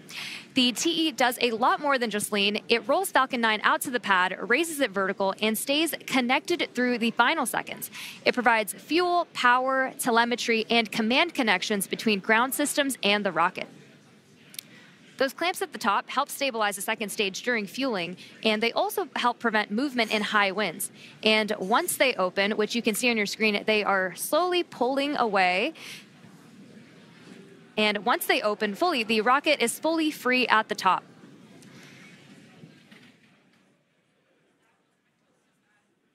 Propellant continues to be loaded late here in the countdown as we're approaching at 3 minutes and 30 seconds. We're continuing to keep an eye on the weather, and that's going to be the biggest thing as everything continues to march towards that liftoff timeline. But you can see there the strong back starting to move ever so slowly away from the rocket. The clamp arms are open, and you also see those white clouds starting to billow off the rocket itself. Those are perfectly normal as it's the coolness of the propellant on board is mixing with that warm Florida air, and that's what causes that boil off, and that you heard Nick talk about it earlier when you have that steam come off the rocket, so it looks like a lot of clouds billowing off it as well. But approaching the T-minus 3 minute mark, and that's when Stage 1 LOX load complete.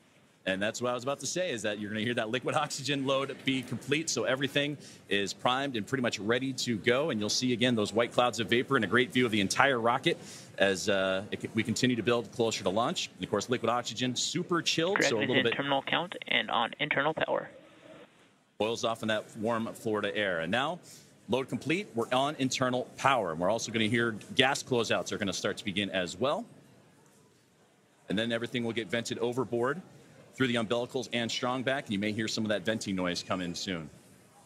So LOX is still loading for approximately another 20 seconds on stage 2, and once that is complete, we'll vent down the TE, which will produce a white cloud off the side of the rocket, which is normal and expected, just as Joseph had mentioned. And once LOX load is fully complete, that will mean that there are 1 million pounds of propellant loaded onto Falcon 9, which will be RP1 and liquid oxygen. So that call out coming up. Stage 2 LOX load complete. Right there. So we just heard that confirmation of stage 2 liquid oxygen now complete, as we are now 1 minute and 50 seconds away from launch. We'll also hear that the gas closeouts have started, so we can expect Dragon loud is venting. in auto idle. You heard the call for auto idle. That puts the rocket in a state that the flight computers understand before it takes over, making sure that transition to the final countdown is smooth and that all flight computers on board are in sync. Ground gas closeouts, expect loud venting. Configured for launch, and there's the closeouts we've been talking about and the venting that will be shortly followed.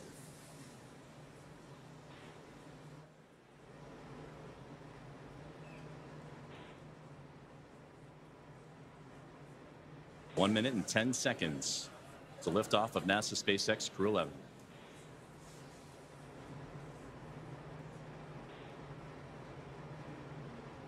FTS is armed. Falcon 9 is in startup and is now controlling. Dragon is in countdown.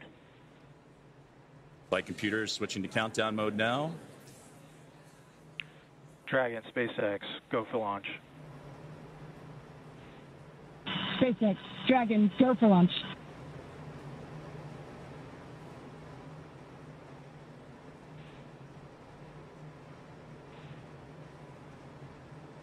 .30 seconds.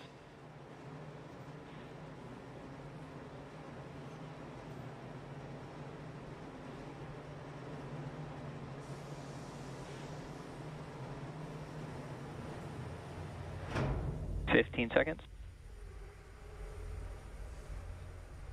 T-minus 10, 9, 8, 7, 6, 5, 4, 3, 2, 1. Ignition. Engines full power and liftoff. Go Comet, go NASA, go Crew 11. Together we rise as NASA's SpaceX Crew 11 heads up to the International Space Station. Vehicle is pitching down range. 1.7 million pounds of Stage 1 thrust. propulsion is nominal. Propelling Falcon 9 as the vehicle pitching down range and making its way up the East Coast, and will soon join Expedition 73 aboard the orbiting laboratory. So far, getting good callouts on that first stage performance.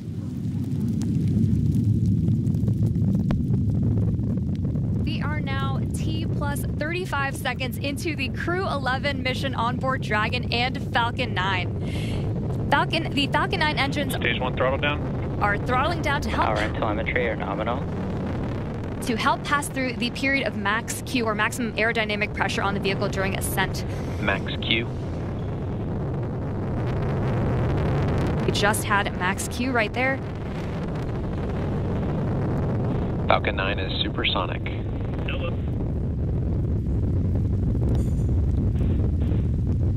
1 minute, 9 seconds into what is a little bit more less than a 9-minute flight uphill as Dragon continuing.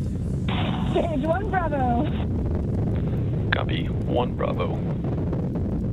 And that 1 Bravo, again, that's the abort zone, that last abort zone for stage 1 if necessary. The crew already pulling over 2 Gs. And next, we're going to have a couple of events happen in rapid succession. We'll be getting ready for the second stage to warm up and have this second stage MVAC chill. And then we'll also have MECA, or main engine cutoff, where the 9 engines on the first stage will cut off ahead of the first and second stages. Will then be separating from one another. And then the single Merlin vacuum engine on the second stage will ignite and continue to carry Crew 11 to orbit, while the first stage begins its journey back to Earth, as we're now 1 minute and 56 seconds into today's flight. The 9 Merlin engines are starting to throttle down and are standing by for MECA, or main engine cutoff. MVAC chill has started. And we just heard that call out for MVAC chill.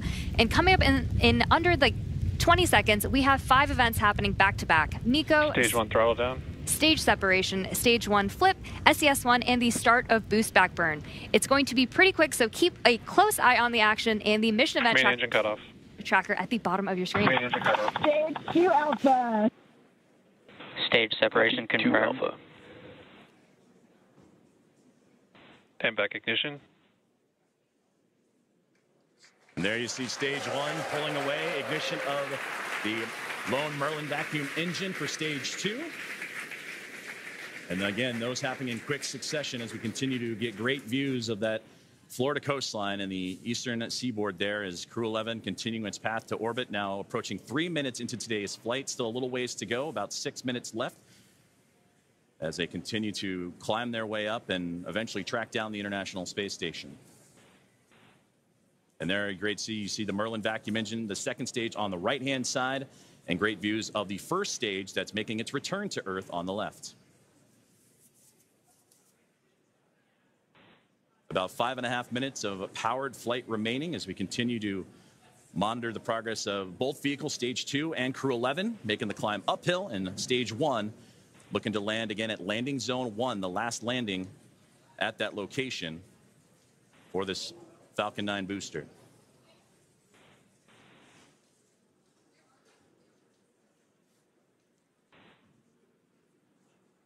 Dragon, SpaceX, nominal trajectory. Dragon copy. We're continuing to hear great call-outs over the nets that both Dragon and Falcon are right on track to orbit. So the first stage booster is now on its way to Landing Zone 1, and we just saw those grid fins open up on the left-hand side of your screen.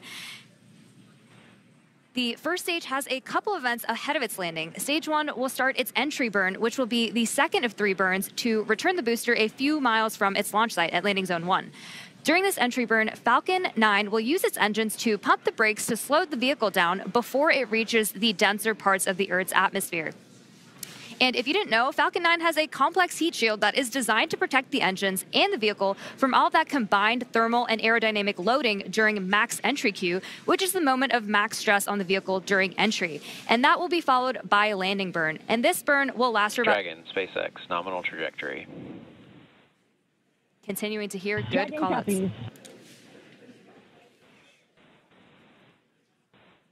Great performance calls continue as we're now 5 minutes into today's flight. Still about 8.5 to go, a little bit more than that as the second stage continuing to perform nominally on the right-hand side. 2,400 meters per second.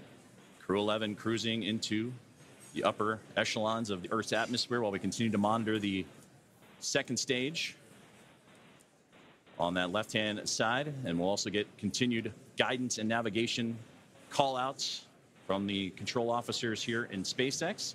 Dragon is pointed in the right direction and continuing its flight. And again, that second stage going to continue firing until close to that 9-minute mark into flight, and accelerating Dragon to more than 17,000 miles per hour and placing the crew in orbit. And you'll hear good orbital insertion would be that call out. There's the single Merlin vacuum engine that can produce over 220,000 SpaceX, nominal trajectory. pounds of thrust on that nominal trajectory you're hearing right now. Copy. And into the vacuum of space. Now approaching 6 minutes into today's flight, about 2 minutes and 40 plus seconds remaining.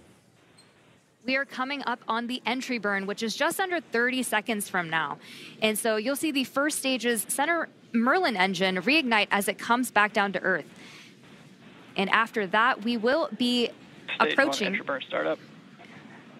And there's the beginning of entry burn right there. Again, this is the second of 3 burns to return the booster to landing zone 1. Burn shutdown. We just made it through entry burn. And you're getting some great views, too, on that Stage 1's return to the Florida coastline. Again, landing at landing zone 1. While on the right-hand side, the second stage. And that Merlin vacuum engine continuing to propel Crew 11. Dragon, SpaceX, nominal trajectory. Into orbit. And Dragon copies. And again, great. And now with about 2 minutes left of powered flight remaining, still receiving those great calls from the crew on the ground. And we're getting those relays from Crew 11 Commander Zena Cardman. Stage 1 transonic. We are now very quickly approaching the start of our landing burn, where 3 engines, engines 1, 5, and 9, will relight to help slow the vehicle down just before it touches down on landing zone 1. We should hopefully have some great tracking shots of that. Stage 1 landing burn. Stage 2 FTS has saved. Stage 1 landing leg deploy.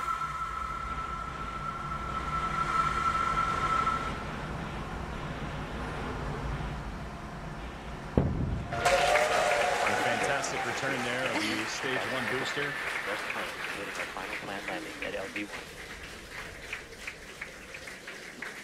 LV1. Another. So a successful landing of the first stage booster as we continue to follow along with a little less now than 1 minute of powered flight of the second stage.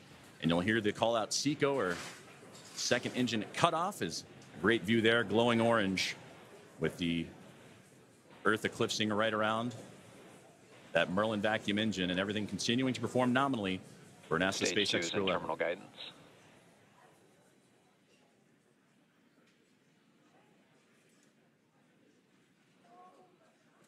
About 20 more seconds remaining of powered flight, and we'll get those call outs here shortly as everything continuing.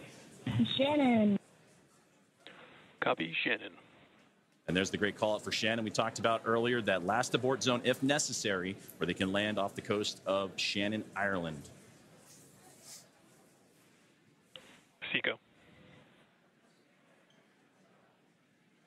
There we just heard that good call out for SECO, or second engine cutoff. Coming up next will be stage separation. Dragon, SpaceX, nominal orbit insertion. And that's the great call you want to hear.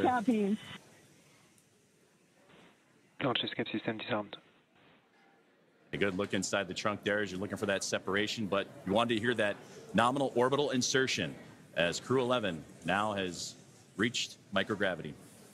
So now we'll continue to coast for a little bit after SECO to allow rates and motion from the burn to settle out. Right now we have a great view on our screen of the Dragon heat shield, actually, which is made up of similar materials. And there we have that Dragon and stage 2 separation as we see Dragon coast into its orbit. And a wonderful view there is Dragon Endeavour with Crew 11 on board. Safe. Dragon separation confirmed. And safe and Dragon, Chief Engineer on Dragon to ground. Zena, Mike, Kimiya, Oleg, welcome to orbit. On behalf of the entire Falcon team, we thank you for flying with Falcon today and wish you a great mission. Dragon will take you from here. Over to Launch Director for a few words. On behalf of the launch team, it's been an absolute honor working with you towards launch today. We wish you well on the rest of your mission, and we will be awaiting your safe return. Godspeed Endeavour, Godspeed Crew 11, and thanks for flying SpaceX.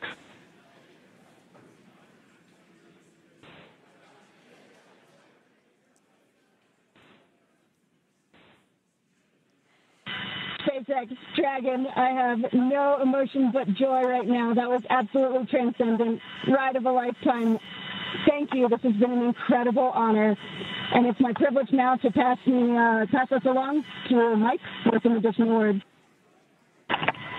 Boy, it's great to be back in orbit again. Thank you to SpaceX and NASA to get us here. What a ride. And Zena and Oleg, let me be the second to welcome you to your first orbit around beautiful planet Earth. Kimiya-san, okayeri nasai, welcome back. And to the ISS Expedition 73 team, the crew on board and our friends in MCC, we're on our way. Over to you, Kimiya-san. Okay, thank you very much for everything. スパシバワンボイショーへありがとうございます。日本の皆さん、私も10年ぶりに宇宙に帰ってきました。ISS でしっかりと任務を果たして一等星のように輝いて、日本の素晴らしいところを世界中の人に知っていただきたいと思います。ありがとうございます。Я передаю Олег-сан, пожалуйста. Спасибо, Kimiya-san. Thank you very much. Arigato gozaimasu. And спасибо всем. I'd like for the beginning to say thank you very much, Roscosmos, SpaceX, and NASA for this unique opportunity to be here with my great crew. Дорогие друзья, находясь на космическом корабле и облетая нашу родную планету, я испытываю неописуемое счастье и восторг. Хочу выразить слова благодарности всей нашей стране, Соединенным Штатам Америки и России за эту уникальную возможность, а также Роскосмосу. Хочу выразить слова благодарности своей школе, в которой я учился, номер 103 в городе Челябинске. Выразить благодарность Краснодарскому высшему военному авиационному училищу летчиков и 22-му гвардейскому истребительному авиационному полку, а также сотрудникам Центра подготовки космонавтов, кто искренне верил и болел за эту идею отправить меня в космос. Обещаю выполнить все поставленные передо мной задачи на отлично. Ура!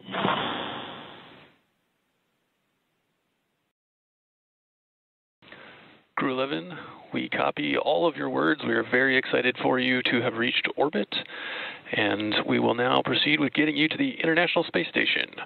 You have approximately 3 minutes left in this ground station pass if you'd like to introduce your zero-G indicator.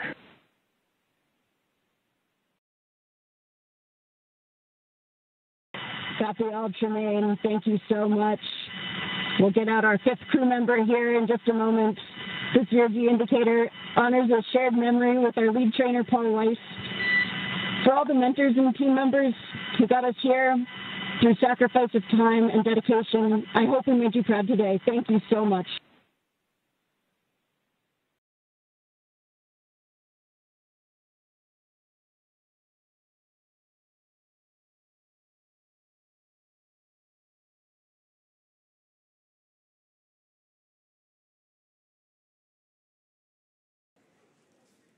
Some great words there from all 4 members of Crew 11 and the astronauts and cosmonauts, all that cadre. They're well on their way to the final destination, which they have about a 16-hour ride to do so, and the phasing to ultimately the International Space Station, where they will turn that group into a full group of 11. So only fitting for Crew 11. To summarize where we are with vehicle activation, we've had nominal dehumidifier activation and service section Draco checkouts.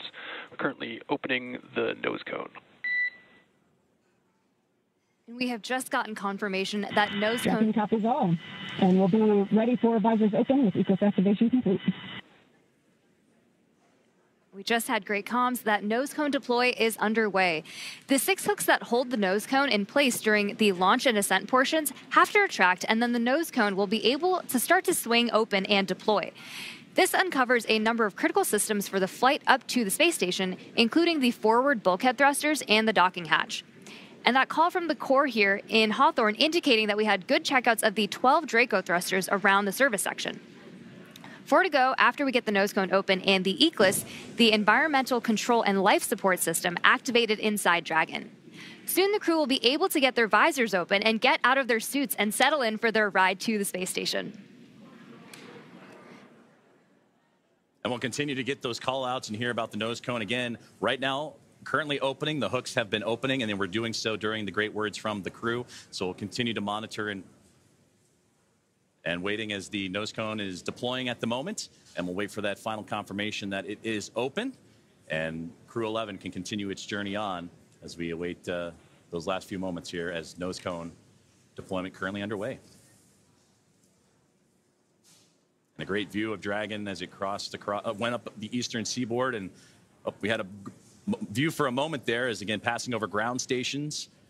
And that's what provides us the great views that you've been seeing throughout today's broadcast inside the Dragon spacecraft. And there's a great look at that single Merlin vacuum engine that helped propel Crew 11 into orbit.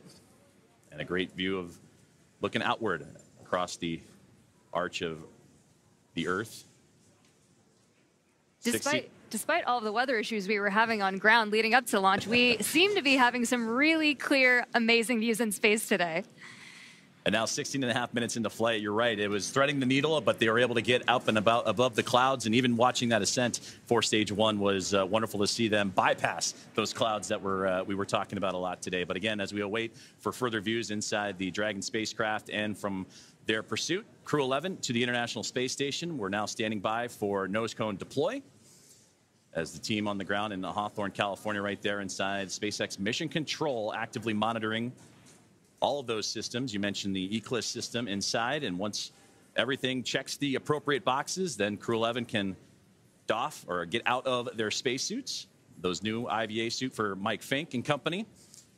And then from there, it's going to be about a 16-hour ride to the International Space Station, and that's where they will link up with the orbiting laboratory and the 7 current residents on there. Crew 10 is currently on board, as well as Soyuz MS-27 with NASA astronaut Johnny Kim, and they'll bring that 7 to a team of 11, hopefully in the early morning hours coming up tomorrow.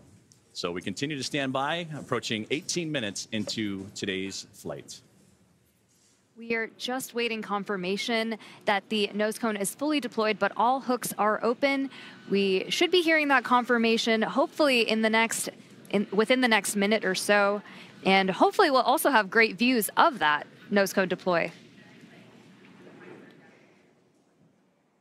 And that's a great view on the right-hand side of the International Space Station Flight Control Room in Houston, Texas, at NASA's Johnson Space Center, where we got updates throughout the day today from Sandra Jones as the International Space Station monitoring today's flight and the ascent of NASA SpaceX Crew 11. And they pulled goal earlier on as they are ready to receive Dragon.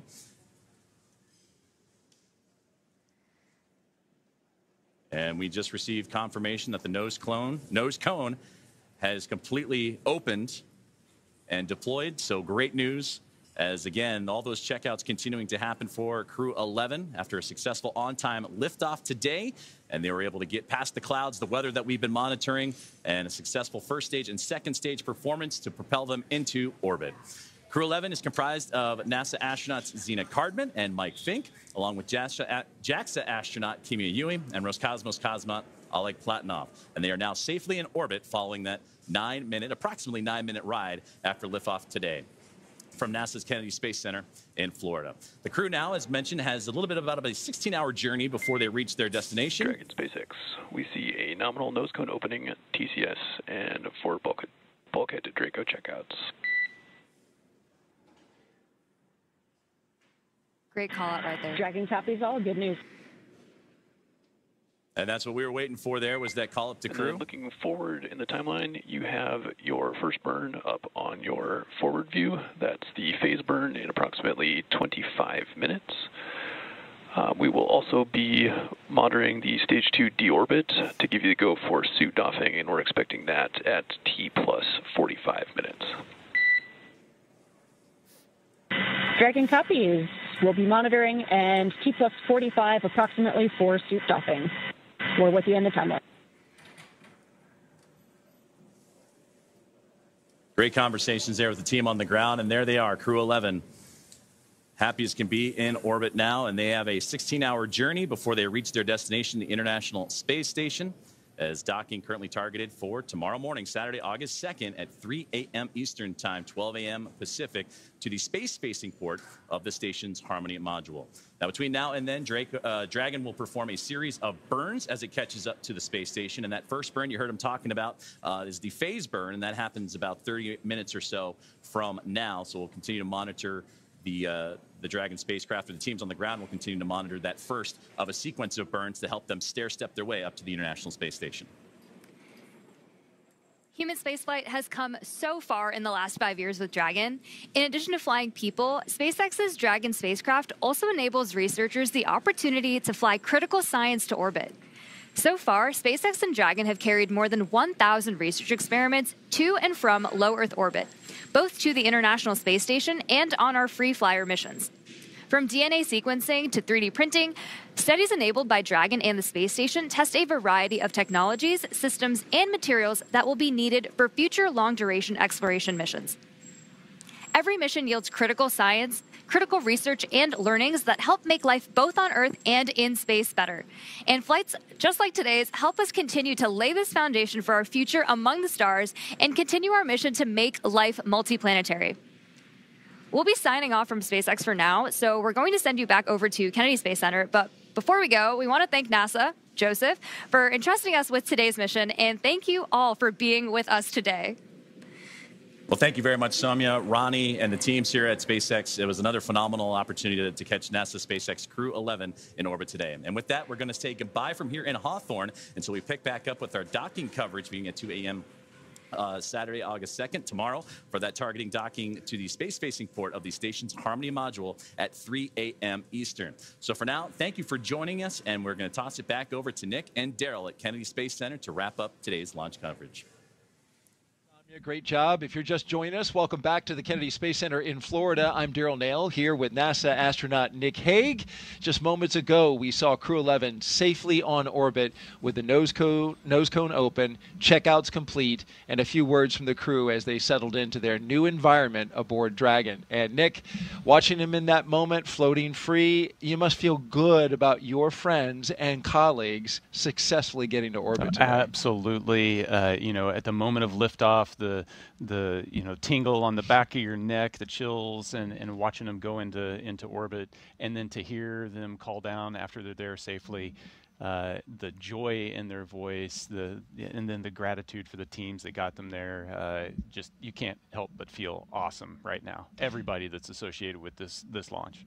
And now it comes, you know, a completion for Zena Cardman, the commander, who was part of Crew 9. Was pulled off that mission. You continued on. This is now her chance. Now she's in space. She had to wait a little bit longer, but now finally gets to fly. Yeah, it's a full circle moment, and it's a thrill to be here and just be part of it. We appreciate you from the very start saying that you wanted to document this moment with her here at the Kennedy Space Center, watching them go up at that moment. Mike Fincke has been around for a while. He's a veteran astronaut, but there's been quite a gap. He finally now, after 14 years, back up in space. Yeah, you know, talk about patience being a key quality of an astronaut. It's not just sitting strapped into a rocket for 2.5 hours prior to launch and not being able to move. It's, you know, doing your job and waiting for your opportunity, and that might be a decade or more, and to take that time and to do so much with it while you're still waiting to launch into space, it just shows the character that he has. Incredible Character and incredible character is Mike. Well, quick story here. We want to tell you, you know, when Zena Cardman was here and she did the co-host role for Crew 9 when you launched. After the launch broadcast was over, she pulled out a deck of cards and just offhandedly was like, oh, hey, I want to show you something. And she showed me this deck of cards. It was the Crew 9 deck of cards. And she had hand-drawn the portraitures of like each of the Crew 9 members, which included you, and she was on it, though she didn't get to fly. It was the card deck that you used when you played to get rid of your bad luck. Yeah, in the suit-up room, Right. And so I'm like, you hand drew these? I was like super impressed. So, of course, fast forward to recently, you walk in the pre-production meeting and you're like, hey, Zena wants to have this deck of cards. It's the Crew 11 deck of cards, and we want to show them to you now. And she redrew her crew. And we want to show those to you. Hold that up. She's an amazing artist. All the crew members each got a face card. So she's on there, Oleg's on there, Mike and Kimiya.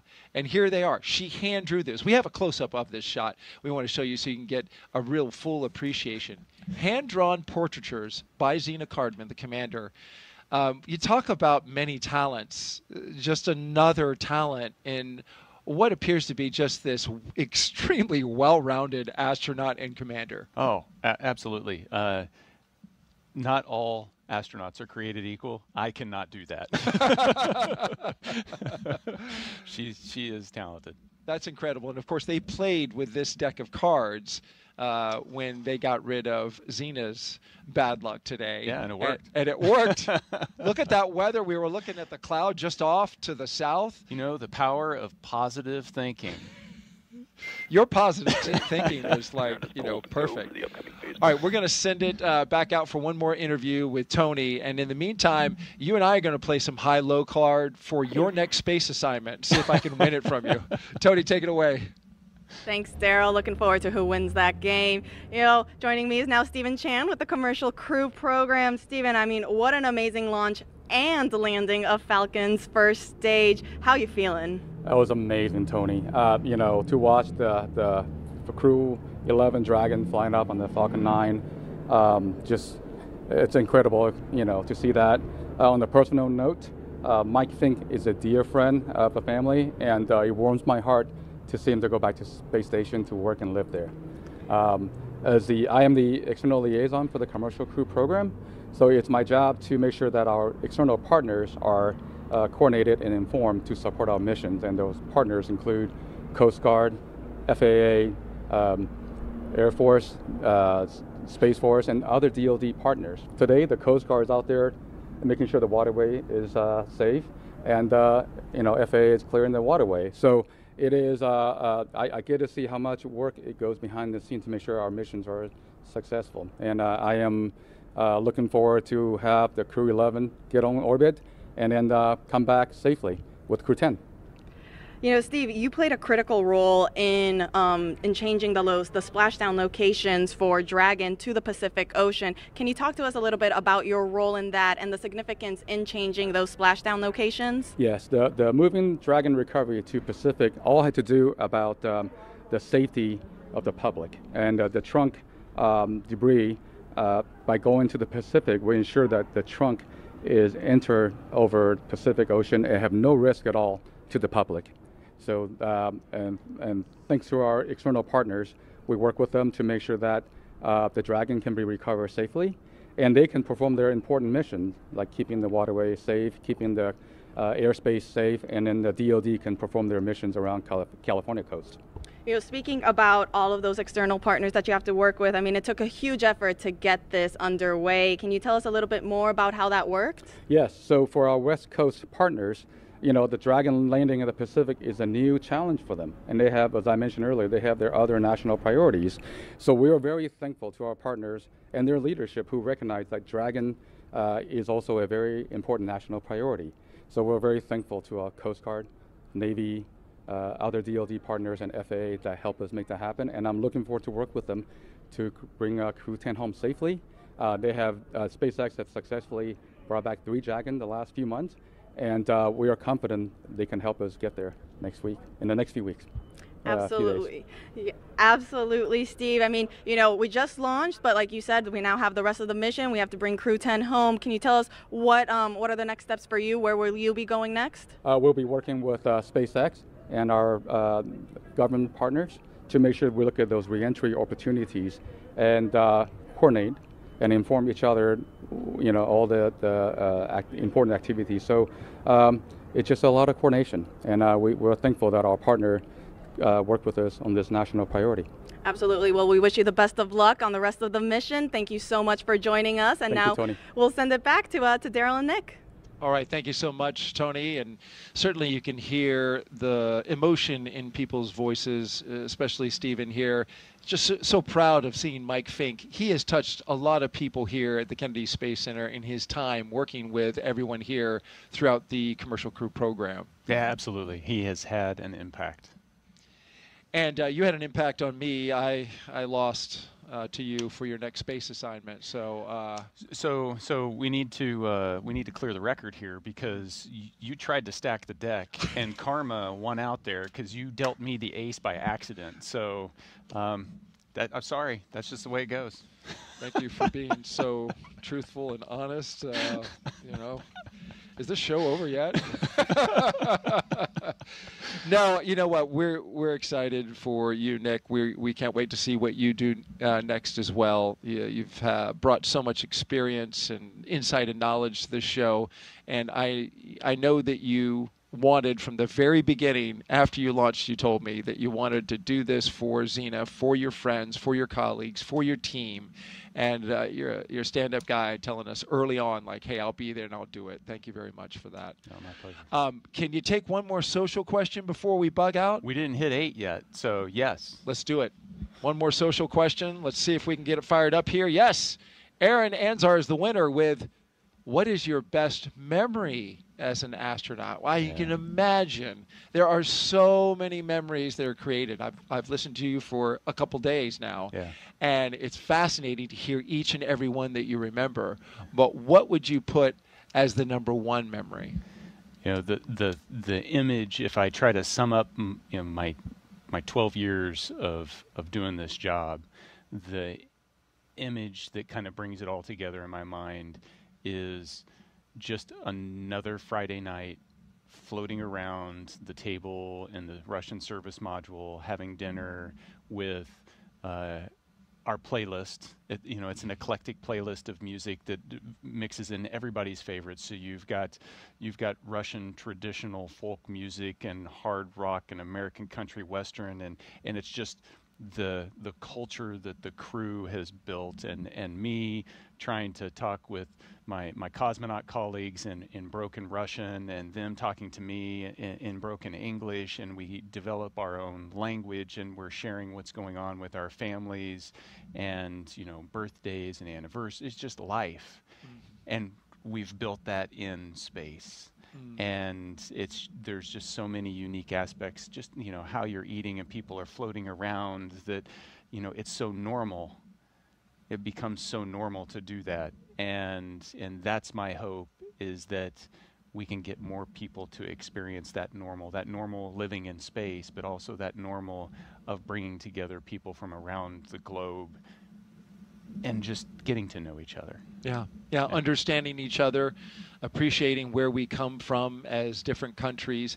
What strikes me about that is a memory that you chose is you went on EVAs. You went outside the spacecraft, outside and saw the entire planet underneath your feet, but you pick a very human moment as the memory, a bonding moment among your crew that stands out as the number one. I'm sure there's a ton of great memories, but it was the human one at the end of the day. I mean, you can spend all day in the cupola staring at the Earth, and it's an amazing view.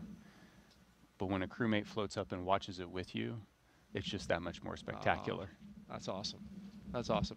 Nick Hague, NASA astronaut, and a brigadier general with the Space Force. Thank you so much for being here. You did a fantastic job. And with that, our coverage comes to a close. But the journey for Crew 11, well, it is just beginning.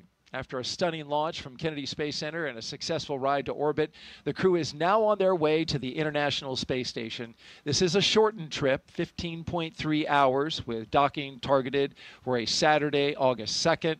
At approximately 3 a.m. Eastern Time. And we'll pick back up, of course, with our coverage beginning at 2 a.m. Eastern Time on that same Saturday, tomorrow, for a targeted docking at that moment. And so with that, we want to just say thank you to everyone who was participating in this show today. If you want to follow along with the mission, Crew 11's journey to the space station, just by check in with our real-time mission audio. It will have the flight controllers communicating with the team. You can check that out. The QR code that's at the bottom of your screen now, you just pull out your phone and scan that. You can watch on your phone or watch on your TV with a streaming app. We'll pick back up live with broadcast coverage about 2 hours before docking right here on NASA Plus. Nick, thanks again. Really appreciate it, man. 2 launch attempts. I mean, you were fantastic. This is a long slog through the day, but it's wonderful to document seeing your friends go up to space. Yeah, wouldn't want to be anywhere else. Absolutely. So with that, thank you so much for joining us. Have a great afternoon, everyone, and thank you again for watching us get these astronauts to space. Continue to follow us as well, and make sure that you keep looking up.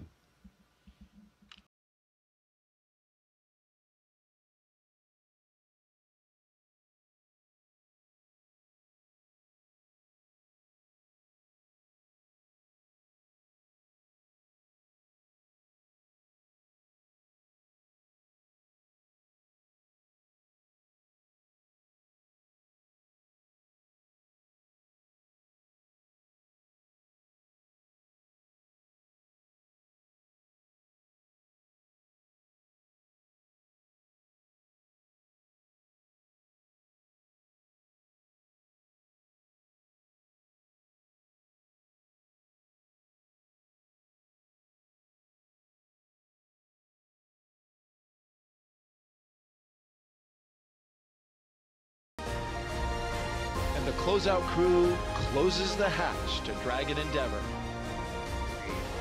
2, 1, ignition. Engines full power and liftoff. Go Falcon, go NASA, go Crew 11. Together we rise as NASA's SpaceX Crew 11 heads up to the International Space Station. Vehicle is pitching down range.